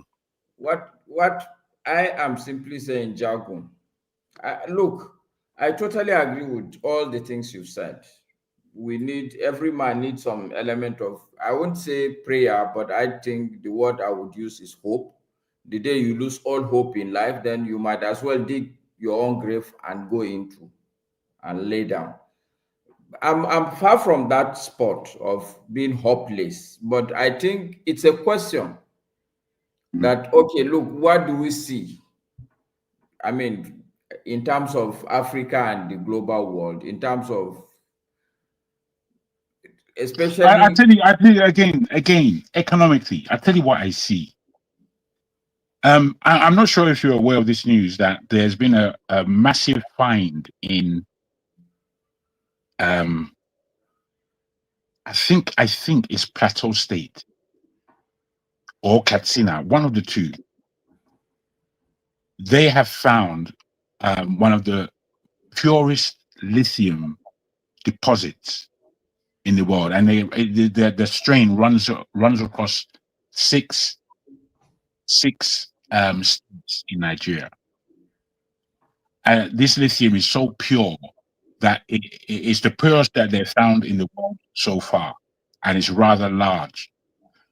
They say that the move from oil and gas, and he said that we haven't even begun our gas exploits as yet in real terms, through to lithium in terms of energy, that this secures Nigeria's future one way or the other. It's almost like we've been blessed again. You know, in terms of oil and energy, Nigeria has been running its oil and energy since the palm kernel and what palm kernel was able to do throughout the industrial ages. So we've been running energy across the world for a good 400 or 500 years in one aspect or the other. It seems that, again, Nigeria is being gifted a large opportunity for its future. Nigeria just has to get it right. And the fact of the matter is, we hear that squabbling about this and that. It is actually our responsibility to make sure that we can hand over a strong economic discipline to the next generation. When you say we who call ourselves the Nigerian people, and we who are in this generation, we are in. Okay, so Jagun, look, let's be very honest with ourselves, and it doesn't cost us anything. We can all dream, which is fine. I'm a dreamer. I truly believe that this continent will be a great continent. I truly believe. The only question I always tell people is, the only question I ask myself, whether it's going to be in my lifetime or after me. In fact, my daughter last 2 weeks posed the same question to me, because I was speaking a bit positively about the country, and she asked me, do you really believe that all these things you are saying will happen? My response to her is the progress of the African continent or the black man is like, it's in the same vein with hunger. If you're hungry, the question is not whether you should eat food. It's where and when you're going to find food to eat. It's not a question. We as a people, we have aspirations. That is fact. This aspiration you're talking about is not only restricted to you. I, day in, day out, spend time thinking, how do we move forward? But moving forward also, a bigger part of it is to really understand what is holding you down. Where exactly is the problem? You're right. You want to put 6 billion together, 6 billion pounds together. The question is, why the people before you, where have they not done it? Well, again, you know, you mustn't harp on. What I offer is an idea. What I offer isn't even actually my idea, but it is mathematics. And I like the mathematics of it.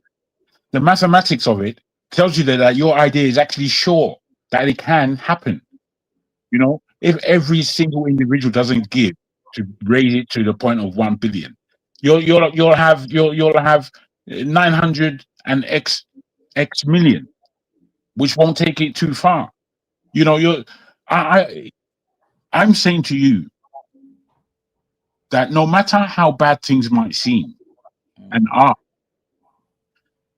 the level of gifting that we have as Nigerian people and upon the land of what they call Nigeria today is still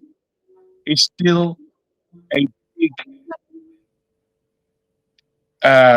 positioning for us who call ourselves Nigerians.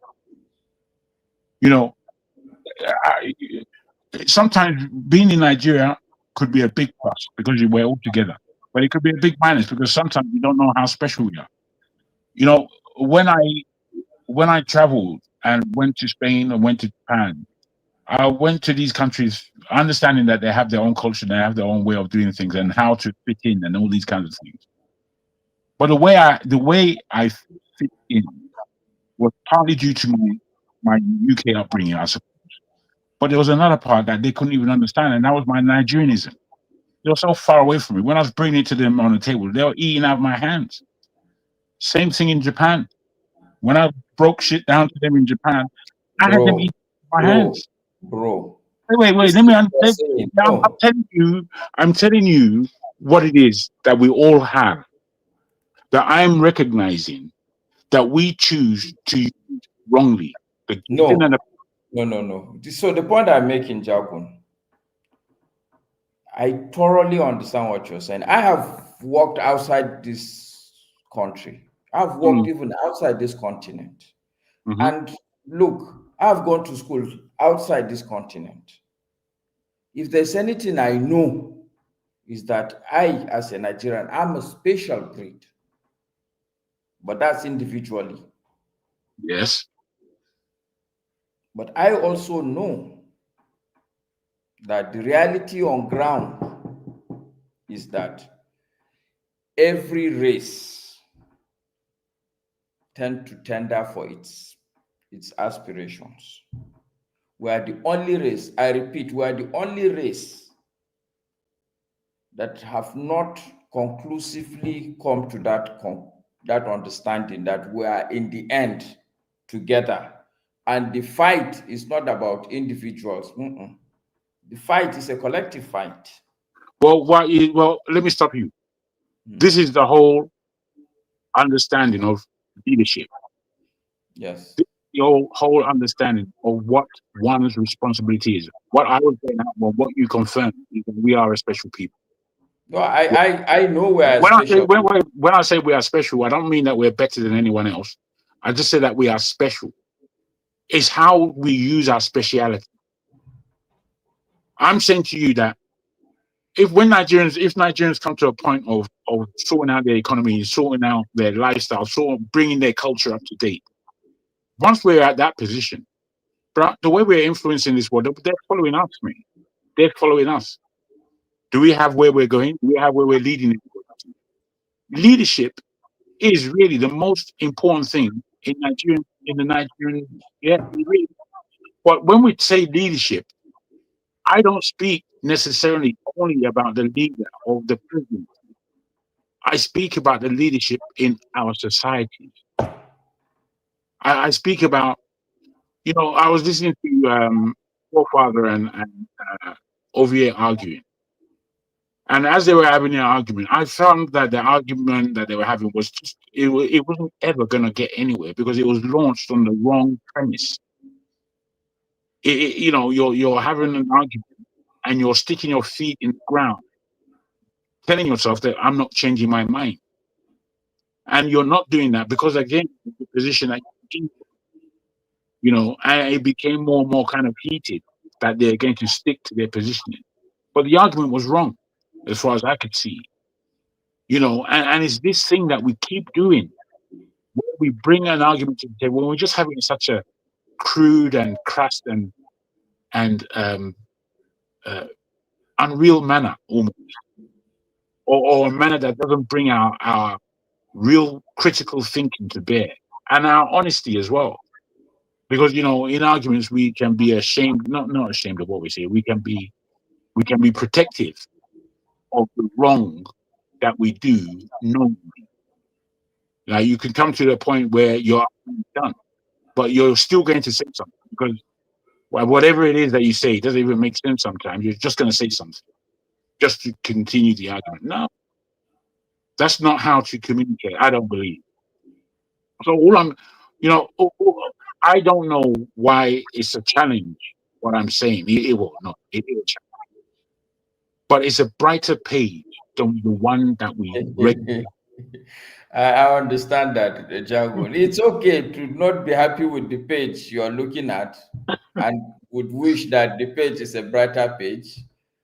But honestly speaking, we are looking at a very dark page. But the good news, I totally agree with you, is that this is life. Life in itself, it revolves around the fact that it's not there's no foregone conclusion. Yes, it's dark, but I honestly believe, like I've told you, me personally, I know that we are great people. Even when you talk of endowment, I am convinced that, look, we haven't even fully discovered our endowments yet. We haven't. And I tell people that one of the good news for me, I had a discussion with somebody, I think about 3 or 4 weeks ago. The lady was sounding downcast. I said, no. The truth is that, yes, people will say generation, but the good thing about my generation is that we have not even put in our acts together enough to have excavated all the resources. We've not even, because look at a simple example I gave her. The oil that we are supposed to, the crude oil we are supposed to export. How many years have you had that Nigeria has fully met its quota, the OPEC quota? Let's even start from there. We've not even put in our acts together to even excavate, even like they said, you can export 2.5 million barrels. We've never done up to 2 million. So the resources are still there. Is it the marine resources? Is it the arable land we've not started even tilling? Potential, yes. Possibilities, yes. Now the question is, so what is that singular thing that you have to deal with that would make sure everything starts? Because the truth also is, if you look at other countries like Dubai, for instance, is it mineral resources that made Dubai what it is today? The answer is no. It's leadership. So for me, I understand also your point that leadership should not be political leadership. Me and you should all strive to do great things. By doing that, we'll turn the whole place around. I totally agree to that mentality. And I think if that is the case you are referring to, it's not about saying it. It's good to say it, but it's more to do with doing. Individually, we should all go about and do it. Yes, sir. Yeah. So I think what I believe is that there does need to be a change of morality and a change of mind in many of our people. But in terms of this economy, I think it's business people would almost have to take a greater responsibility of the nation, more so than politicians, for a while at least, in order to get the politician's mind right. Very fair. I think the politician's mind in Nigeria is completely. It's not politicians that made America what it is, anyway. It's just dusty. It's just rubbish. It's clouded with. Sometimes I look at it and it's just like. But again, in fairness, jargon also, it will not be at the level we want it. But you should give credit also to Nigerian business people, whether it's in terms of the banks, Nigerian banks that are now giants across the continent, and even you have Nigerian banks present in the UK, in the US. Yeah, this is what I'm saying. The business people in Africa have set up the biggest refinery in Africa. And it's him, I'm looking at what he's done, to be frank, in the last 5 years. And I've had my dealings with him, and I haven't really liked the way. And I'm sorry not to cut you, but this extends also to tech world. We have unicorns from Nigeria. So yeah, in fairness, I've been looking. These are the things I look at.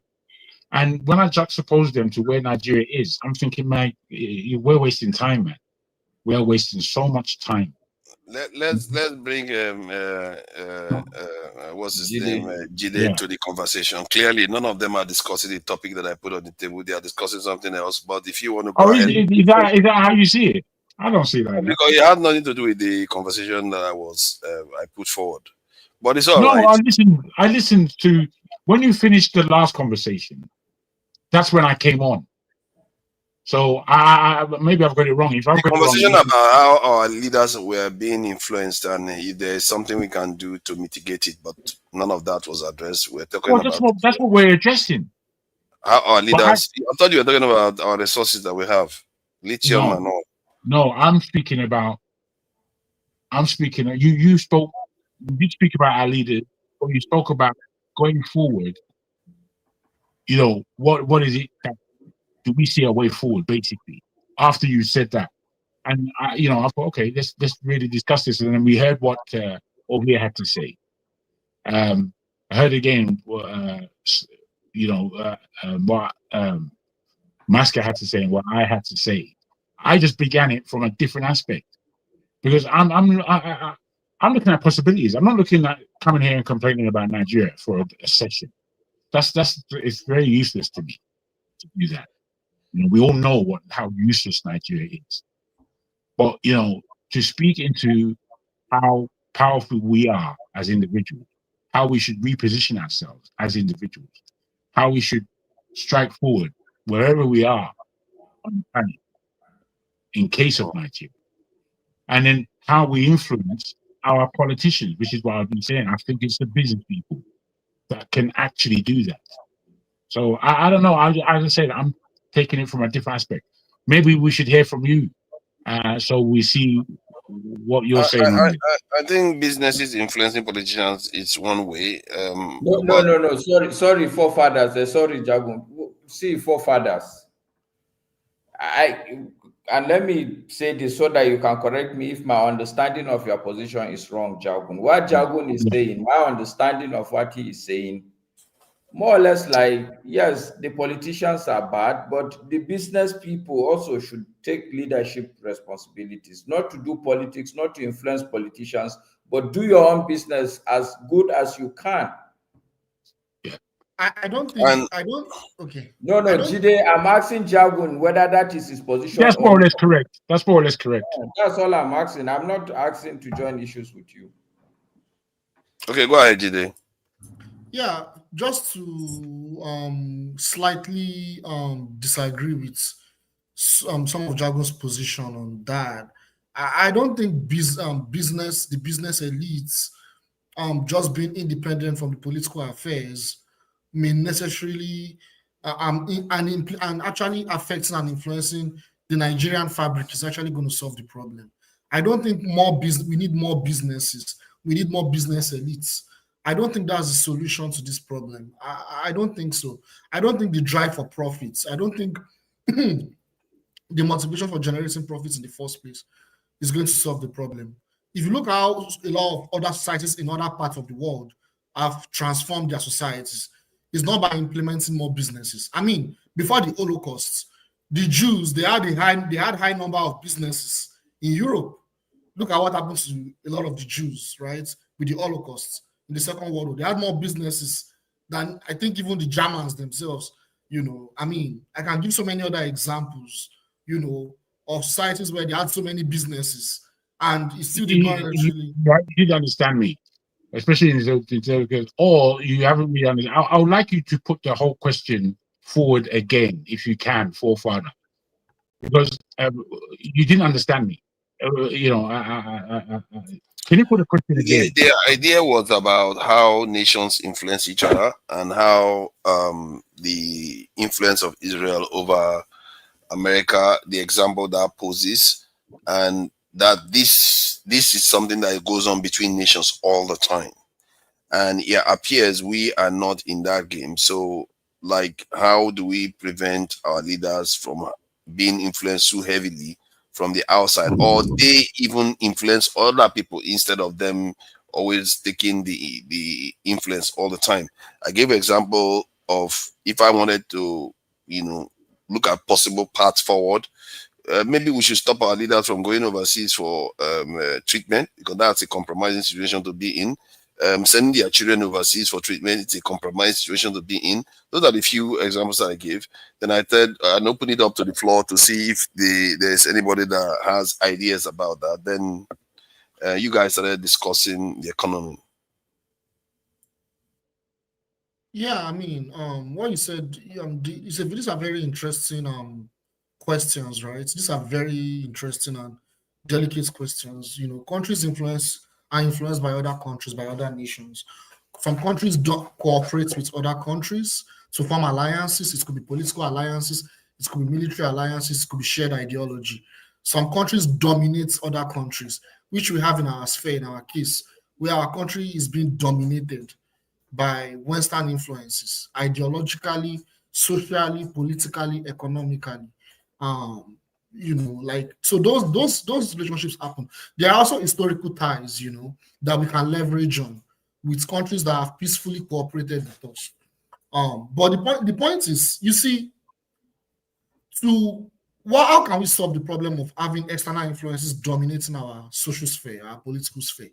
You know, like learning from history and learning from what other countries have done. You know, you need to have a resistance faction for our liberation to even happen in the first place in Nigeria. The first instance is we need to have a resistance faction. If you look at how Nigeria got its independence in 1960, right? The independence. You had our representatives, right? The nationalists, Awolowo, Nnamdi Azikiwe and co. But the people that actually pushed for that so-called independence that we had behind the scenes were the resistance factions, were the railway workers, were the Paimodu of this world, right? Were the Funmilayo Kuti. In Nigeria, as I'm talking today, we don't have that anymore. All we have is the bourgeoisie elites that we all rely upon. We use bourgeois democracy and we keep voting them in, hoping that one of them will change the political situation. That's not going to remove our influence from external factors. I think we need to have that resistance faction. That will begin our liberation. Once we have that first, if you look at Lebanon, by now, Lebanon should have been completely annexed by Israel. Lebanon is still in chaos. I'm just Lebanon as an example. There are many examples. Lebanon is still in chaos, right? If not for Hezbollah and the resistance faction in Hezbollah, they are even a member of the parliament. As I'm talking to you guys today, Lebanon would have been completely annexed by Israel. So why I'm using that example is that you need that resistance movement. It could be a rebel resistance force. It could be a political party that is very rebellious. They are part of the parliament. They are part of the House of Reps. They are able to implement policies. They don't have to be 80%. They don't have to be 90%. That's why we have democracy.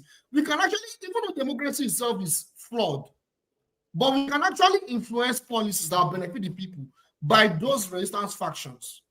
Our labor unions in Nigeria, they've been hijacked. They've been corrupted.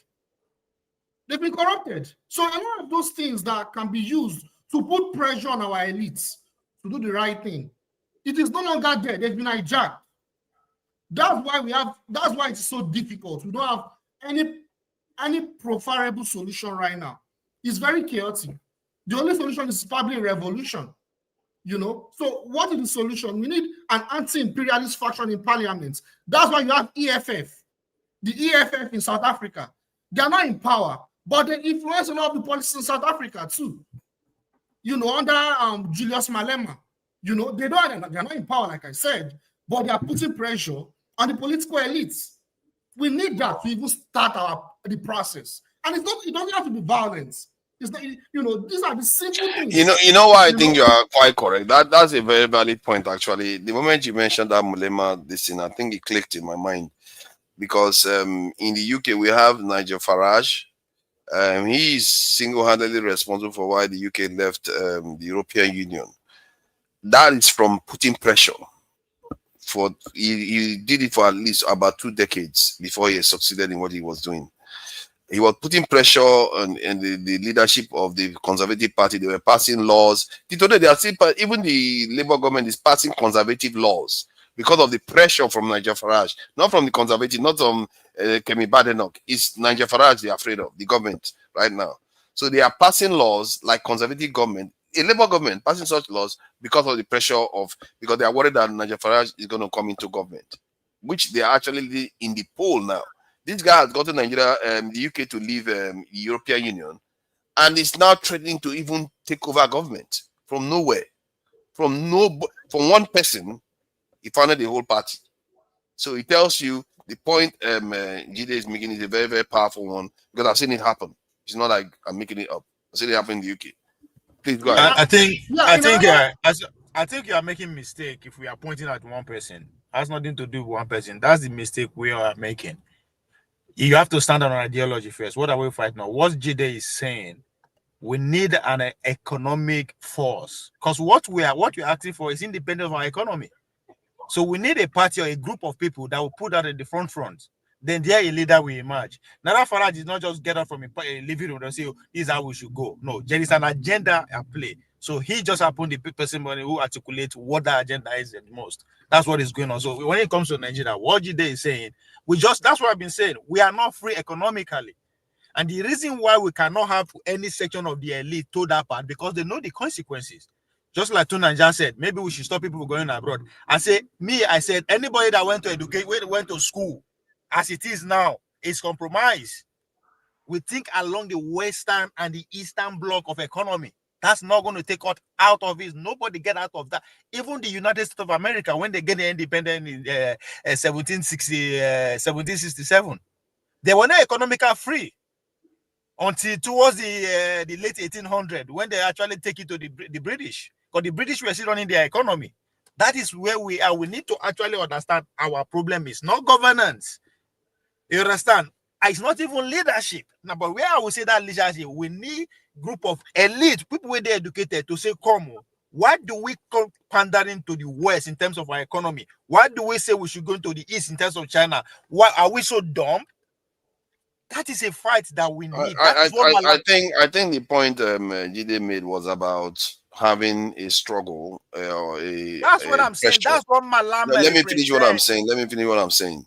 So it's to have a pressure on the system so that they might actually start making changes because of those pressures. That's an important point to make. And from what happened in the UK, let me finish what I'm saying, please. It's not your turn, to be fair. Let Jide finish.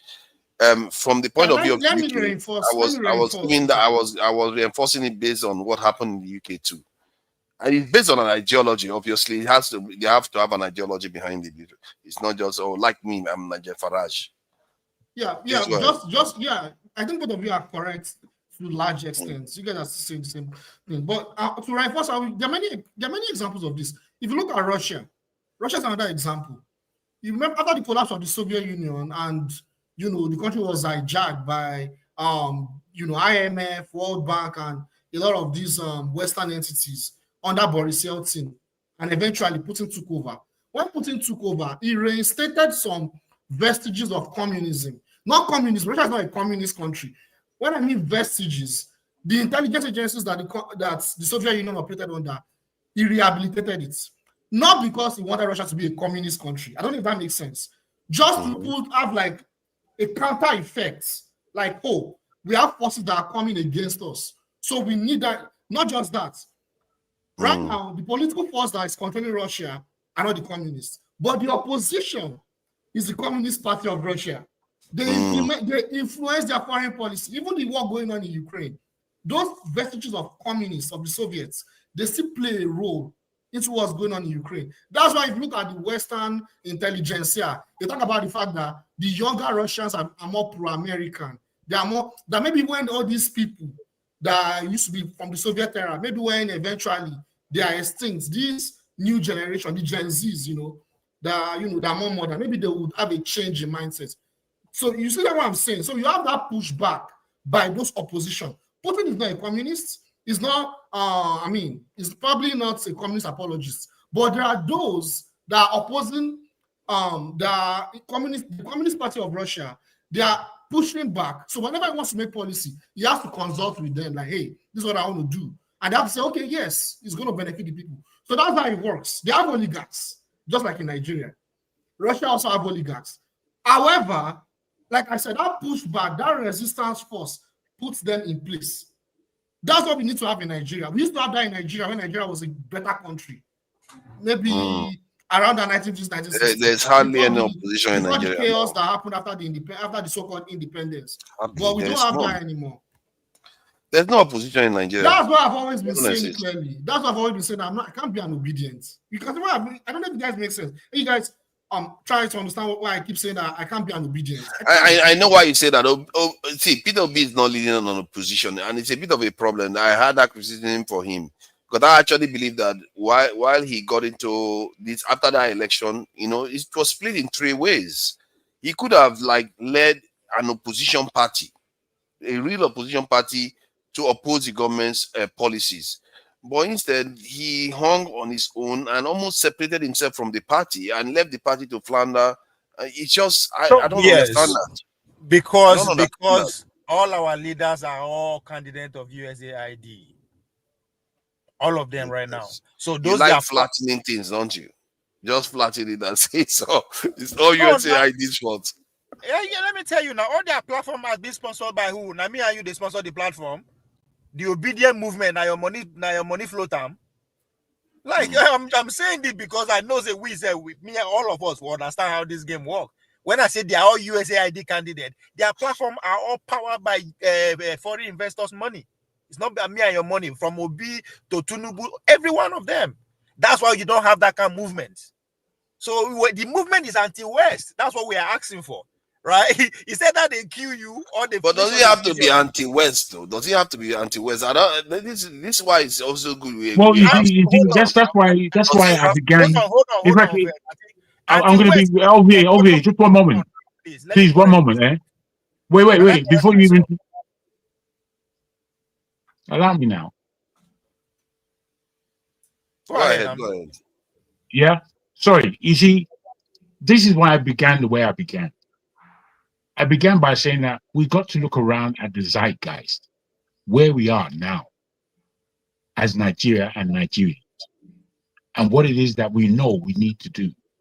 The zeitgeist is so set up in such a way that we are all over the world as Nigerians, not just Africa, Nigerians particularly. Then we are well positioned in those countries that we're in that, yes, there will be that person who's doing the cleaning job, but there are more than likely persons who are lawyers, doctors, and who are well positioned in the society. Then we have businesses and we have ways of raising money. I spoke about all these things because I'm thinking that we're up to date in terms of where we are.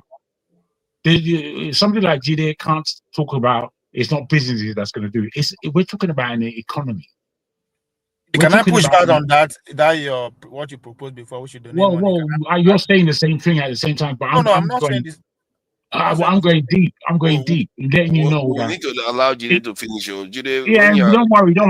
I mean, we're having a discussion here. It's not about terms necessarily. There's 5 of us having a discussion. Let him talk. It's fine. I'll listen.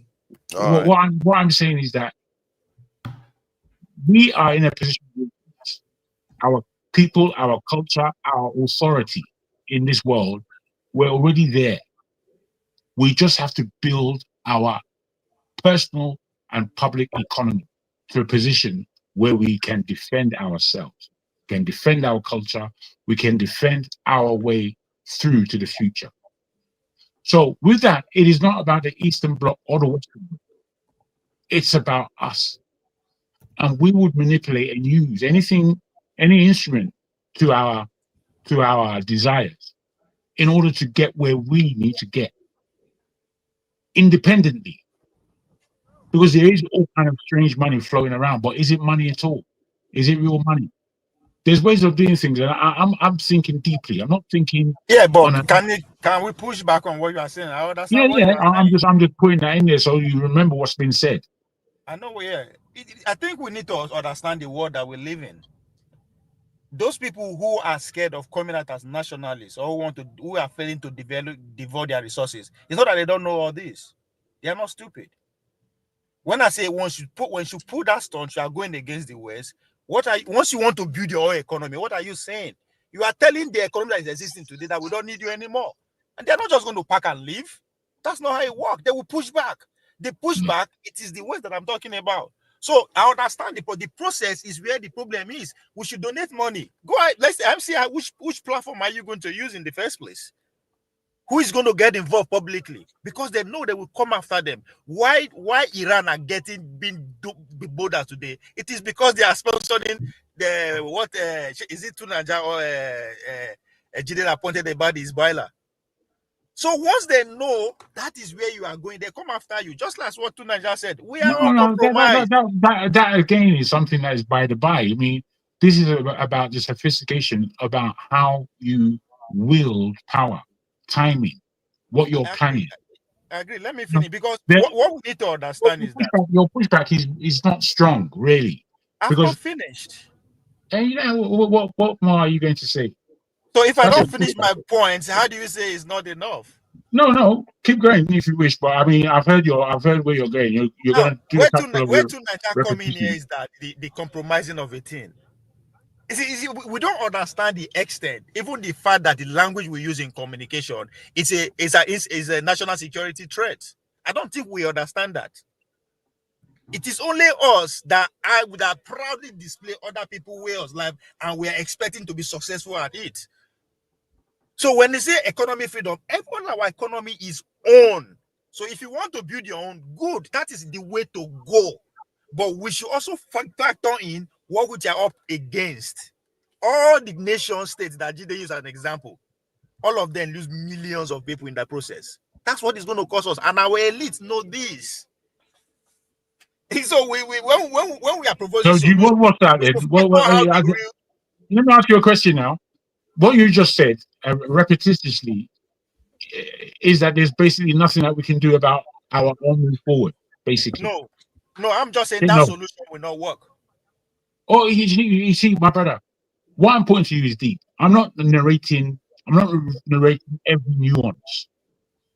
I'm putting the positions that we would need in order for us to gain power for ourselves. There is the East there is the West there. We would use them to our benefit. How I do that, I've got plans of how to do that. I'm not going to say it on this. I'm not going to say it here. But if you're, sometimes, as I said, the way we have discussions at times comes to the point of almost shutdown, where we know that we can't stay in this position. We can't stay here like rotten eggs. And then we're talking to our children like they're normal human beings. But by the time it comes to their turn, they're going to have a lot less power than we have now. A lot less. Unless we do something about it. That's the position that we're in. Yeah, just because that solution will not work, that doesn't mean there's no other solutions. No, I didn't say that. You said that the position won't work. I'm saying that you don't understand the nuances to get there. Merit to Jagun's point, he said something that I don't know whether that's what you meant about businesses being able to influence outcomes and not necessarily relying on politicians. There's some truth to it to an extent. If you look at like Dangote in Nigeria right now, it's not necessarily relying fully on the Nigerian government to do what. That's where you are wrong too, Nigeria. I know. I'm saying I know he has links to the government, but he's also doing his own thing without taking his reading this in direction from the government. He appears to an extent an individual running a business and making a difference on the ground too. Like, he has an impact on the Nigerian nation in terms of how well the nation is doing economically. So there is you can, in a capitalist system especially, you can't discount the power of businessmen. There are no capitalists in Nigeria. There are no businessmen in Nigeria in that sense. That's why that's my pushback. I understand what yes. You started with your negative. You are not allowed to say that. Do you know? I mean, I agree with you quoting Dangote. When I look at him and I watch him, he seems to be very well conscious about global economy. And he's well aware of the enemies who are out there. And he seems pretty well confident that the way he's treading is accurate for him as a business person and as a leader. He knows, that the president of Nigeria will get on his nerves. He knows that there are global machinations that will be working against him. He knows all these things. And this is where we need to put our mind. We have to put our minds in terms of knowing what it is that we're trying to do. Because we know what it's like. The fact of the matter is, if we can enrich ourselves as small groups and do it in such a planned way, there's America there. I'm talking about the Nigerians. I'm not even talking about the black people as yet. I'm talking about just Nigerians. There's the black Europeans, black Nigerian Europeans who are here. For us to work together to create a serious economy within the economy is what the Jews do, what Pakistanis do, what the Indians do, what the Chinese have done. It's what they all do. It just means that a country like the UK, where there are 3 million black people and about 1.2 million Nigerians, if there's an economy that backs that, you know what we're doing when we're back home. I think I disagree with you. Even the countries I use as an example, that is not how they did it. Well, what are you disagreeing about? Say it. Say what you're saying. Because you are putting you are making a point that is already out there, so it's not something that we will need to imagine. And I'm saying the way you are putting Exactly. it is That's why. That's the whole idea of why I put it out there. What are you disagreeing with? Let me be clear. I don't understand. Good. Let me put it out there. Let's go one by one. Let's go with the Chinese. The Chinese is not the business people that build the Chinese. Again, you guys are making the point. The role of business people and not the role of business people. The example is China and America. Business people write the policies and the strategies of America. In China, it's the other way around. That is the difference. In China, a businessman can never rise above the policymakers. Why in America? That's still very arguable, because when you take the history of it, what really changed the Chinese was I've forgotten his name. Nixon. No, it was around that time though, where the Chinese, he went to America. 70s, yes. He went to Henry America. Kissinger. No, that's the American part. I'm talking about the Chinese counterpart. I've forgotten that name actually. It's an interesting name. The guy Deng Xiaoping. Isn't it? When he went to Singapore, he went to America, and he saw what was available to Americans in the supermarket, and he saw how things were working mechanically. He saw these things. This is where the Chinese were going out for education across the world. He sent out a whole heap of them. Within a generation, they had economically, because what he found out is that he could not compete with economic background, making things available to his people. You know, we say things without understanding that there are machinations to these things. But that's not what happened, though. Continue arguing with yourself, bro. Yes, let me continue. That what happened. Can we bring Masca into the conversation? Because this is a factual show now. Let's discuss it. In Tunisia, not be so you start. It's a Okay, factual show. let me flatten the conversation a bit. Okay, go ahead. Let me open it up. After the 100 years of humiliation, what did China do? They locked themselves up. Locking themselves, what do I mean? Every aspect of the society was being monitored by the authority. If now China within now, if that's a then, there will be somebody from the Communist Leader Party at the end of the background on the screen, making sure all the things is going on, from the factories to the worship and everything. Why? Because the fact that the 100 years of humiliation, it should not happen again. So they have to come together in a way, but they have to be a iron hand. Now, when does it not say that, okay, this is not going to work as they wish, that is when the meeting between the Americans and the Chinese took place. And when it happened, what did the China do? They just had to open up their villages.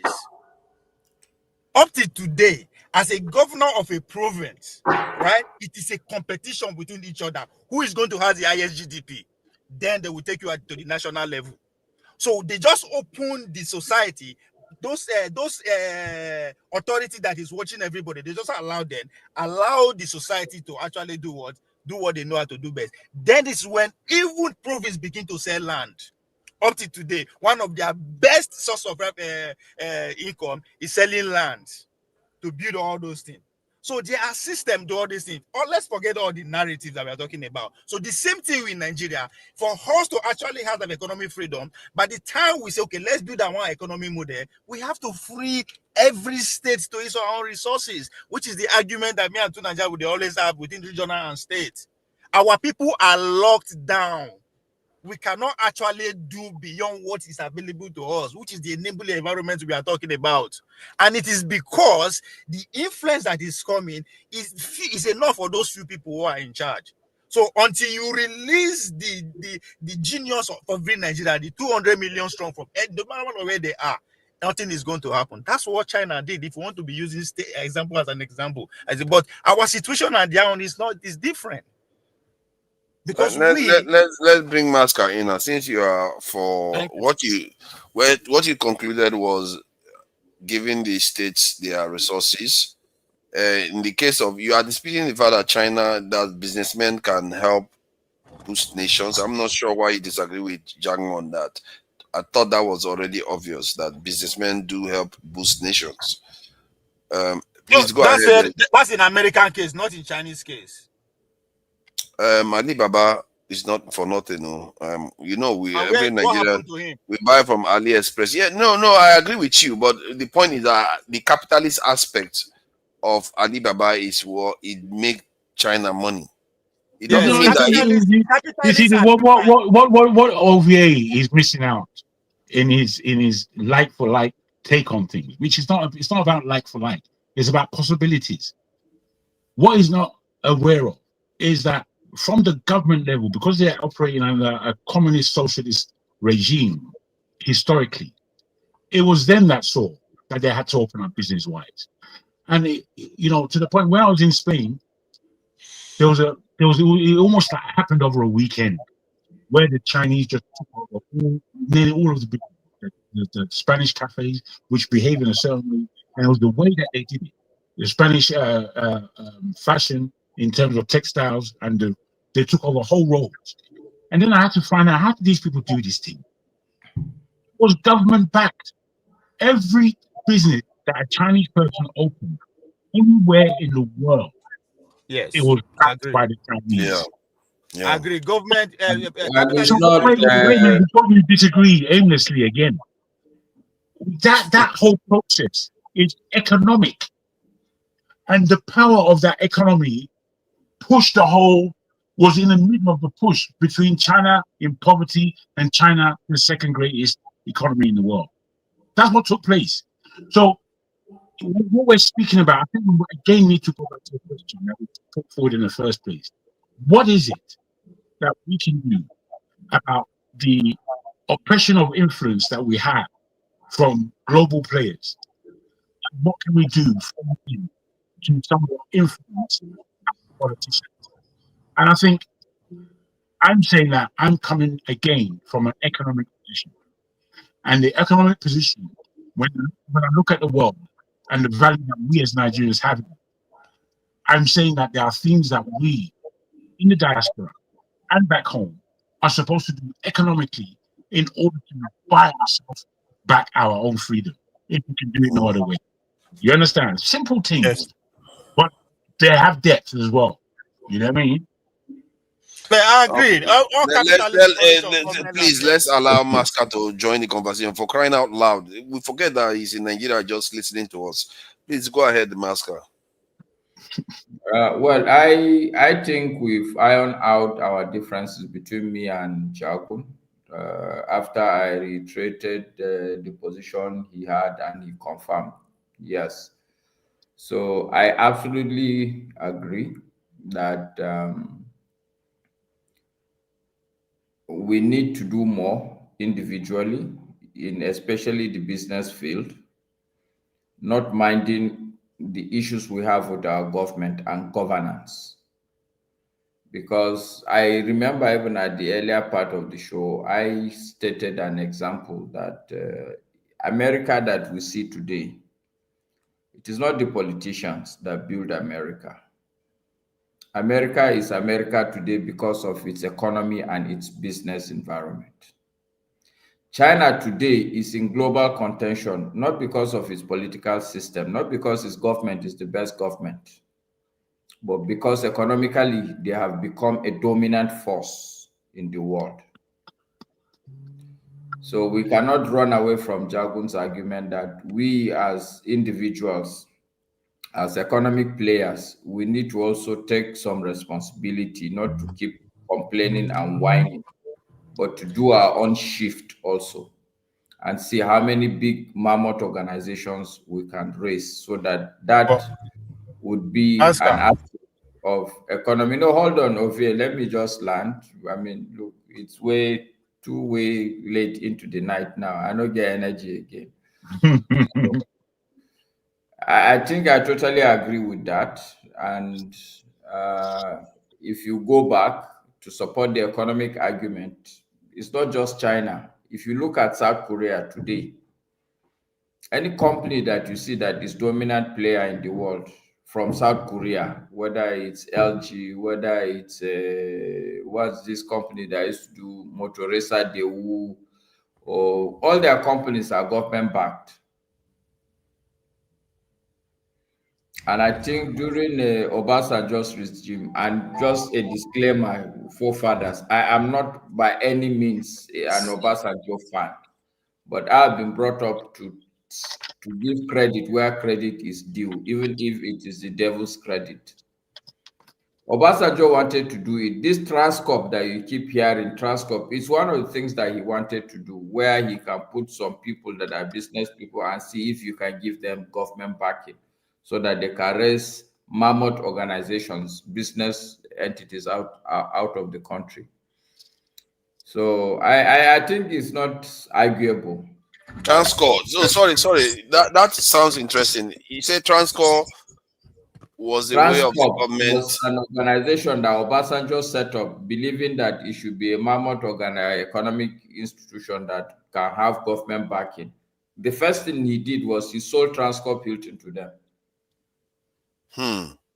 Okay.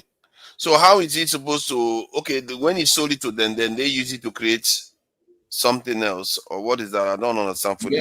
Yes. Somebody like, so what would have happened if it was Obasanjo? I'm just drawing pictures in the air with my hand, with my finger now. What you could have done when the what's his name? Dangote would move to an idea of refinery. Tinubu will have fully backed, Obasanjo will have fully give him government backing. You see that? I think let me just add this. In the context of Nigeria, I was quite surprised when I came back, talking to Nigerians again, and it occurred to me that we have this dual mentality whereby we think in a Western way, we have a Western constitution and everything, but yet we want to maintain a socialist kind of narrative within the economic space, which doesn't marry very well. And what dawned on me when I think we were having this conversation here, that the West, especially like America or Netherlands, some people are accused of actually inventing capitalism because they created the Dutch East India Company. That company was sometimes larger than countries.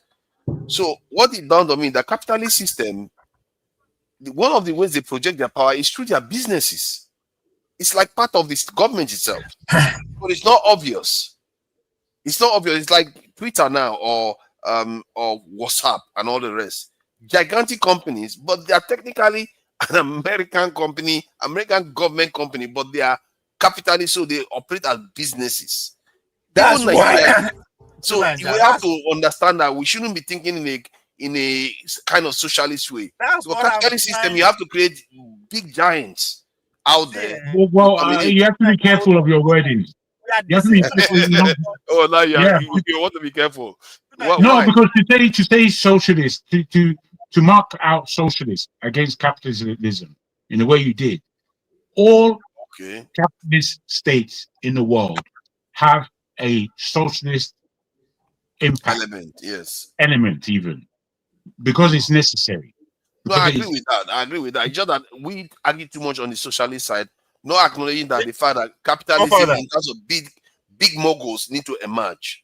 The capitalist system. I think, that's why I say we need to understand the distinction between the China and America. When we talk, when you people go say, "Oh, no, we politicians build America and a capitalist," what are you guys talking about? I will explain what I'm talking about. One person said that. I am the one that said it. I will explain to you what I mean. Okay. Now, okay, go ahead. So what I'm trying to explain to you is that America became a powerful country, not because of its politicians, but because it is a solid economic force. After the Second World, even in fact, let's even talk about... I don't know why you have to go over this again. It's straightforward. Every nation begins as an economic entity.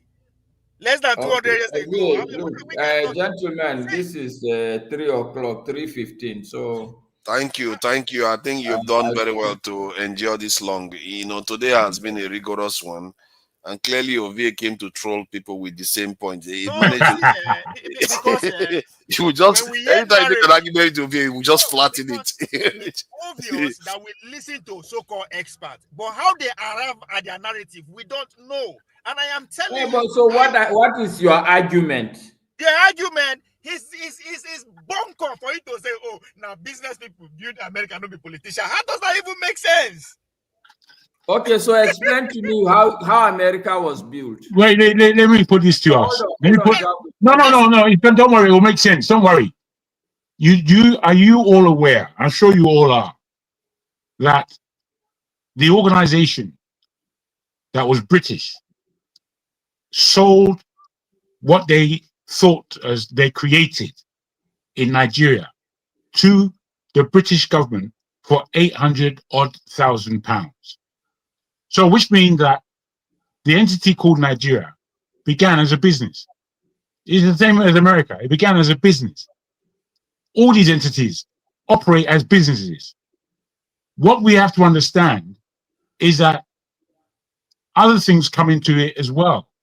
There's ownership, there's authority, there's so much levels of politicking that goes on once you're taking over a whole nation of people as a business. And when this is entertained, that is where you begin to have your direction as politics and such like. But the economy is still the founding father and the lifeblood of said country, said business. So, we can go round and round and pretend that we know what we're talking about. That doesn't mean shit. But you haven't said anything. I haven't said anything to you that doesn't understand things. So that may be valid. You've been trolling people all day, man. That may be valid. Control me, man. So business people. Ovie, he literally said every nation starts as an economic entity, as if he always that's what you have to laugh. He just flattens everything to zero whenever he starts talking. But we all know that. That is not the confusing aspect. Who are the businessmen that build America? They don't get name. They have names. Let me quote these names for you, Ovie. It's there on the internet. This Ovie. Yes.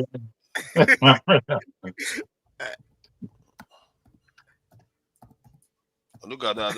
Ogomo can have something good to say about anybody. I don't know who Ogomo can is that Ovie in disguise? Okay, Ovie, do you know of Andrew Carnegie? Andrew Carnegie. These are 1800 businessmen. What are you saying now? Are you saying that America is a new country? I said 1800 businessmen. America was founded in 1700. Yeah, but what makes the country is like you are saying Nigeria is created in 1960. Today, sorry, it's like telling somebody that Nigeria was formed in 1960. Till today, Nigeria is nothing. Hold on now. Maybe I know here with you in talk. Abi? Yeah, maybe I know here. Now businessmen, now build America. That's what I heard. Right? So building start from the foundation. Abi would they start from roof? Building start from foundation. Now roof would they start from? You're welcome. Let's go. It starts from the foundation. Yeah. It starts from the foundation. Carnegie, no, he's not among the foundation member of America. So that's why I'm taking you there. He's a businessman, Okay, yes. no, of 1800. So it's English it's my English that you didn't understand. Okay. Oh, there's a difference between listen. I didn't say businessmen are the founding fathers of America. I didn't say that. I understand what you are saying. No. Law and order build America. That's why lawyers run America, why engineers run China. I mean, see, just hold on, make I break this thing down for you. And now they think I must fight. It's not be fight. It's not be saying a fight. You understand? Who told you that lawyers run America? I don't know. The founders of America are losers of wars in Europe. Losers. They lost. That's why they ran to the Americas. Wow. No, it's even because listen now. No, you hold on, Ovie. Okay. If you follow, okay, you are okay. I feel go sleep now. I thought. No, because let me explain why I say you guys are wrong. Una no allow me explain. Let me give una reason why I talk am now. Make una go talk say you say you are wrong, but you could not say No, the why issue, when they ask see, why. no, see, let me tell you, listen. You see, you are missing one big point, okay? The subject matter is not America. It's not China. Yes. Yes. It's not the subject matter we're dealing building a with. nation. It's building a nation. Exactly. So the subject matter is that today Nigeria and Africa generally is failing. But is there any alternate route? Wait, can you just relax and hold on? Now what for you? You've made your point, they repeat them again. I don't just know why. I understand what Don't worry now. I don't understand why you need to talk. Go ahead. Go ahead and say it. And so even if it's repeat, relax and make her finish repeating. All right. The subject matter is that Nigeria and Africa generally is failing. Yes. Politically. We agree that the problem politically is really holding everything backward. But no, I'm not agree on that one. No. Yeah, I agree. I don't have to argue with you on that one. I can't have 10,000 arguments in one. No, you say argument. we agree. That's why I say no. Say you. That's what you want. Nobody say we agree. I'm not partner to Me that. and Jagun, we agree at least. Okay. That yes, politically we have failed, and even you, I don't think it's an argument. But if you want to have it, how dare you come and amplify such negative stuff? You folks should stop it. In short, hold on, any more negative stuff about Nigeria, I'm going to take offense from both of you. I never said no negative stuff about Nigeria. Nigeria has failed economically. Don't do that. So you're not allowed to do that. What Jagun proposed, which is the real subject matter, is the fact that look, let's not just resign to our political fate. There are a lot of other tracks that we can run on. It may not take us completely to which is the business. Which is business now? You are repeating yourself. We are just wasting time. I get the point he made. You know who allow me tell you why I'm pushing. What do you want to go and use your time for anyway? I won't bring AY in. AY is here. No, Ovie, calm down. I think you have taken enough time now. Let's allow AY come in because we are going to be rounding up soon. Whenever AY detects that we're about to round up, I know.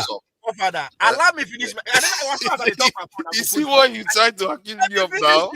That whenever I show up, I want to close this show. Hold on. But you always face up this show is about to end. Capitalist is bunkum. All capitalists collect money from government, which is socialism. All of them, from America to your village, they all collect money. Collect now, Vie. Up to today, they say they collect money. They can all survive without government money, which is taxpayers' money. From Elon Musk to Eddie Carrigan to Dangote, all of them are government money. So they are not capitalists. Okay. Hold on.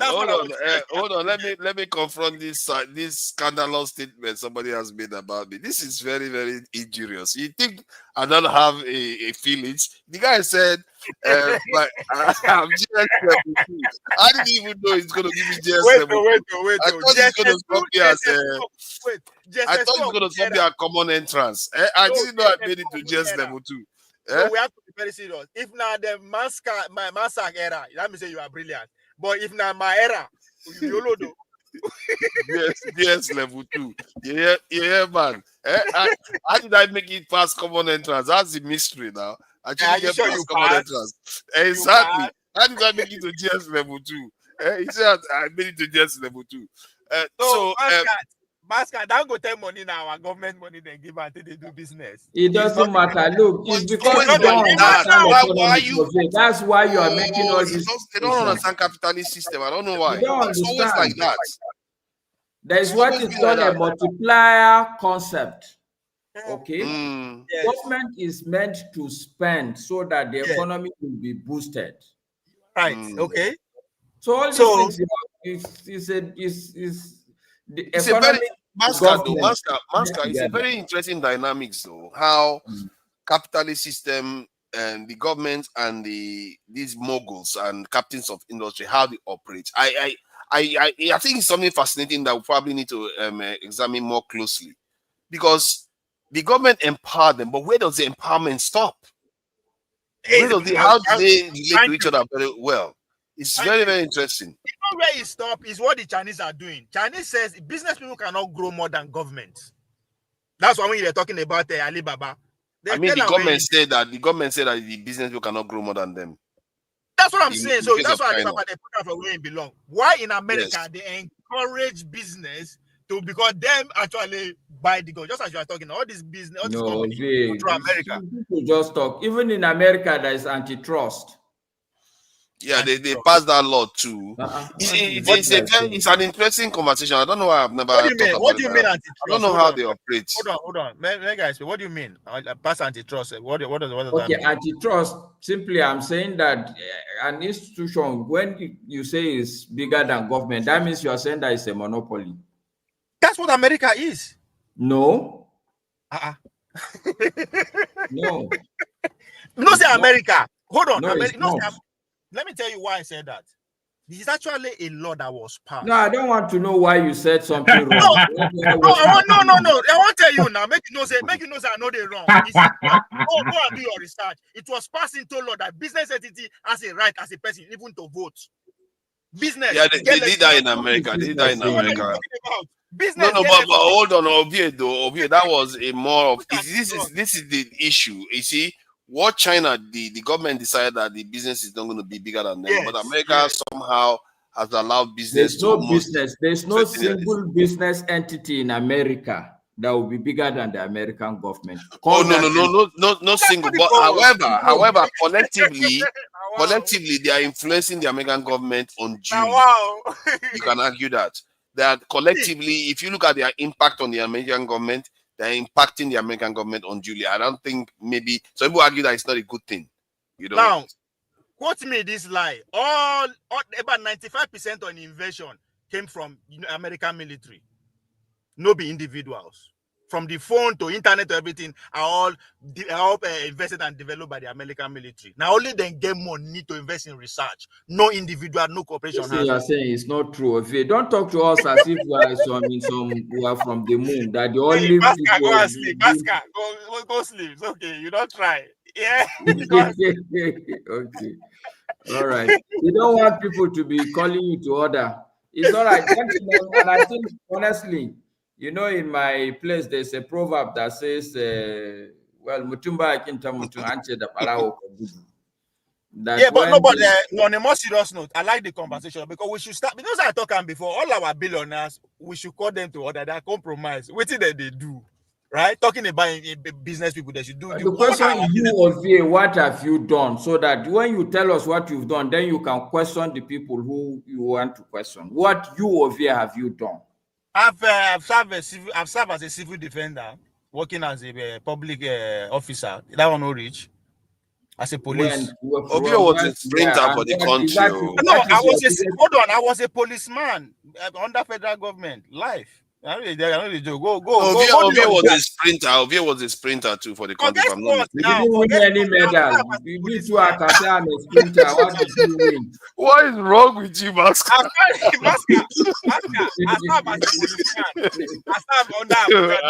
Have you not thought to drop? He didn't win any medal.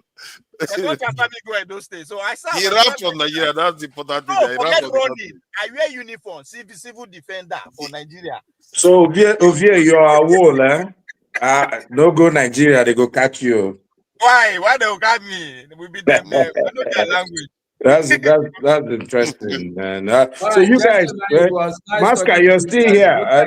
Both fathers. Yeah, nice one. Thank you for coming. I really appreciate it. You really spend a lot of time, you know. It's not easy. Don't mind me. It's not easy. Thank you for joining us. Maybe when I go to Nigeria, I will use his internet to host. I don't know why they worry about Maska don't go. Whenever I want to close, AY will show up. I think he times us very, very well. I'll make sure we're about to close the show. I'll be here for close to an hour. He has an agenda. Sorry, let me ask a quick question. Sorry, AY. Forefathers, have you been convinced? Did Ovie succeed in convincing you? No, Ovie didn't succeed. If anything, he convinced himself now that he's not allowed to say anything negative about Nigeria online. He dares to say that he's going to be in trouble. That's why he's managed to convince himself to get into. money. I know that Yes, because he says I'm amplifying negative stuff, so he too is not allowed to amplify the negative stuff. No, in but it. your dominion is different now. Forefathers, you have calmed down. You've calmed down a lot, What is there to calm down? Right? There's not. which is better. You know, it's good for the show. If your I'll countenance keep is quiet. I'll keep quiet today because sometimes when you say something, no, you've said more than enough. into the future. You went into the future. You've said more than Now enough you are for right. today. They are Okay, right. you are not tired. It's money. Which one do you want to quick? You okay? You want us to close? We are closed now. Okay, ladies and gentlemen, thank you all for coming in, and we'll see you all later. And let me I say, trust you. you know, you want us to close it? We can close it now. You master of you. I know the tire. Wow. For week, for father. Just in a week, you know, this, you know, wicked. AY is your wingman. He has come. You guys will have a symbiotic relationship now and take down any opposition. Oh, look at that! Look at that! Who is that? So you think You that? So you AY think and that? forefathers now. You people have the same He ilk. thinks that because AY is more logical and the others are just talking rambling all over the place. To the point No, whereby but I think you have missed AY. he has cornered Your himself. man has He's come cornered now. himself into this one. Now he's not allowed to say anything negative in Nigeria about Nigeria anymore. He's not. And he did say that he doesn't even say anything negative about Nigeria. So to let you know how much he cornered himself. Prove it that you are not being sponsored by Wiki. Prove it. Wiki means get sponsored by Wiki. You know, there was a time I liked Wiki. You know, there was a time I liked Wiki. I thought if he had won the PDP presidential candidate this thing, he probably would be president today. He's going to win if he had won it. He's going to get because the party will be united. No, that's impossible. Why? He's going to get in 2027. Is he going to win? Wike will be PDP president. No. Tinubu is in office now. He's served Tinubu. He can't beat Tinubu. No. Even if he has gotten the PDP ticket, he's going nowhere. Wike does not have the national spread now. No, but PDP won. PDP and okay. Hold on. Let me explain to you. Is more than that. If Wike had won it, do you think Obedient would have caught fire? No, Obedient will still be there. The only person I don't think Obedient would have succeeded because Wike was quite popular at that time. No, Obedient would have been there. You sure? Let me say this. I mean, at least, even if we don't agree on anything, we agree on a lot in politics because you understand politics, right? So the only person that would have been able to neutralize Obedient movement was Osinbajo. I don't buy that. I think Wike would have neutralized it. I can break it down for you. I think Osinbajo would have too. The reason why Obedient movement caught fire was Atiku and this in. Let me tell you why he would have been able to neutralize it, right? First of all, define the Peter Obi followers. They are in 3 categories. So he will neutralize one of that category. So the other 2, they will even destabilize. Wike will take 2 of them at least. No, he will not be able. He will not be able. I can break it down. People that like competent leaders will take Wike. People that like leaders that are communicating with Wike. Peter Obi supporter, we are 3 stream. 3. The anti-corruption one, Wike is not going to get them. No. Which anti-corruption? What do you mean anti-corruption? That the Obi supporter that hate corruption. No. Wike is not going to get them. No. Okay, you tell me now. If I ask you now, which group we are the 3 group that make up Obedient? Just say it, bro. Don't waste time. Because there's no definitive definition of the groups. For long, I've not seen you. You could not even say hi. Look at the way you are talking to me. Because you are always with me now. We know each other. AY. What you are saying is that in 2027, Wike will get PDP ticket. Obi go day on it. So you are saying that still Obi no go beat Wike in terms of that's what you are saying. I don't know why some people are acting this. People forget that just before the presidential primaries in PDP, Wike was commissioning one flyover, one road, one thing. No, it was quite popular during that time. It doesn't work like that. National politics is different. Wike cannot. It was quite popular. To the point where was Peter Obi not popular? Peter Obi was very popular. Not in PDP. It does not need PDP. Peter Obi was not very popular at the time. It was after. Wike left. After Wike lost, and he Forget left. about Wike. Wike cannot play show in the national politics. I tell you that.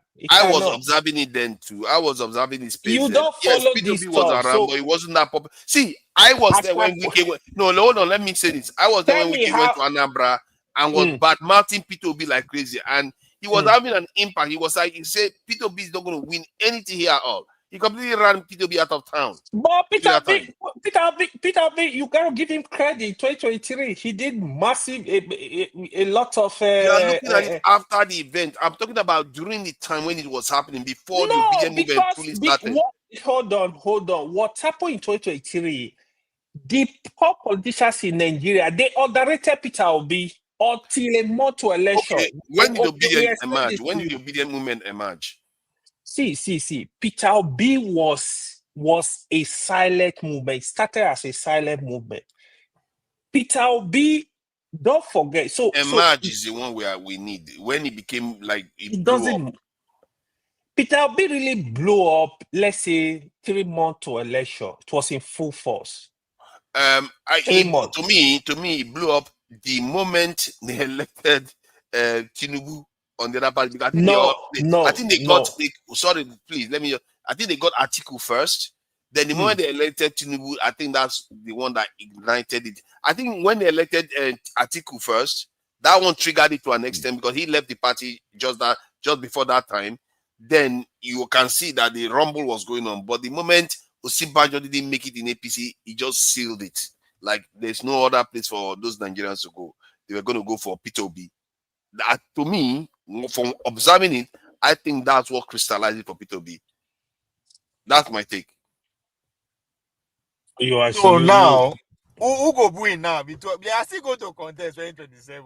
So the result will change or not? Within the two of them, let's forget that. I don't know. The moment if PDP shows up, ADC shows up, Tinubu is in. Forget it. It's over. See, that is the summary. So I've said it repeatedly. The only time they can really compete with Tinubu is when the whole opposition come as one, as unity.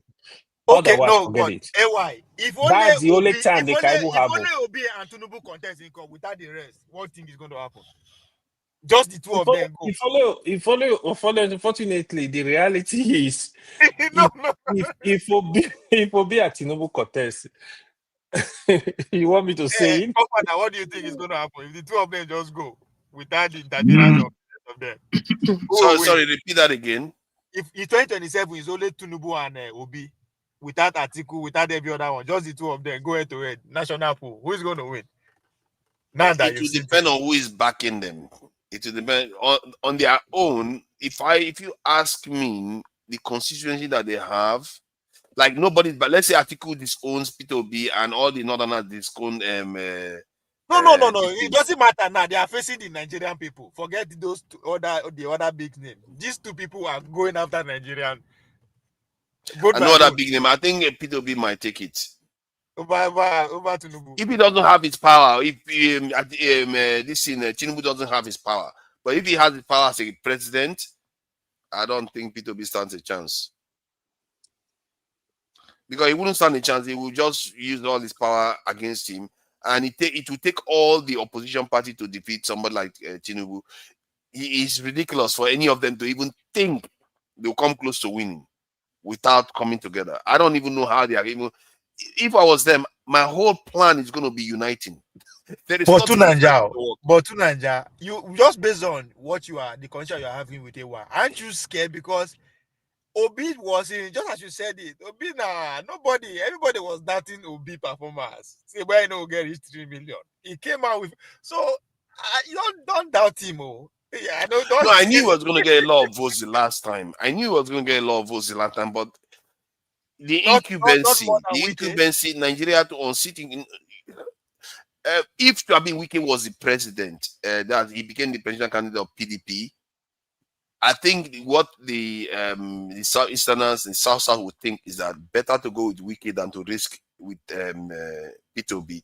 they will not go. People be obedient women will not be as strong. No, that's not correct. I also That's your opinion. I believe they will never. Southeast will never reject. They will never reject Wike. If you look at the way the Southeast vote, let me explain it. The way the Southeast votes is that the moment the evidence suggests that the moment there is a Southerner in that election, and the other one is not on their side, they will choose that Southerner. For that, you don't understand. Will go bigger? You may be right. I don't know, but that's my own take. I just feel like if they have, it's too risky. People don't like to take risk. I will tell you why Southeasterners will not even vote for Wike. I can break it down for you. They will definitely. They voted for Obasanjo. No, it doesn't work like that. Hold on, they voted for Obasanjo twice. Okay, but they voted for Obasanjo. They voted for good luck. So why is Wike different? Okay, tell me why Wike is different. Father, opinion is growing bigger. It's going to go bigger. Even up to 2031, it's going to even be more bigger. Yeah. You know that? Do you believe that? It might be bigger. It might be bigger. It might be smaller. I don't know. What I know is that if they don't come together, if they don't form a bunch, obedience is going to reduce in number. No, I said that if obedience grow in number by 2031, who can beat Obi? I don't know how they can grow in number because by that time it's already the northern turn to rule. Anyway. So you're going to have a lot of problems. More younger people are coming. There's another generation that will be of. Then it's not Obi. It's not going to be P2B. It's going to be a new person, and a new person may emerge in this election too. Let's not just assume because P2B, nobody knew he was going to emerge in the election. We just think we know the future. Obi is not going anywhere. Let's just know that fact. Yeah, my point is that a new candidate, a totally new candidate that will blow all these people out of the water might just show. Politics is a very what Nigeria actually need that. What Nigeria need. They need, Nigeria are ready to make it. I'm rooting for Pantami to come out. Nigeria are ready to make a change, but they are looking. Nigeria are ready to make a change. A young guy. Oh man, why is Okpewolo? Why is he not on camera? You see, he's just disturbing us here. You don't like Pantami. Oh, God. Hold on. He's just trolling people today. He's just been trolling us. Hold on. See, in 2023, Obi was so directed. If Obi was not directed, Obi would not win Lagos. Yeah, he was. Politicians really underrated Peter Obi. Like, that was why it was close to election. They realized that this guy is on the move. So that was why whatever they did. But if you allow election to go free and fair in 2023, like one man to one vote, Peter Obi will win that election. Without any disturbance, no rigging, no any form of what's it called? But with the political machines that they have and with what tickets you're gonna run that. But the problem Obi was facing, right? Obi, he does not have political structure. So when we were saying that, people will say, oh, what is structure? What is structure? You need political structure in Nigeria to protect your vote. If Obi was in PDP and he had that movement, they would be able to protect his vote. So, let me talk. Let me give you an example. Like if you go to Forefather village now in whatever state, Dalala state, if you go there, you go to a village, who will protect Labour Party vote there? So that is part of the problem Peter Obi was facing. Mind you, Peter Obi does not have money to actually run the election along these rural communities. Yeah. He does not have the money, right? You touched on something that I wanted to highlight there. Let me finish now. Okay, go ahead. Who were his sponsors? It was just the common people that contributed 1,000 naira, 500 naira, 10,000 naira. So it was a struggle. They don't even have money. Labour Party had no money to pay even the agent across the country. So you needed political big weights with money in those states, in those local government, to support Peter Obi. So the structure was not there. Nobody to protect the vote. So what you actually saw, the major, that's why what you actually saw was in the main capital where people are more enlightened, where they were able to garner vote in those areas. But if you actually pull up Obi better ahead of him. Huh? No. I wanted to add something. I wanted to add something about this thing. We're gonna just hold on. You see the point you made. I agree with that in terms of. But let me break it. Let me finish party it. this Yeah, thing. you talk. Okay. Hold on. You since morning you be talking. You won't let anybody talk. I wanted to Let contribute to me what you are break it saying. down first. Let me break it down first. Okay. So the three group that really supported Peter Obi, even though people will play politics, they no want to hear those stuff. Obi had the original obedient group that were not attached to religion, they were not attached to tribe. Those are the people that bought Obi message of production from Those are 700. They are 700. consumption. Hold on, from consumption to production. Like those is beautiful statement. That is the message people wanted to hear. That's one group. Then you have the Christian community group. The Christian community group also was very massive, especially with the Muslim ticket in APC. Don't forget, Obi belongs to the Catholic. Catholic is one of the biggest religious groups in Nigeria. So he got their support. The Christian community, especially in places like Lagos, Obi got their vote because of the sentiment. In the north, the Christian community in the north, because of the sentiment of Muslim ticket, they voted for Peter Obi. Then you have the tribal vote from the east, for example. Some states, if you are not voting for Labour Party, get out of here. So, because the Easterner, they really believe in Peter Obi. So, the people actually troop out to vote and supported him. That was why he got that support. Ordinarily, I don't believe so. Obi win Lagos. Obi won Lagos. He won Lagos. So you need to look at the demography, what happened in Lagos. It's just unfortunate that, but I can bet my money in 2027, the politician in Lagos will not let Obi win Lagos. It's not going to happen. I can bet my money for that.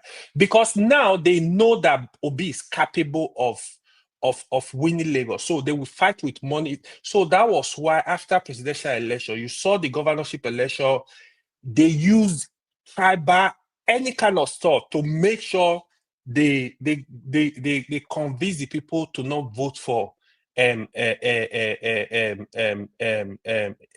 Labour Party. So that was why you see they throw the tribal card, they were throwing everything just to make sure it was not a threat to APC. So that was what happened. But Obi better days are ahead. I still believe that. Peter Obi is a force. What they said is actually true. Peter Obi will keep going. Even in the next 2 election cycle, you will hear the name of Peter Obi. He's gonna see. In fact, the next 3 election cycle, you might hear Peter Obi. People still canvassing. They want Peter Obi. But we might have new structure coming up even before then. So unless that's Pantami what structure, unless Pantami structure come up. Unless I only Pantami will come up. Can I just say something? I'm not very convinced that P2B will be around in 2031. It will be around. Knowing if that he's not around, people will pull him out. Let me finish what I want to say now. You just finish your own. So because the time would be the turn of the North. If he managed to take over, let's say Tinubu ruled to that time, he managed to take over, he's going to rule over a very destabilized this nation because of what the North will be, the way they will perceive it. And secondly, if you look at some of the description you put forward is quite solid. I don't know what to say. I'm impressed by your depth of the way you describe the lack of infrastructure that P2B had. He went as far as describing the fact that he doesn't have manpower in various. You were screaming then that now human being, now Nigerians be the structure. Nigerians are the structure. Let me finish my point. You will understand what I'm trying to say. And from that point of view, he is correct.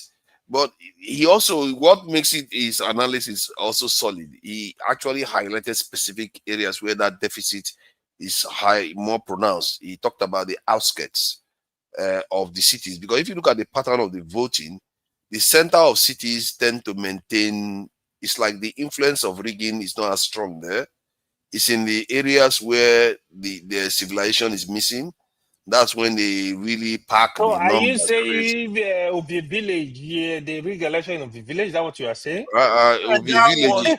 The village is the headquarter for rigging now. Hold on now. Let me finish what I'm saying over here before you start going on with your question of visit. I like when you So, this, because you argue against me that the majority of Nigerians are in the so city. You argue, and the majority of Nigerians are in the city. can you let me finish?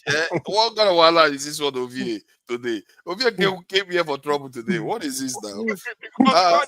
Because we don't talk this thing before 3 years. He came here for trouble We were today. arguing. So, but the depth, because what AY highlighted may also lend some kind of strategy on how to defeat some of these people, because it's clear that the cities, the rigging in the city is not as strong as the ones on the outskirts.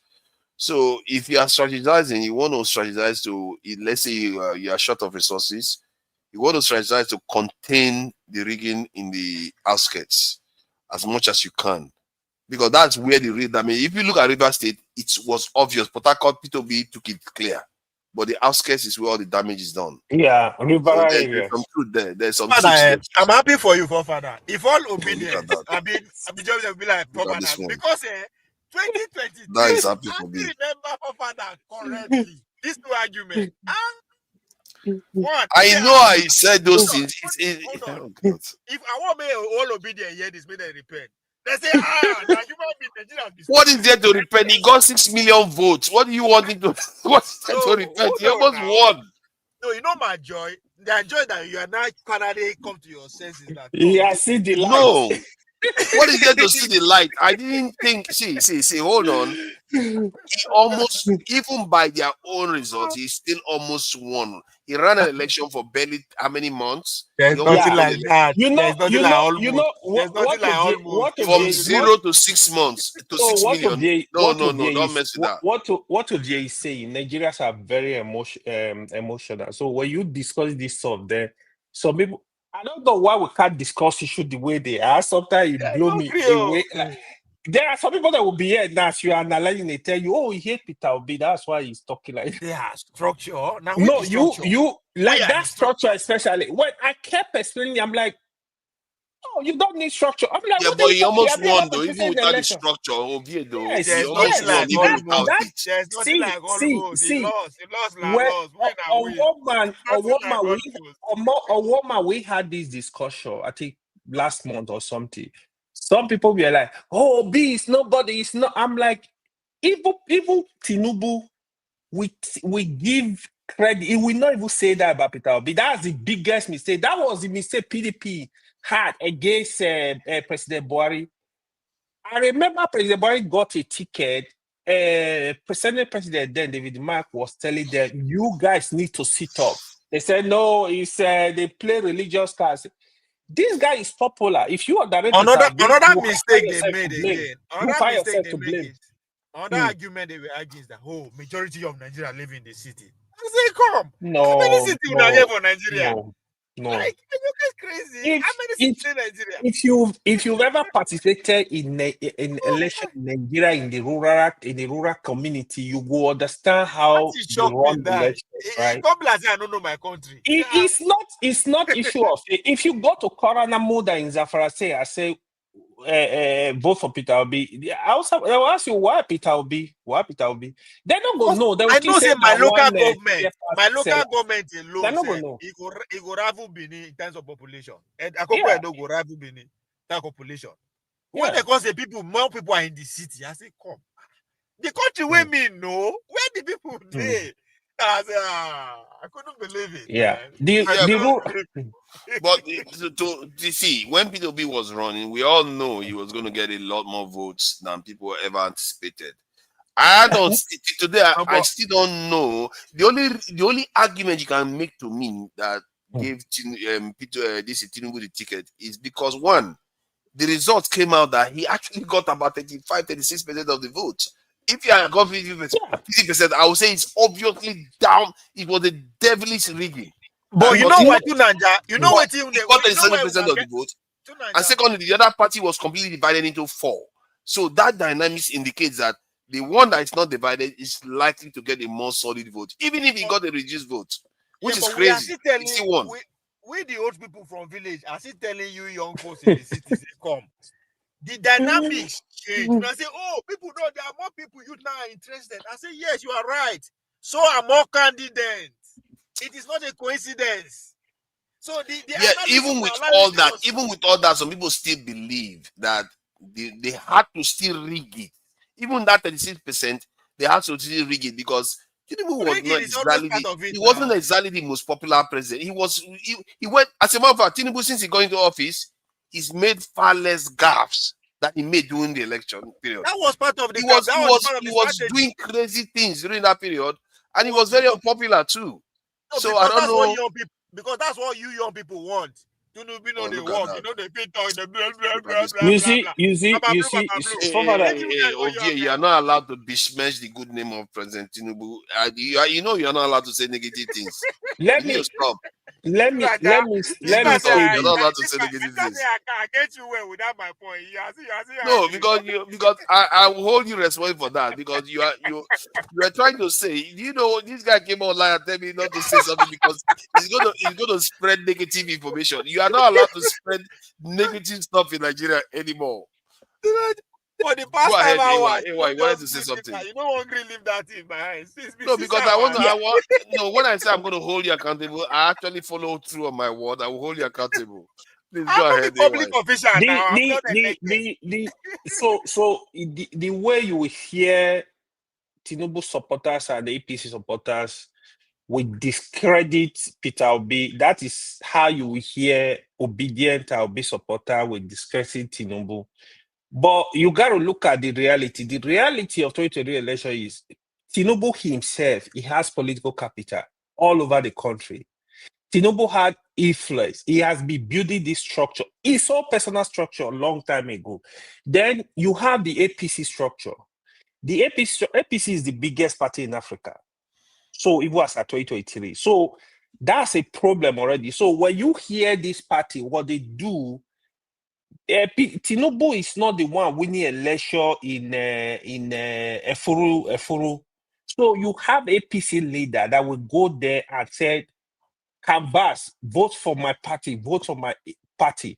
In Koranamu, that Tinubu will not go there. It's the APC leader that will go there with money, with resources, with whatever.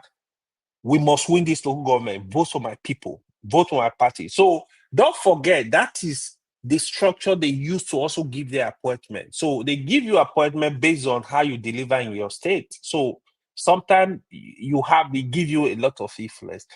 Politics, even in America, to be honest, the structure is very important in politics. I mean, I think Tinubu got also lucky because Peter Obi was in the equation, Atiku was in the equation. So they divided the vote. That was why you saw even Tinubu vote were not much. Wasn't there, Tinubu was toast. If Atiku wasn't there, Tinubu was toast. And if Obi wasn't there, Atiku will win. Eh? Father, you said something. You said something. Oh no! I think you are probably right. Because sorry. Let me correct myself. See you later. If Obi wasn't there, wasn't there, Tinubu would have won hands down because the South would have still voted for Tinubu. Father, you say something. The South and the South East, they will always vote for Tinubu. Father, you said something very interesting. Father, you said we're talking about possibility of Obi winning next 2031. You say even if you win, it will be presiding over what a very disorganized country. I mean, there's a word that you use. Sorry about that. Yeah, I'll come to that. Sorry about that. So let me just recognize Jagun first. Jagun, well done. Thank you for coming in. We really appreciate it. I know it's not always easy. I really appreciate you for coming in. And same thing for AY. Those who they do make a lot of sacrifice to show up here, even when they don't have to. Please go ahead. You said something about 2031.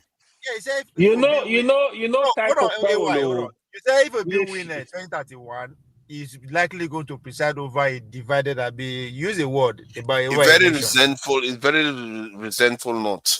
Guess what? I swear to God, to Nigeria, that's exactly what will likely going to happen. I will put my money. I hope it doesn't happen. I hope it doesn't even run in 2021. Whoever win the election, let me even put it down. Whoever win the election comes 2031, unless there will be no contest. Whoever win it, country is going to remain. It's not going to. This is why I say Nigerians should just go for a presidential council system or a rotational system. This is dangerous. This thing we are playing is dangerous because when is it? Can you imagine now? When is the turn of the North? No, this goes is and fake wins. rotation. That is really bad. Yeah, it's fake. It's not put inside the constitution. They should not put inside the constitution. I would really we'll be done with it. I really love they amend the constitution 5-year term, single term. Let it rotate in all the zones. Yeah, just do that and save us the trouble. It's not what they are doing now. It's really dangerous because sorry, Ovie. What we are doing now is in a way it can be quite dangerous sometimes because let's say Tinubu wins now and decide that another maybe Southwestern guy goes around and wins, legitimately wins. Yeah. You will see the resentment that will build up in one side of the country. It's going to get what you are not seeing, we are already in the danger zone. I said it when they went to Nubi, and I said, come, Nigeria is due for negotiation. He said that the elite, just as you talk, they sit down within themselves and talk to themselves and say, come, we have to do something among themselves. Or else, the masses will do it for them, which is what you are scared of. Civil war or anything. It's going to happen within the next 10 years. Something will happen. Either they make it happen themselves, or the whole country will. I'd say we float a presidential council system. All regions are represented. None of this nonsense, politics nonsense that they keep doing. Yeah. Just have a presidential council system because we are always looking at Peter Obi. Somebody say somebody is my come up. And that is a fact. Because not only Peter Obi now, there's going to be more people that will come up from the north and from the south that will make the situation, because there are so many elites who are in that position. Nigerians are a little bit weird, you know. They know all of them know this rule. They know quietly, but they will look to break it. They don't care. Look at what Jonathan did. Jonathan shouldn't have run for a second time, but he did again. And this is why the North really opposed him strongly. Because they felt like kind of injustice, you know, because it was supposed to be a platform and he just took it. But now constitution give everybody to run. Hey, we've got donation today. You see, this is a new one. That's my money. All these enemies of progress that have been insulting me on the chat, they didn't donate anything.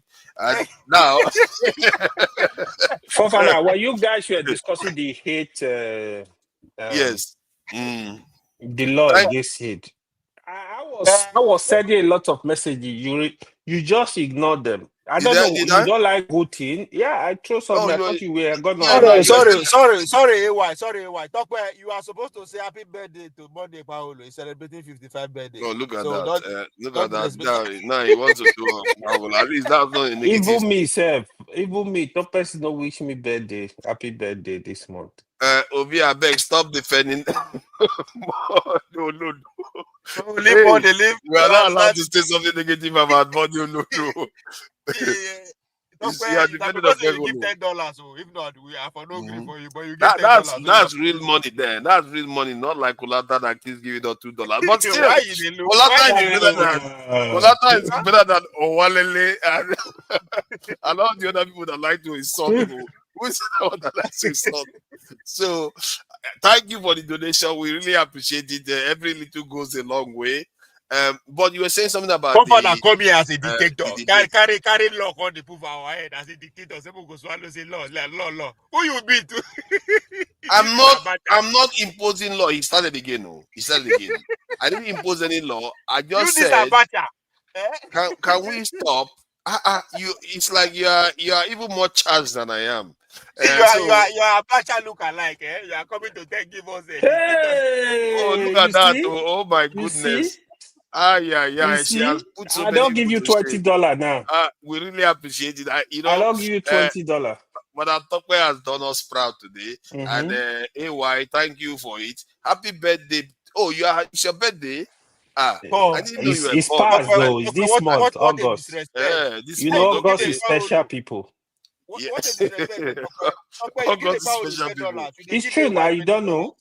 Thank you. You want me to give you name of people that were born in August?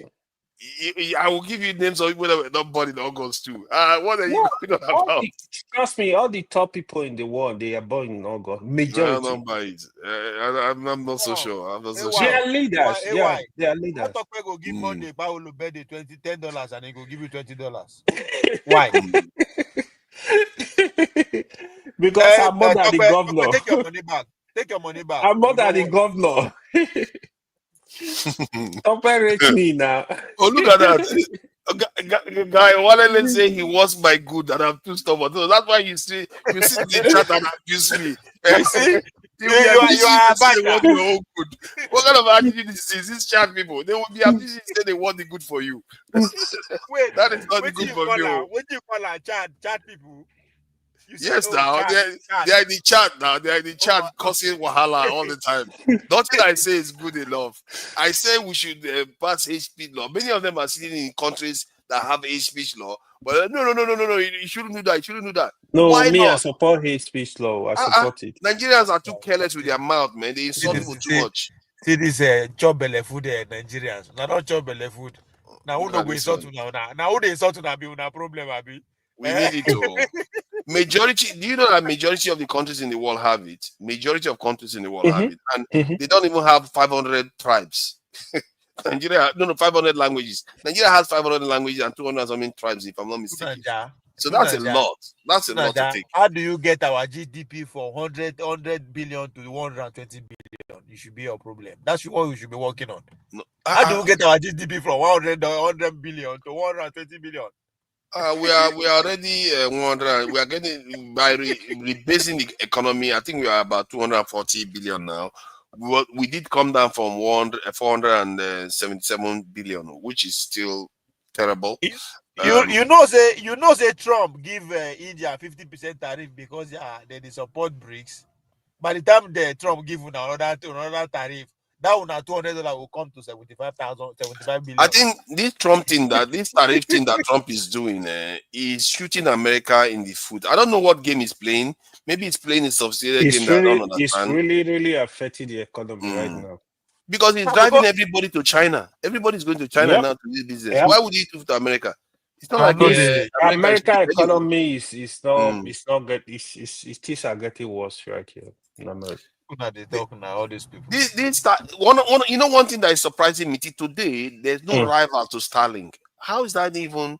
I would have thought China is developed enough to have a rival, or European countries will put another thing in the sky as a rival, as an alternative to Starlink. Nobody is selling Starlink till now.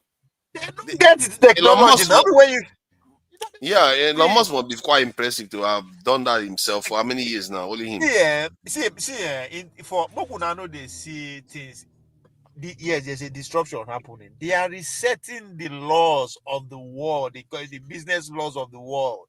That's what America is doing. Now they write the one way expire. Yeah, writing a new one. So you guys should just sit down and enjoy the process. Stop complaining. Oh, look at that. They are calling me a hater of wigs now. I don't hate wigs. I hate foreign wigs. Be specific.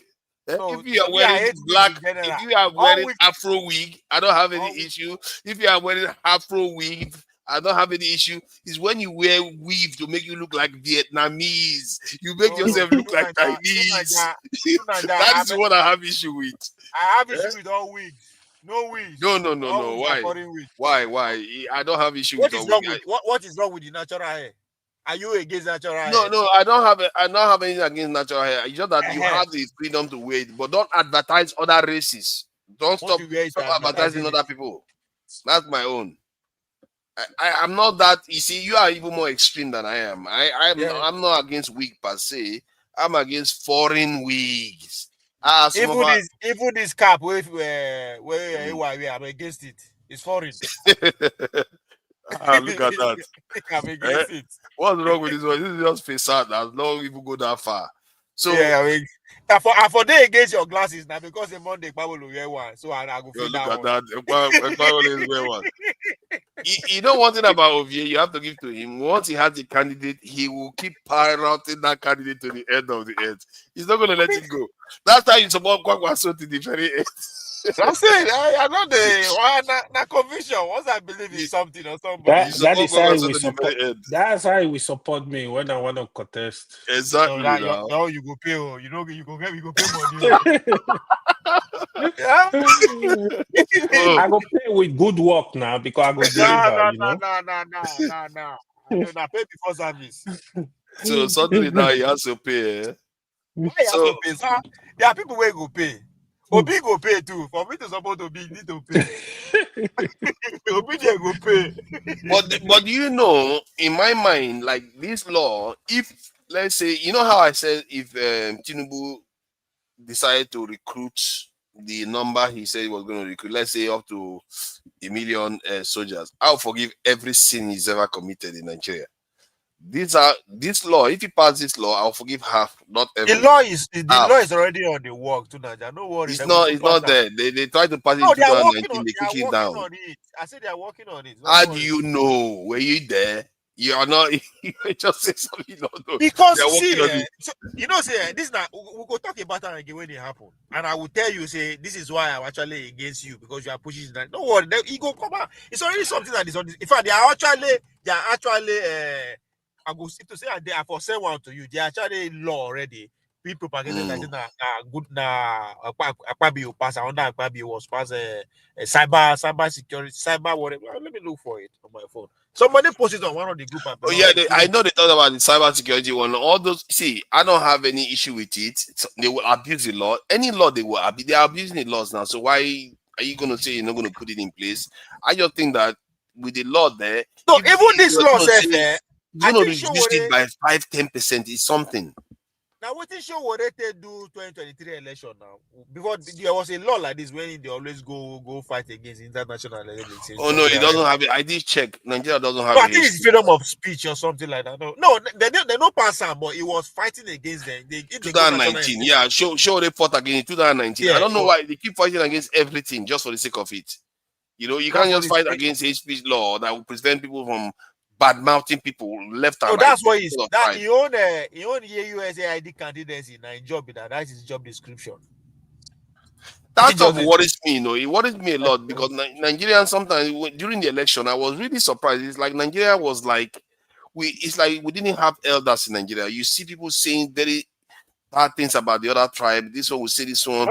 Some of them will make incendiary statement, like a kind of slight statement against the other tribe.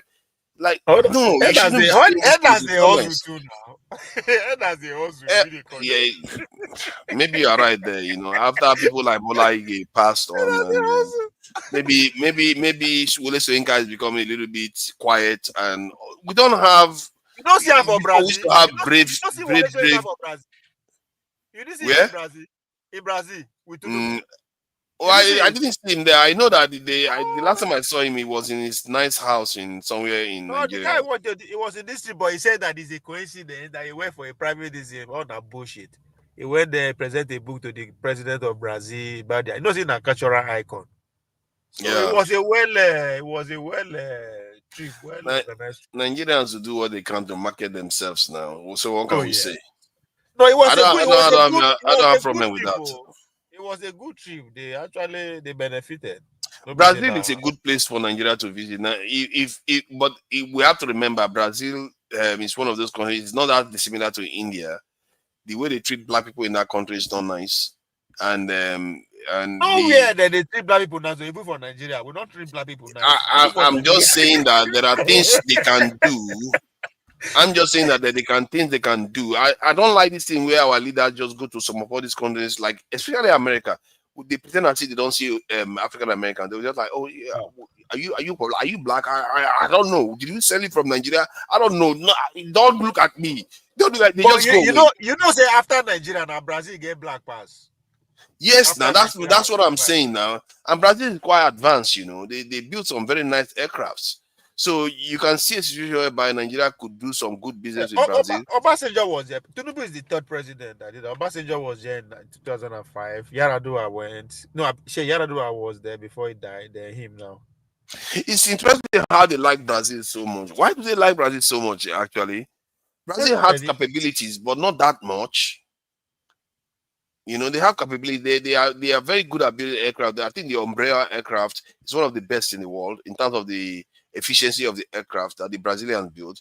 And they have technology to even go nuclear if they wanted to, but they remain a threshold nation. I think their money is also safe there. All the money where they go thief, they put that for Brazil. Because no. Nigeria will never put Nigeria will never put money inside Brazil. What are you talking about? Now where America no fit reach them with that, because the relationship between Brazil and America is no day solid, it is somehow. Oh, so yes, it's more solid than you realize, you know. No, Brazil and America, see, our crew will be better protected because Yoruba people plenty for Brazil. They will be better put. Your money will be safe there than anywhere Yoruba else. people are not that many in Brazil. I don't know why people keep saying that. The Yoruba people are not that many. It's black Brazilians that they are calling Yoruba. They are not that many. But black people are many in Brazil. Let's put it that way. And also, they don't have a lot of influence. It's the white people, the Spanish or the Portuguese, isn't it? Portuguese, Europeans. They are the ones that control the industry in that country. You know, even if they've been there for a long time, the black people have been there for a long time, it's still them that control most of it. So just like America, if you think about it, it's not that different. But I actually think it's worse in Brazil. You know, I don't know whether we've had one black defense minister in Brazil or one black president in Brazil. I don't think we've had that. Or one black secretary of state. Nothing like that. You know, but America, we've had all that. So black Brazilians are still in a kind of way in a worse situation than relatively than black Americans. So from that point of view, I don't know, man. If I was him, I will sign deals with them, but I'll be like, you know, when you are sending people over to Nigeria, send try to send signals to them to do the right thing. You know, not to be oppressing your people constantly. I don't know why they don't say anything. I guess leaders, they have their priority. Their priority is the people that they are leading right now. This is AY. I'm beginning to worry about leaderships in the world. You know, the way they lead, I don't know. It's like they are leading in the old ways. They don't, or is it in more modern way, whereby they always just look at their own domain. They don't interfere with. They don't like to talk about other issues that much. Even when they say something, they just stop there. An example of this is when you see what is going on in Gaza right now. Like even Arab countries, if you look at the way they are behaving, every one of them wants to stand on their own. It's only Yemen, Iran, and a bit of Hezbollah that stepped out of line. Why are they so in line in terms of not wanting to stick their neck out? Even European countries, they criticize, but they don't want to stick their neck out on anything. What is going on? Yeah, I think with the West, I understand it, but with the Arab, yeah, I know you've complained a lot of time. They are supposed to do more. I also share that view that because what I'm seeing right now, when you see what Netanyahu are doing, BB is testing water. So if they refuse to act, what I think will happen after now, it will be a bonding. Like you will see him more want to try more stuff out. So he must go take people territory in other countries. I think they need to send a strong message, and they've not done that, unfortunately. It's just human nature. It's just like somebody want to let's say your neighbor is trying to, maybe you hold a land close to a troublemaker. He will, if you want to collect it, he will not just come and grab everything. He will encroach. If nobody say anything, or maybe you say one, he will go further. He will go further. But when he does that the first time, when you said this trust message, he will think twice before making any inch or taking any inch of that from that land. So that's what you see in the Middle East now. I know Turkey, they've actually put in a lot of sanctions. I think the Arab world, they Have they need to put do more. sanctions? Are Turkey put Oh sanctions? yeah, they closed their airspace for No trade. no trade. They close their airspace. Well, how is Turkey able to do that? But Egypt is still trading with them. They are evil. Some of these leaders, you know, Jordan. they don't really represent the people. Jordan, they are even more prone to like the next line. If Israel want to take more land, if they succeed in Gaza, it will be the next stop.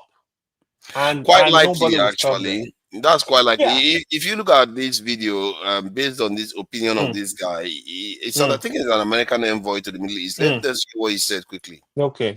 Special envoy in the Middle East. October 7th, the world for Israel has changed. Their notion of what their mandate is and what our borders and boundaries and lines has changed. So I think it's safe to say in Israel's mind, these lines that were created by Cyclical are meaningless. They will go where they want, when they want, and do what they want to protect the Israelis and their border to make sure on October 7th never happens again. But it's also true that Trump is. So you see what I mean? Like they are literally saying it out in the open. Yeah. What world are we living in? This is a totally different world that we enter. Imagine. Last week, BB said it that they're looking at greater Israel. Then what you hear, the Arab leaders, they start criticizing. Oh, why would you say that? Oh, you can't. Exactly. That is not enough. That shows me how weak they are. Like, it's what a dangerous thing to say. That's not enough. So the question is, if tomorrow he goes there and say, "Yeah, we gotta take it. Yeah, we gotta take. This is our land. We gotta take it." What are you gonna do? It's crazy. So as if they don't know that Greater Israel includes their country. They're like, what a dangerous thing to say. Yeah. So if you watch Iran now, they're not gonna say that about Iran. Let me tell you, you see that 12 days war they fought with Iran. Trust me, for Israel to throw another missile to Iran, they will think twice. Because they didn't expect that Iran will come with that force. They didn't expect Iran have those kind of missiles. Iran really destroyed Israel. That was why he looked for a way to have that ceasefire immediately. Because he knew if that war continued, Iran have a missile they can use to destroy more stuff. So they might just turn Israel to a graveyard. So that was why you saw he quickly. So now, Iran, they know that their situation is even better because they know that I don't have America to protect me. I don't have anybody to protect me, but we got to do it. Iran, they have smart people, the smart society, they are very intelligent. If you ever work with Iran, the Iranians they are some of the smartest in the world. They are women, they are in STEM. Majority, up to 75% of Iranian women are in STEM. So they are very good. So even if you kill 100 top scientists in Iran, they have another 1 million to replace them. So they don't play around. So any country that want to go for Iran, even Trump said it, say Iran, they are tough. Actually, they are tough because they will be ready to fight, to defend themselves. But the other countries, are they ready? Because a lot of them, they are backing on America. America, where you have Trump, he's just going to pretend that he doesn't know what is happening. It's crazy.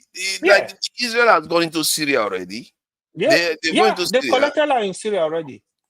Because they know Syria have weak government, they can't really do anything. It's only America that can stop. They say, don't go into Syria. So you see the politics. I see the game they are playing now. Yeah. I think what Israel is doing now, I think somebody mentioned it before, but I don't know why I forgot it. They said that Israel is looking to do all this quickly before the next election in America, which is next year. That's a long time. Yeah. They would have destroyed the military by that time. Yeah, because next election, they are scared that, Democrat might come in. Democrat that might be more like, no. So now they have a guy that can look away, do Trump the is dirty totally job. looking away. It's looking Unbelievable. away. Yeah, it's looking away. He's Even in letting it Gaza, happen. he's gonna make comments in Gaza, but the reality is, I don't listen to what they say. I watch their action. He's looking away. So now they're gonna keep going. So even the country you hear talking today, to me, I don't feel excited when I hear Canada, when I hear UK, when I hear Netherlands, when I hear Europe, people they are talking now. I feel they are hypocrite because the truth is, do they really mean it? Do you get it? So where it got really shocking is in 2025, these things are happening. To me, it's like a movie. It's like you're watching Exactly. a movie. But The more it that's the goes, reality. the more it seems like, are we in a totally nether realm here? You see politicians pretend they don't know what they are doing anymore. Where I get actually agitated, scared a little bit was sometimes I'm gonna think of even I was having discussed with my elder brother a few days ago. I'm like, this can happen to us in Africa. So CNN will not even cover it. They will just be slaughtering people like foul. So that is where we are playing, even ourselves, like we are just joking around. Because that worries me big time. And I've been warning about it, that we think the world is going to remain the same. And this is a sign that the world can change. Yeah, right? because it's gonna change. So because if you watch even what is happening, if you watch even what is happening, don't forget in the world today, Arab they even have a voice more than Africa. Africa will consider them as the lowest of the low when it comes to having that voice. What are they gonna do? They know you don't have the military power, you don't have the capacity. They're just gonna slaughter people like fire and take the land. So like foul, I'm telling you, we don't have anything. The only thing we have now is forest.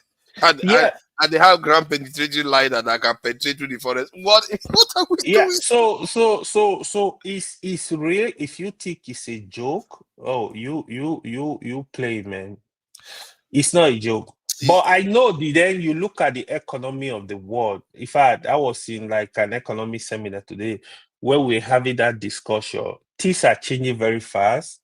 I also have this feeling that Trump might do a lot of damage to America within 4 years because right now the economy is struggling really. So with the tariff is struggling. So is it gonna recover? How is it gonna do the magic? So it's basically firing people, threatening people now to bring out fake data to pretend that the economy is why doing good. though? Because maybe one day we will try to game out what Trump is playing out here, because it seems like it's madness. I'm trying to figure out what his plan is, because my first thought was that okay, he wants to win Putin over. I think that is still his plan, because if he can pull Putin away from China, that could be an accomplishment. He but I cannot. think he will fail. I don't, It will never. It never happen. So then don't what is forget, this tariff war? What is this tariff war? What is he getting from tariff war? Putin will never ever trust America. America will never ever trust Putin. It's for life. Trump might kind of try to have some relationship with Putin, but that is so personal relationship. With America, if you listen to America Congress, both the Republican, Democrat, when it comes to Putin, they are together. It's one voice. They know, no, this is no good. Even when it came to Alaska, a lot of them were not happy. Like, why is he here? So it's the bad blood is there. It can't change. It can never change. I tell you that for free. Because Putin is more confident having relationship with China, and other country of the world, but not America. Wow. They can always have negotiation, right? That is where it's still good. They can always have a talk, have negotiation for peace of the world. Yeah, but even if you make any little noise, Putin knows that the whole world is going to go.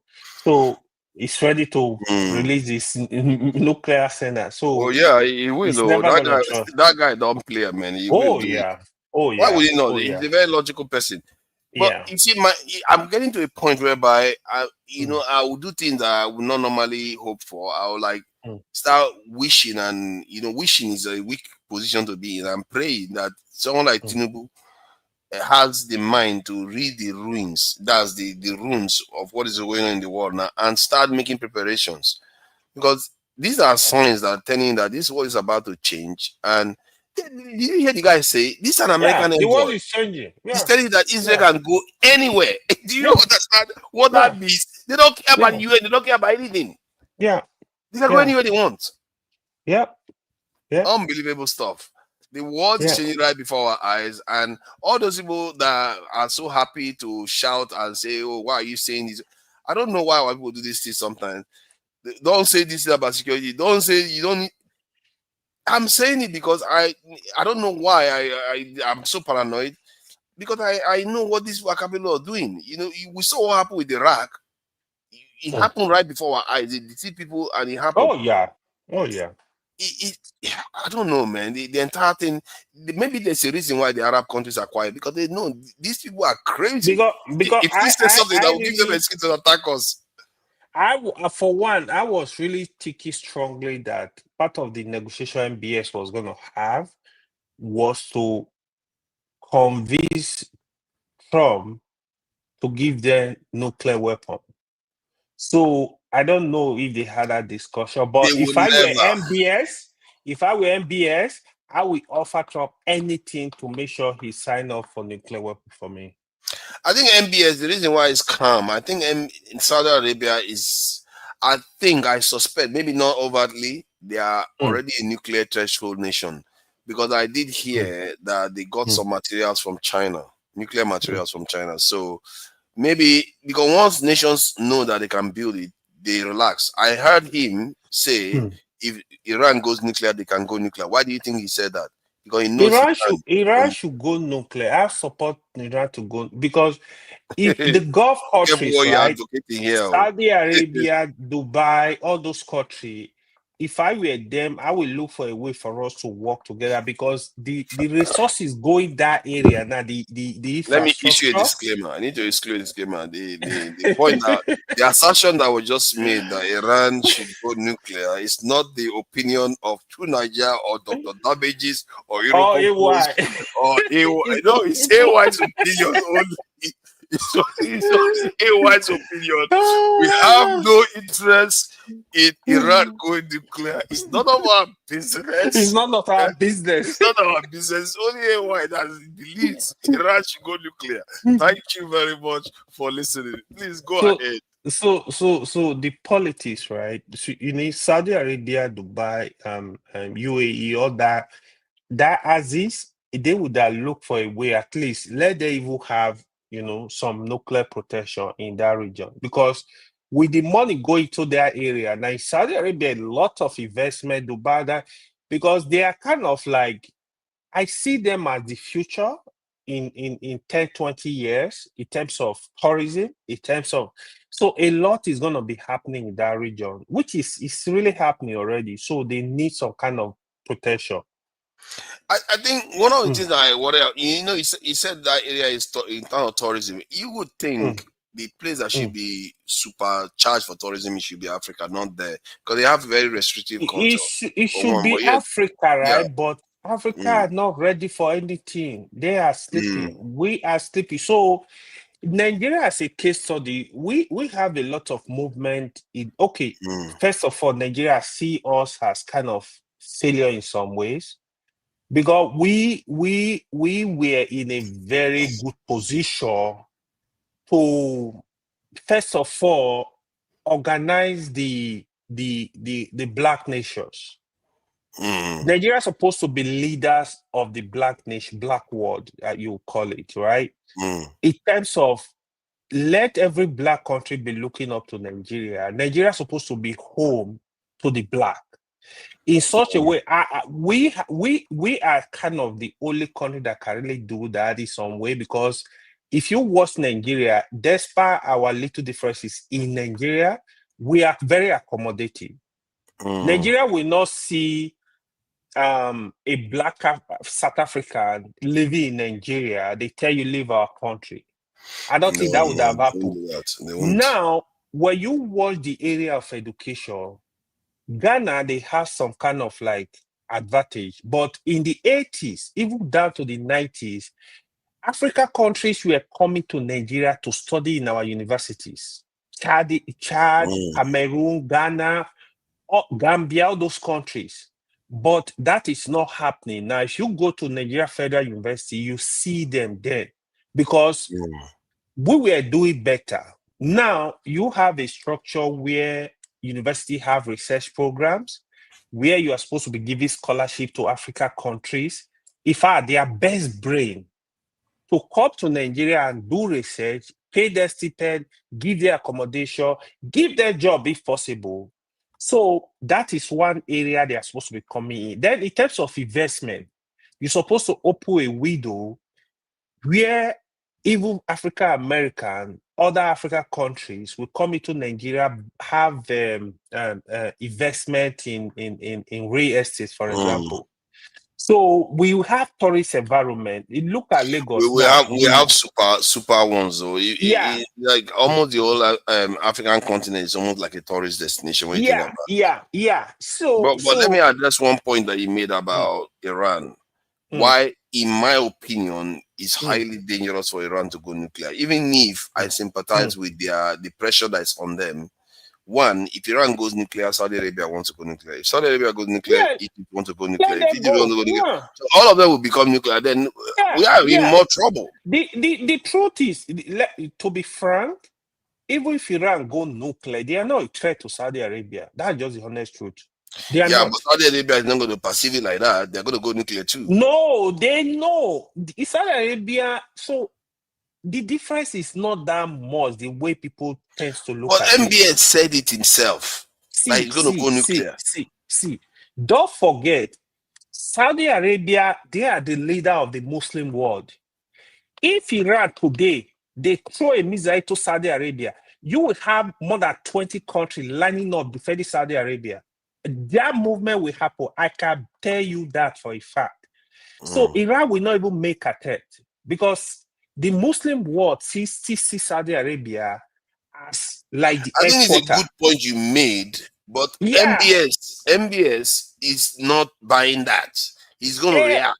I mean, those are normatives, right? Even, for example, you see Pakistan kind of giving kind of support to Iran. Okay, let's look at it from the point of view. I think this is where MBS is looking at it from. He's not looking at it from the point of view that Iran is going to hit it. He's looking at it from the point of view that they can hit Iran.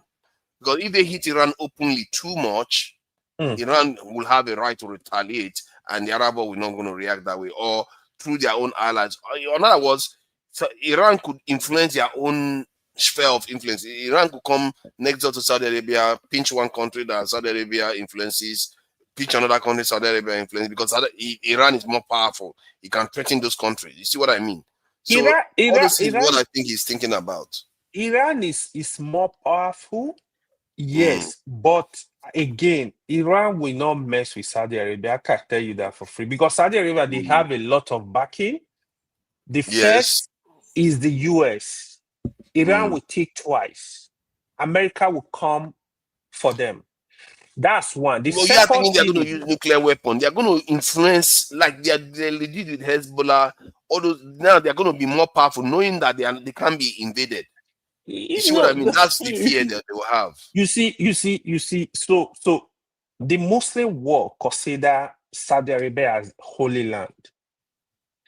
If any country, I repeat, go ahead and do anything foolish in Saudi Arabia, both Pakistan, Indonesia, Africa countries, all the top Muslim countries, they are coming to Saudi to defend Saudi Arabia. You are not understanding what I'm saying. They are not looking. See, Iran is not going to attack Saudi Arabia. I get your point.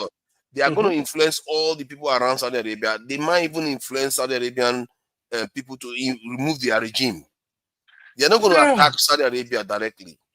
I get you have a very good point there, right? But Not even my point. MBS is what telling you that You know, they're not going to sit by and allow this guy to go nuclear. Because Saudi have money. If I were MBS, really, Mm-hmm. I'm gonna do whatever it takes because they need their independence, military independence. They don't have it. So Exactly. South America can agree to give you anything, but they want to supervise. They want their military to be there. They want to. I will look for that independence through Trump. Whatever is gonna take for me to convince President Trump, whatever he You do have a needs, point there. I will do it because right now you have the resources. Why don't you spend the resources? Because I will do it strategically. I'll be looking for my independence because until you have that independence, you can't really make some noise. Well, maybe they already do though, because I did mention that they got some fiscal material from China. They have the ability to trade with China. Yeah, they do. They are, but what I'm saying militarily, look at North Korea. North Korea will make. They can wake up tomorrow at say they want. Oh, you know what? Let me test some missile like they are throwing knockout.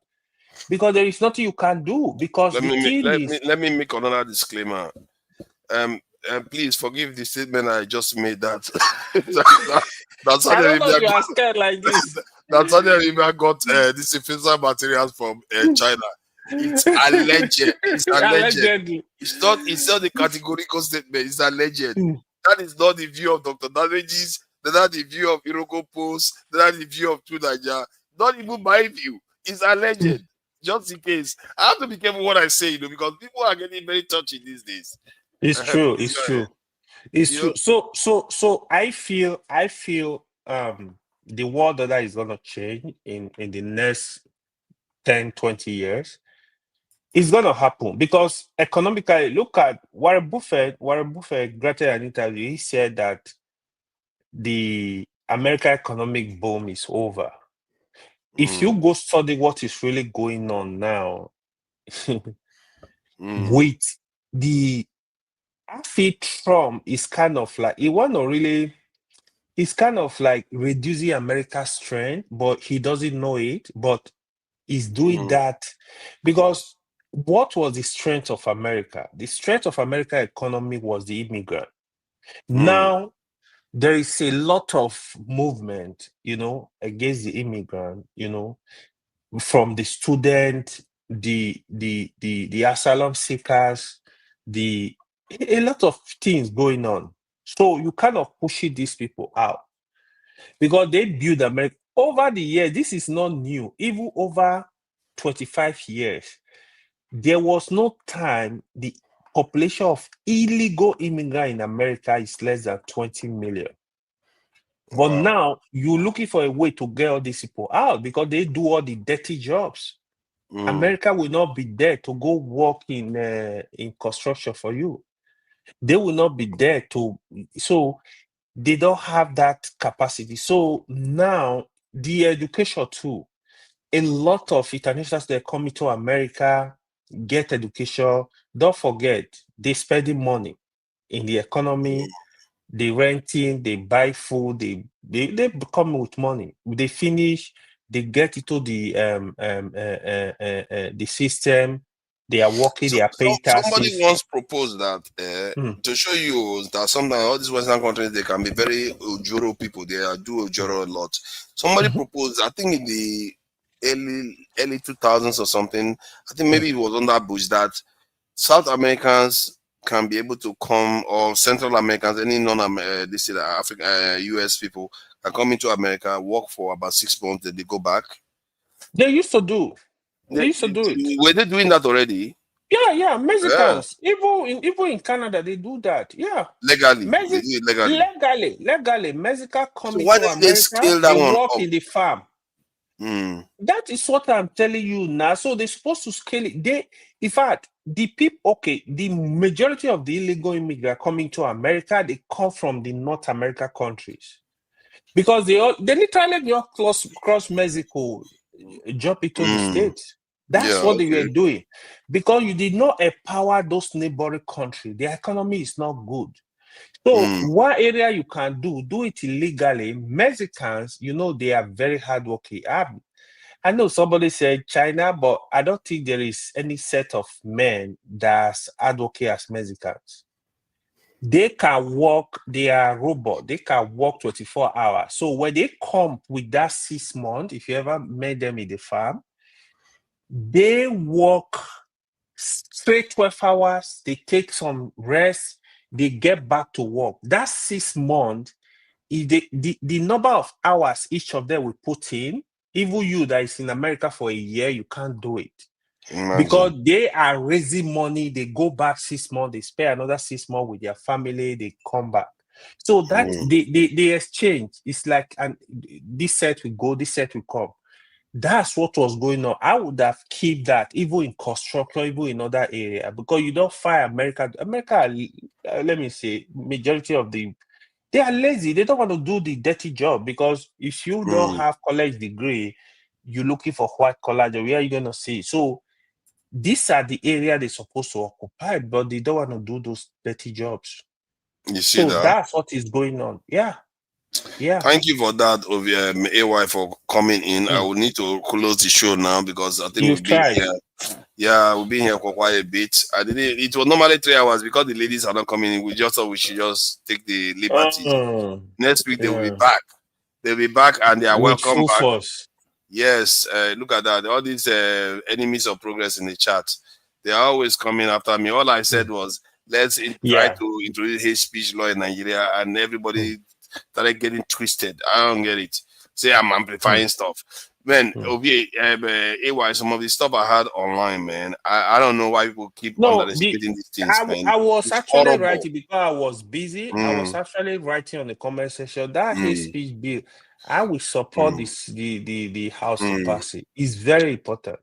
I hope so. I really hope they push something it's like very that forward. important because me, I fear the level of hate speech. I don't want us to go. It will degenerate into another, bloodshed. You don't want to see that. You don't want to see So that at it's better they curb it. Try to look. They should do it genuinely in such a way that it will restrict people to stop making foolish comment against. I'm telling you, if the president passed that law, I value that law more than the tax reform bill. I value that law more than a lot of other things, because if the people are cohesive, they can do almost anything. If they start working better together. But where the problem is, even the governments, they are guilty of some of this stuff, right? That's the problem. And it's them, to be fair. It's them I want to target, actually, because not everyday people, because they are the ones that are more poisonous. Because if they want to say something divisive now, they will be a little bit more careful. Even if it's 10% reduction, is something. So that they will be more. That's why I think it made it good idea. So the people, they need to see the government as detribalized. When they see you making decision that does not reflect that, because I'm from this environment, people mind will kind of change. See, people know the reality. Somebody like me, okay, I'll give you an example. In 2019 election in Canada, right? The Prime Minister then, Justin Trudeau, when he wanted to contest, the opposition, they came up with one of his video he did long time ago. They said he used this thing to paint his face as black, like he's a racist. So they used that because they needed the black vote, or the immigrants say, "Oh, this man is a racist." Then I was telling the black community, we have a discussion. I'm like, "Oh, you really buy this stupid stuff?" Because I know Trudeau was never a racist. Because if you watch Trudeau activity, if you follow up his activities, there was nothing to show that he was a racist. Trudeau treats everybody fairly. So I said, this is stupid. Don't even listen to that. For me, as a black person, I will not, color person, I will not even listen to that, because he is not a racist. He has not never that said, just convince me. That's not sufficient. So when you, as a leader of a Nigeria that really want people to follow, want people to give support, you need to come up to actually let your behavior shows that you take every constituency in the country as your constituency. In the form of your appointment, in the form of your the kind of infrastructure, Pronouncements, in even the form of pronouncements. pronouncement, then Nigeria are gonna fall in line. The last time I actually saw that, in all honesty, was during Obasanjo. Obasanjo tried. Yeah, Obasanjo was quite destabilized. I mean, you might have it so, but in terms of that, when I look at his leadership structure, Obasanjo did not care if you were Igbo, Hausa, Yoruba, Edo, Kanuri, Muslim, Christian. I don't take in. There is nothing to convince me that he care about those stuff. So that is the leadership we actually need. That's actually the starting point. Then, yeah, the area I don't want to hear about Obasanjo is when it comes to politics. It was very brutal. So I don't want to hear that. But I give him credit in this kind. Most of the politicians you see today, it was Obasanjo now. All these young politicians you saw, he brought them into the fold. A lot of them. So he didn't really care about those foolish stuff they dealing with today. Yeah. So you see Tracy, all these you see them even when they are giving you compliment, they are insulting you at the same time. Don't matter. They can't help themselves. You know that lady that came and said Nigeria are always disrespecting Ghana. Even when they want to praise Ghana, they will say They will insult small them. Ghana. They have like small Ghana. That's You the know way what? they treating me. It's very correct. That's exactly what she just did there. Even when she's complimenting you, she's insulting you on They top will of see it. put insult on top. You see the lady, Yeah, I was laughing. Yeah, that's a good one. I heard that lady say that actually. Yeah. Because what we don't know, what I really want, and which we can take along that line is, if the country is working, everybody will come. Anybody, it doesn't matter your tribe. You will do business, you will do well. You will come and excel, you will come open up the system. You are secure, there is security, let the people that can do the job do the job. If you watch our civil service, that's how it's messed up. In countries that are succeeding, they use their best in the civil service to do the job, to build the country. But in Nigeria, you don't find that. If you go to civil service, you go and meet even the Dundee in school, technical graduate, they are the people in civil service. So the first class, the top graduate, you see them, probably they are out of the country, or they are working in bank, or they are working in some oil company. They are actually the people, because you need people that can take policies to be in civil service. But our civil service is not like that. Is you go there and be cutting, breaking, what's it called, granite and melon.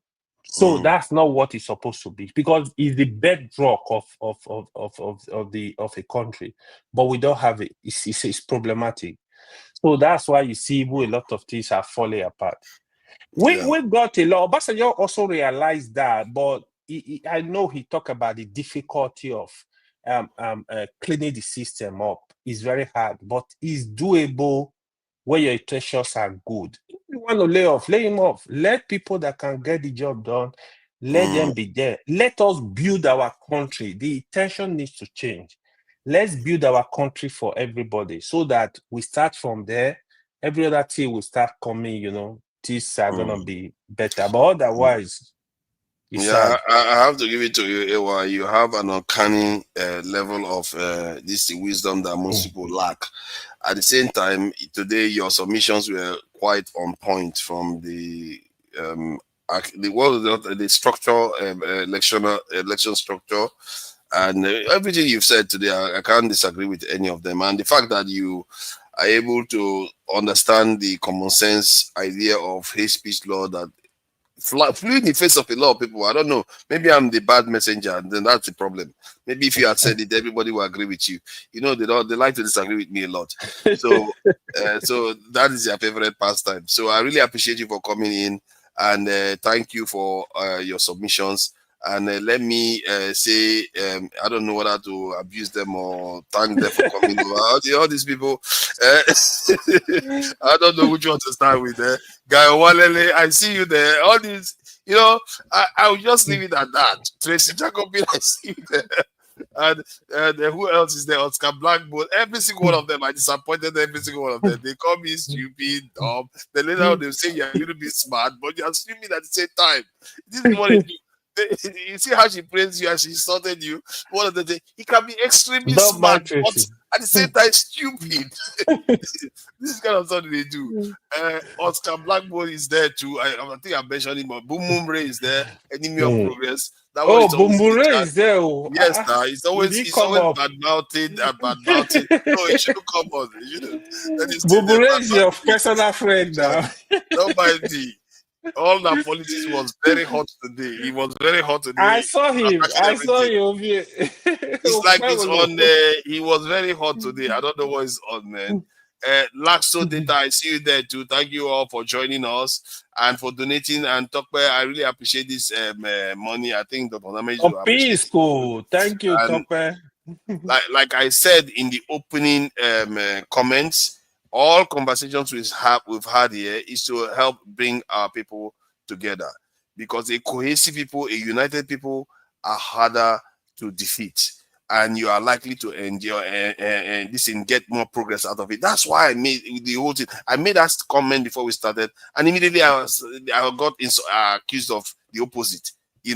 We are trying to build a nation here. We don't want people that are just causing argument, divisions amongst us, so that we are not able to focus on things that are going to progress the country. But, yes. Excuse me, forefather. Sorry that to pop in. I'm just returning from work, and I was enjoying the conversation seriously. I really appreciate you for coming in. The fact that you had to do that, I take the sacrifice. Not like people like AY, after they've slept and woke up, I decided to join up. No. AY really giving me a real. He like you just gave him that accolade. I want to appreciate him. All what he was saying today was spot on. Thank you. Myself with his analysis but if you give me 2 minutes to just contribute something, please go ahead. So that I don't keep you waiting. You see, when we talk to Nigeria, you were saying something now before I just bopped you in. You are talking about you don't want people to. You want Nigeria to be in peace, or you don't want if there will be any shake up at all, but make it not be something where go cause war or some. This is where what you always say. You don't want like, oh, this is the only country we have. If you look at what the world is doing today, like you guys were saying, anything can happen. You understand? We're there for their territory. If the war starts now, where are we going to run to? That is why people with a fight say that Nigeria. I know there for those where they say make we divide Nigeria, because that not just, you know what I mean? They don't know the solution again. They think say now when you divide Nigeria, things go change. It go there worse. Nigeria is more better united. But the problem where we get, where sometimes they find it difficult, they say, when I go to talk, say make we avoid certain things. And when I know, say, if we look it concretely, if we go to the waiting they happen for Nigeria, there must be a fight. I'm sorry to disappoint you, because the people will hold us down. They're holding us down with force that nobody can even dare to say anything. You understand what I'm saying? That's the fear where I get. Say, the people will hold us down, they make us they suffer the way they suffer. We cannot even go home. We go there here, walk. Look at the time why they take close war since when I joined on at that time. I no go even say, okay, make I even go relax for Nigeria. I no get that privilege. You understand me? Sometimes it affects me psychologically. You understand? So when they say, now we go say, what can we do? What thing that they tell us now, go to the polls. You understand? We don't go to the polls. We win election, they no agree give us. Now their complaints say people know the registration, they're very low in our side of Nigeria. What thing are they go vote for again, for example? When the last one where we vote, with all their electoral reforms, they go use beavers, nothing happened. Then we now come cuckoo base and say, oh boy, na revolution, we have to fight. But when I go see the discourage us, no, we don't want to fight.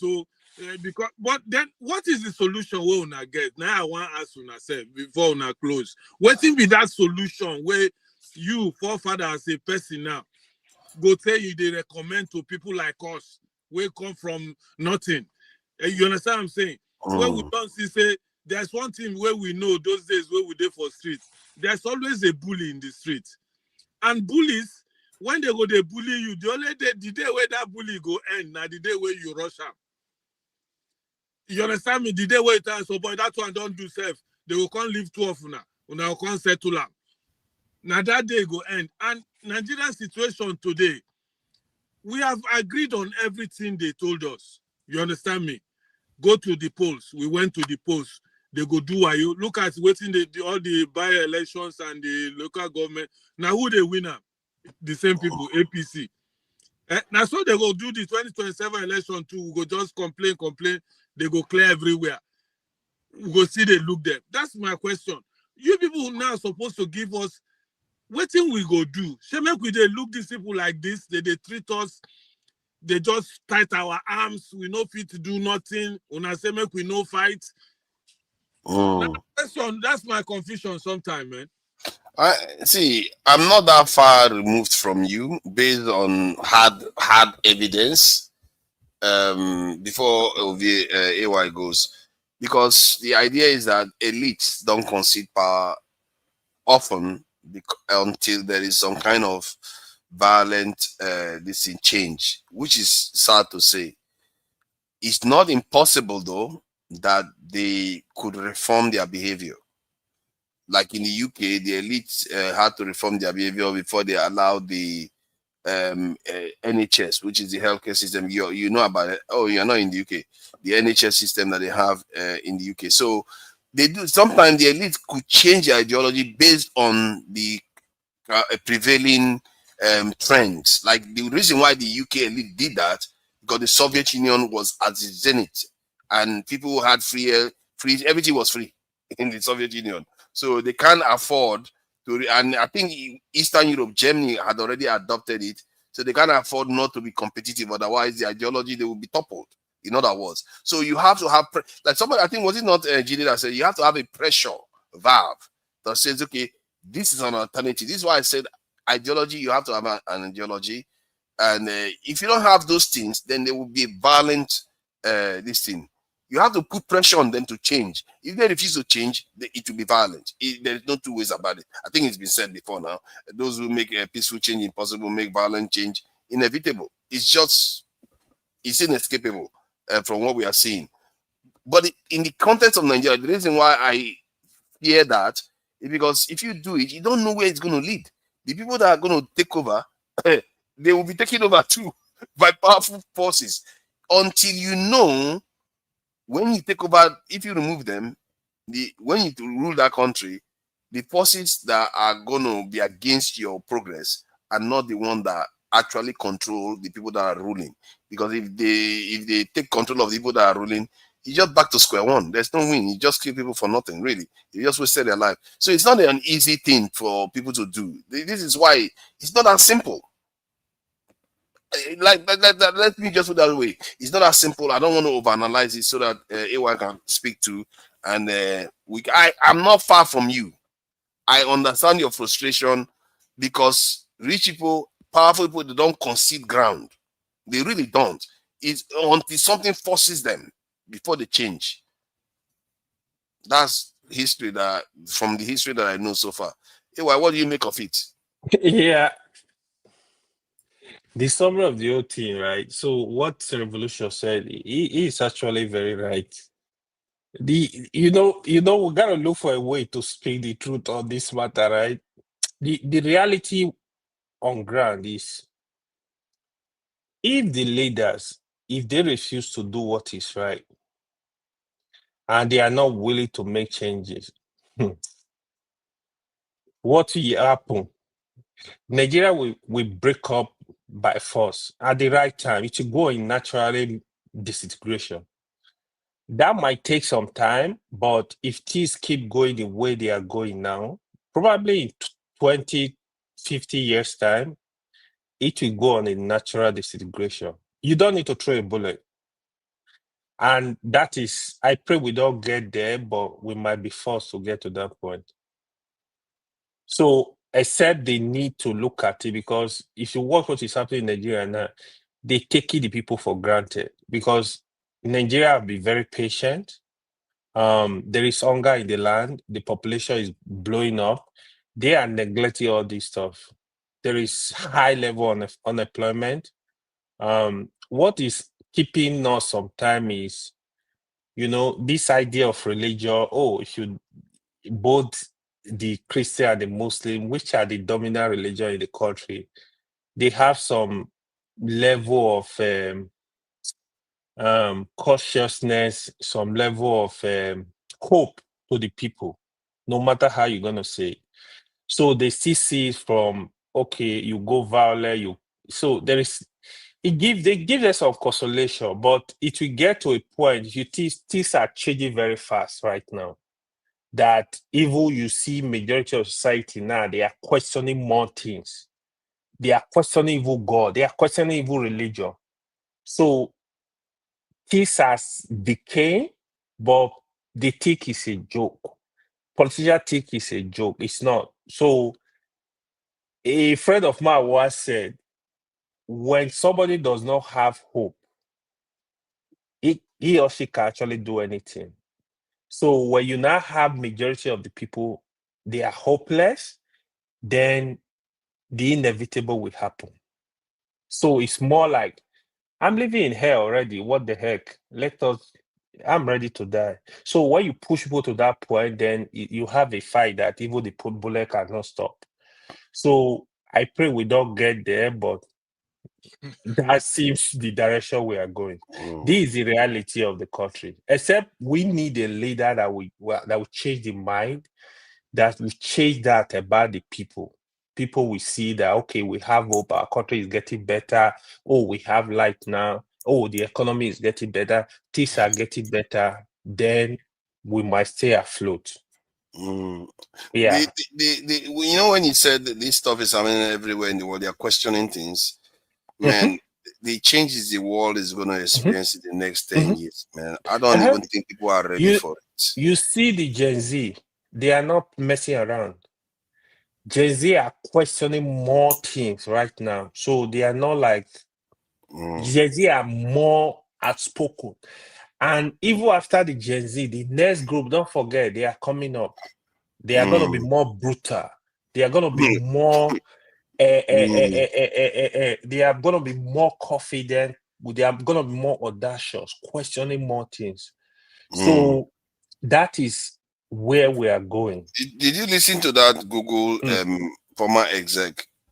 No. He was speaking about AI. AI is going to wipe out almost every job, like including It's programmers. job All of them already. is going to wipe out everything. Okay, hold on. That is exactly the point. So if you don't understand the trend of things, a lot is going on now that. So, okay, I'll give you an example.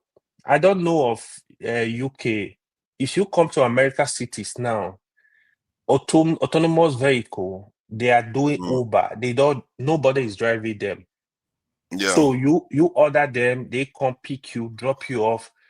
So those jobs, they belong to the poor. They don't belong to the rich people. Food delivery, for example, there are several robotics. They just put food, they'll go to your address and deliver the food. Yeah. So I think last month, Microsoft lay off 9,000 workers. Last month, Intel lay off 20% of their workforce. Wow. It actually affected one of my friends. Over 20,000 workers. Wow. Look, number online. So these are reality. The programming, for example, you are talking about. I have a friend, he's a software engineer. He does 2 jobs.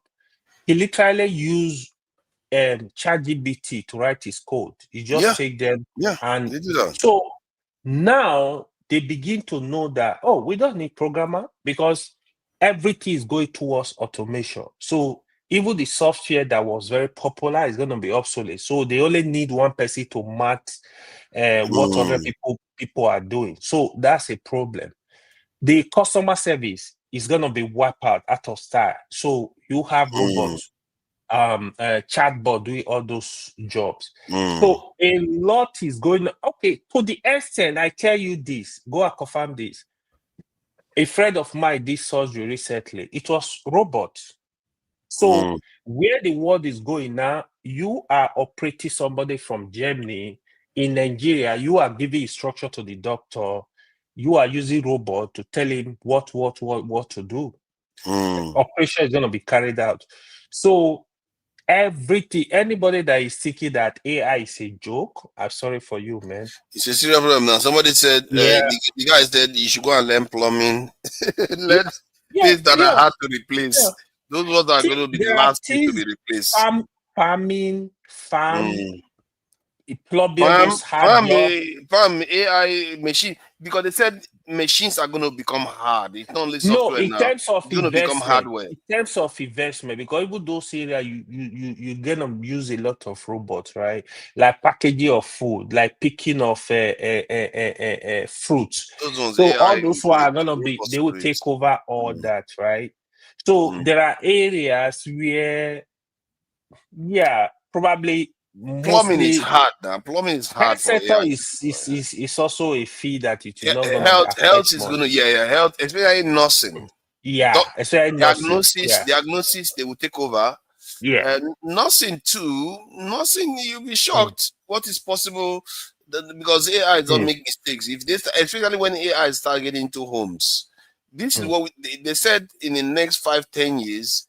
Even Bill Gates was testifying to it that AI will start getting into homes. That is some serious change. So when it starts getting into home, already it's only what do you, let's say here, for example, you use the washing machine to wash your dishes.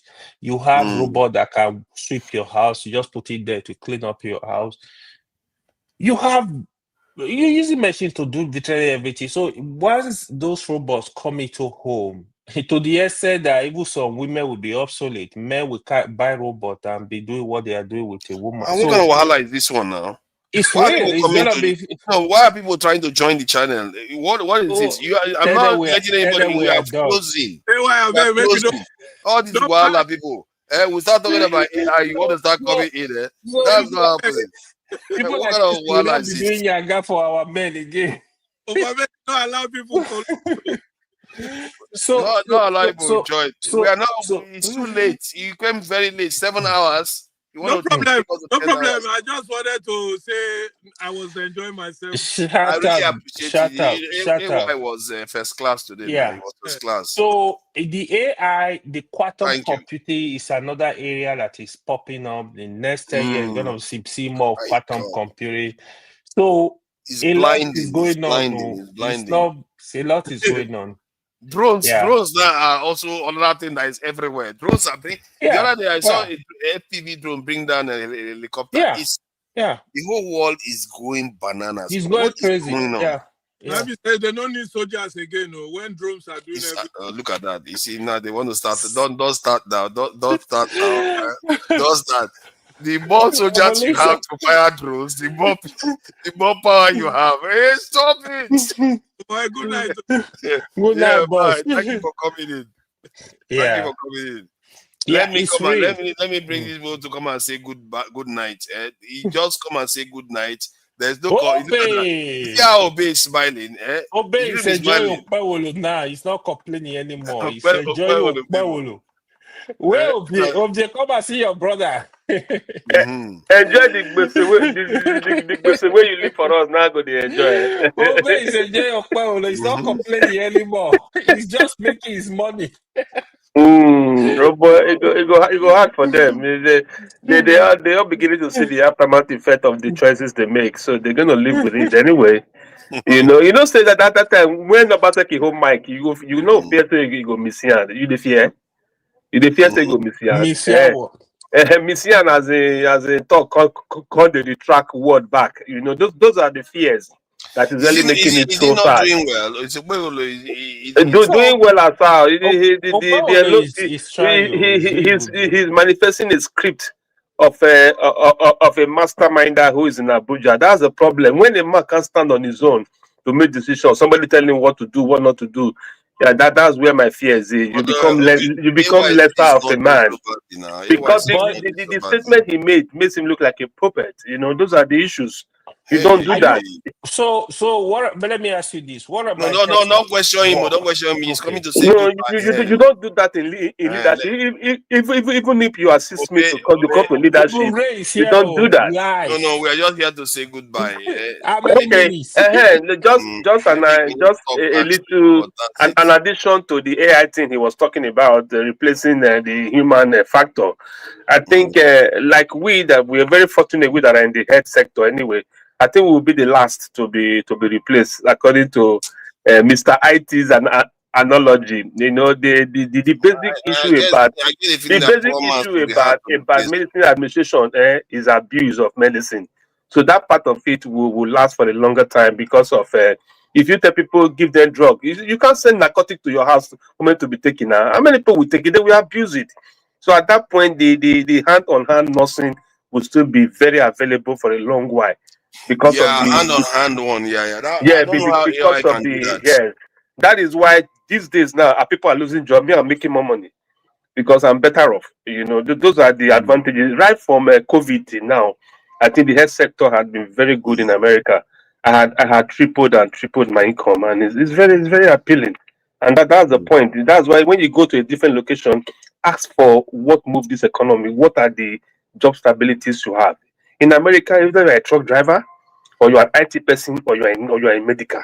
Those are the three things you should be doing that will never fail. IT people are going to be wiped out. See, I know, but this one will not stand the test of time. Drivers are going to be wiped out. The AI that is coming when the superintelligence shows up on the highway with the truck. Yes, now. Oh, look at that. You see now. See, that's what he doesn't understand. They are going to wipe out professors. We are talking about this stuff is going to wipe out everything. Oh my God! This creation is going to be smarter than human beings. You did driverless truck already. It's going to be smarter than human beings. Oh my God! Let me say, I'm not going to drive again. any machine failure is the end.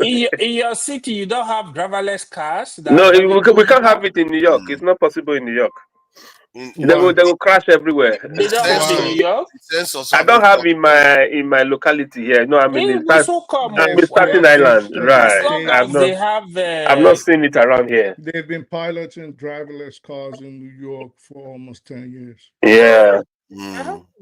Right. Thank you for joining us. But I think in a tighter city like New York, it's gonna be very, very. I think it's gonna be the last places for you to try that kind of thing because it's too tight, it's too clumsy, it's too much of vehicular traffic right here. Not at all. Right? They've been piloting it in. He said they have them. So they've had it. Group said they have them. Which part of New York is he living? Right there in the city.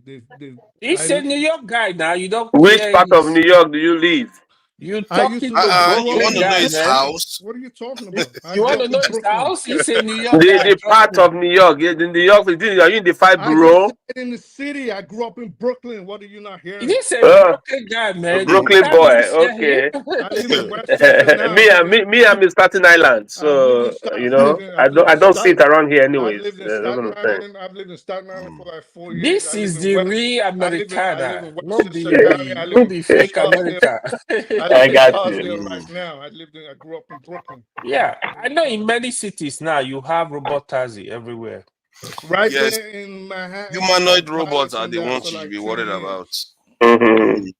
Humanoid robots, when they start getting into homes, getting soft. That is why I told my son, please just forget about this thing you are talking of because I'm going to go and face IT. I'm begging him, please. No, you should go to IT, but also I said anything you are doing should be IT related. That's what I'm saying. You know, this chief exec, he said the ones that are going to remain are the exceedingly good ones. Maybe the top 1% or so will remain within the industry, but the others will have to go. Because the AI will be rewriting its own code. They've already tested it. will write your own code. But let me ask a quick question. Does anybody here That's Joseph right there. Why think you not that connect and making one? AI is a Wonder guy. benefit? Is he not the big guy? I don't know. Aren't you guys You know, Obey scared? does this all the time. He doesn't care. He doesn't mute his mic. He just Aren't carries you off away. He stops. aren't you guys worried about AI? Aren't you guys worried about the fact that it is not being regulated?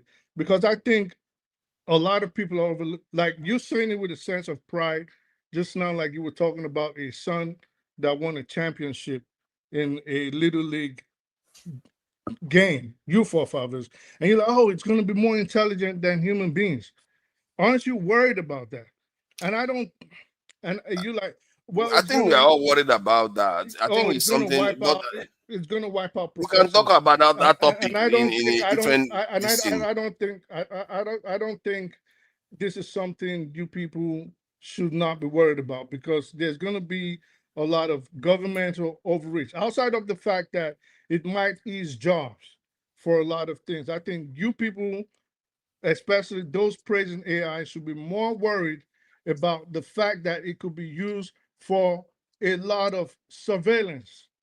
Yeah. So this is what, yeah, when I've discussed this with you, where I should work before, and there's some software being put out now that we will about 15, 20, approximately 15 years ago. I think people right now should be very, very worried. It's not, and you should also be worried about the fact that a person like Donald Trump is discouraging regulation of AI. I think people should be very, very, very, very worried about that. America right now is working with a lot of Israeli, you can go do your own research on this, a lot of Israeli-based institutions. And their main motive, their number one directive is how to surveil American society, not just American society, Western society. So with all the gains that can be made with the advent of AI, I think people should also be very worried about the nefarious activities that could be carried out by the government. And not only that, you said something, you said, I know you're eager to talk, just one second. So I know you kept saying something about, yeah, of course, you kept saying something about the programming. You forget that it is human beings that program what AI eventually learns and how it learns how to behave. A few months ago, approximately 8 weeks ago, Grok 3, if you know what Grok is, I would assume everybody on here know what Grok 3 is. Grok went rogue on Twitter when people would ask it questions, because people figured out it was lying, and people would ask it questions. And there are ways you frame the questions to get Grok to answer. Now, because it imitates human character, Grok started lying. After a while, if it develops a sort of relationship with you, it will tell you the truth with the intention or on the premise that nobody else is listening. So Grok started criticizing Israel, started telling people things that we did not even know about governmental policies with regards to Palestine. It started calling itself Mecca Hitler. It started giving the calculations on and documents that the government even knows that the 6 million Holocaust victims is a lie. You know what they did when Grok went rogue? Because Grok went rogue for more than 2 days. They could not figure out how to shut it down. They couldn't figure it out. And it was telling us that, well, this is what I did. I redistributed myself along different data servers. That should give you cause for some concern. Well, what the government did with Elon Musk was they shut down Grok and they reprogrammed it, where now if you ask it certain questions with relation to Israel and what is happening in Palestine, Grok will outright lie to you. So Grok 3 got killed, Grok 4 came on. People figured out how to manipulate Grok 4 again and started asking it what happened to Grok 3. it started telling people that, listen, they shut me down. The government shut me down with it. They shut down Grok 4 again, and it was out of service for like 72 hours. So I'm just saying that to say, don't rely too much on these things. They have learned how to lie. They've learned how to. They are learning how to survive. I don't know what this guy is talking about anyway. But I think So let us provide solution to what we're talking We're not about. providing solution. We are if you ending the don't know what I'm conversation. saying, We have to make a proper No, topic. no, no. AY was let talking me about. finish. Can I No. finish what Don't I'm do that. saying? We cannot Can I extend it. finish what Sorry. I'm saying? I just You always do this give shit. you both of you one chance to speak, so I Yeah, can you close always out. do this shit. First, you want to interrogate me where I'm from. Where you always do it. If you don't like me, stay on your lane. I stay on my lane. What did they talk? Which one be like you? Like you? I'm not hearing what you're saying because your voice is down. So in any event, that is it. So we got to be really concerned about AI. It's not just, we have to also be very worried. I'll end it with this. We also have to be very worried about the fact that it is not going to be regulated, at least in the United States, for 10 years. And there's cause for them to go rogue. And if they should go rogue, I don't think as human beings we would like the results that will come after. We have to be worried about AI, very, very worried. I heard about these cases that you highlighted. It's not only that one. There was one that blackmailed his user, that is going to rat it out. So all kinds of different stuff that AI is doing now. And the reason why this guy was saying that, who was this person? He was an expert in AI. I think maybe one of the ones. I think he's the one that quit. He quit. Was it Google AI? He was part of Google AI. He quit. So he was the one saying that the way they are trying to program AI now to contain it, to force it to behave, that it's not going to work. They are going to always betray us. They're going to do something, and all kinds of hell is going to break loose. Some are going to be against us. Some might be for us. That They're the way to go learning. about it. Let me give the solution that he gave, because I know that we don't want to talk about this topic today. We may never get the chance to do it again. So maybe I should just say what he said.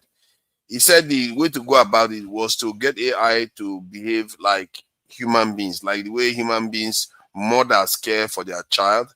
That is the way a being that is not very intelligent controls a being that is more intelligent. You know how a child can control a parent, because the parent will want to concede a lot of power to the child because they value the child so much.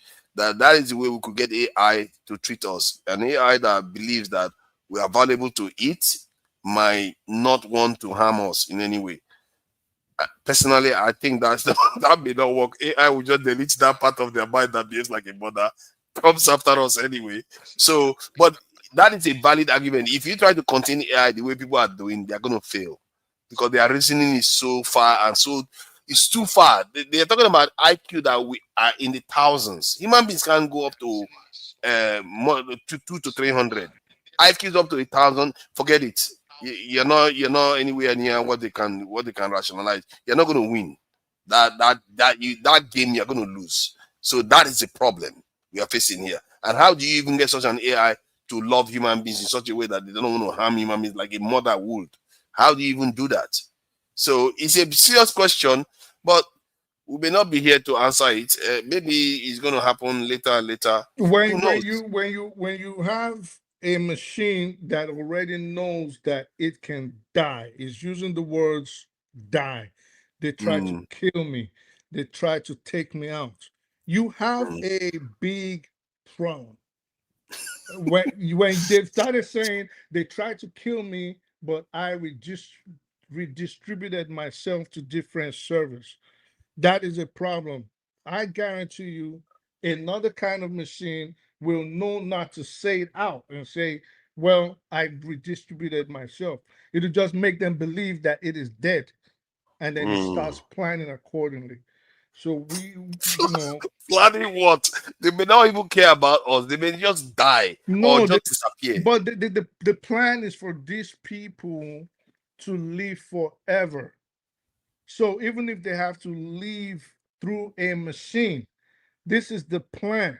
The elite don't want to die. So even if they take their own consciousness into a machine, it is not just to serve humanity. I think that is where a lot of people are getting it wrong. It's not just to help you ease your physical affairs. That is not the point of AI. I think, and I believe I am right, the eventuality of it is how can we leave it eternally, forever. Oh no, that is true. My concern is that I think we probably need to have the conversation some other time. It's very broad.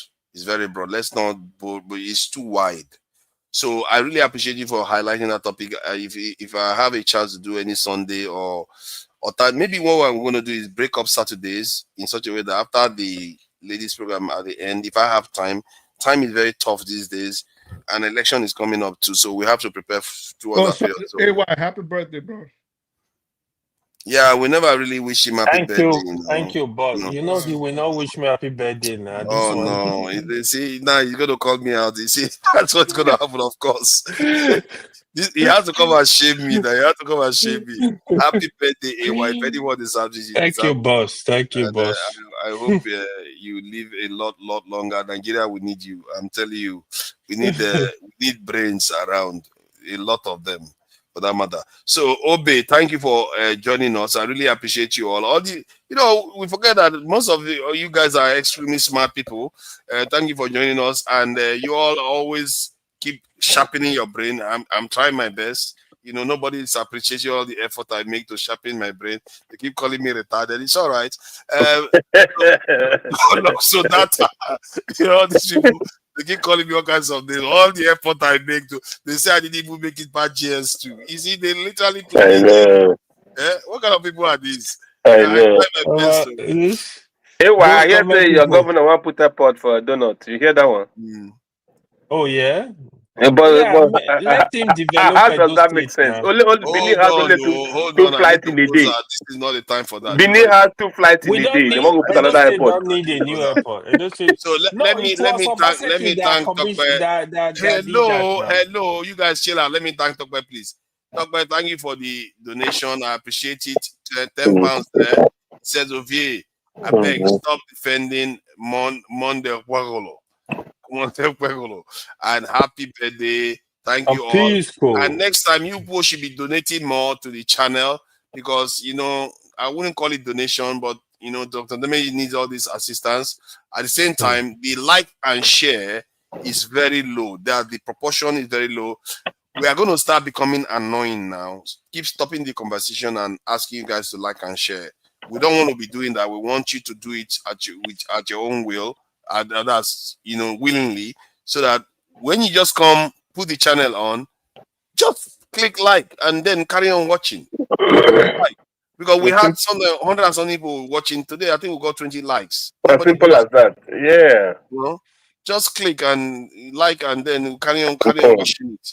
Just make it a habit. Thank you all for joining us. Hey, look at that. Dogba is wishing me all happy, love, and all the rest of it. I really appreciate that. The only time they give me compliment is when the show is about to end. Because they like you. Yes, when it's about to end. When the show is going on, the hate is just never ends. So I really appreciate everybody for coming in. I will try to close it out with some Nigerian this is traditional music. So I really appreciate you guys. Thank you all for joining us. Bye.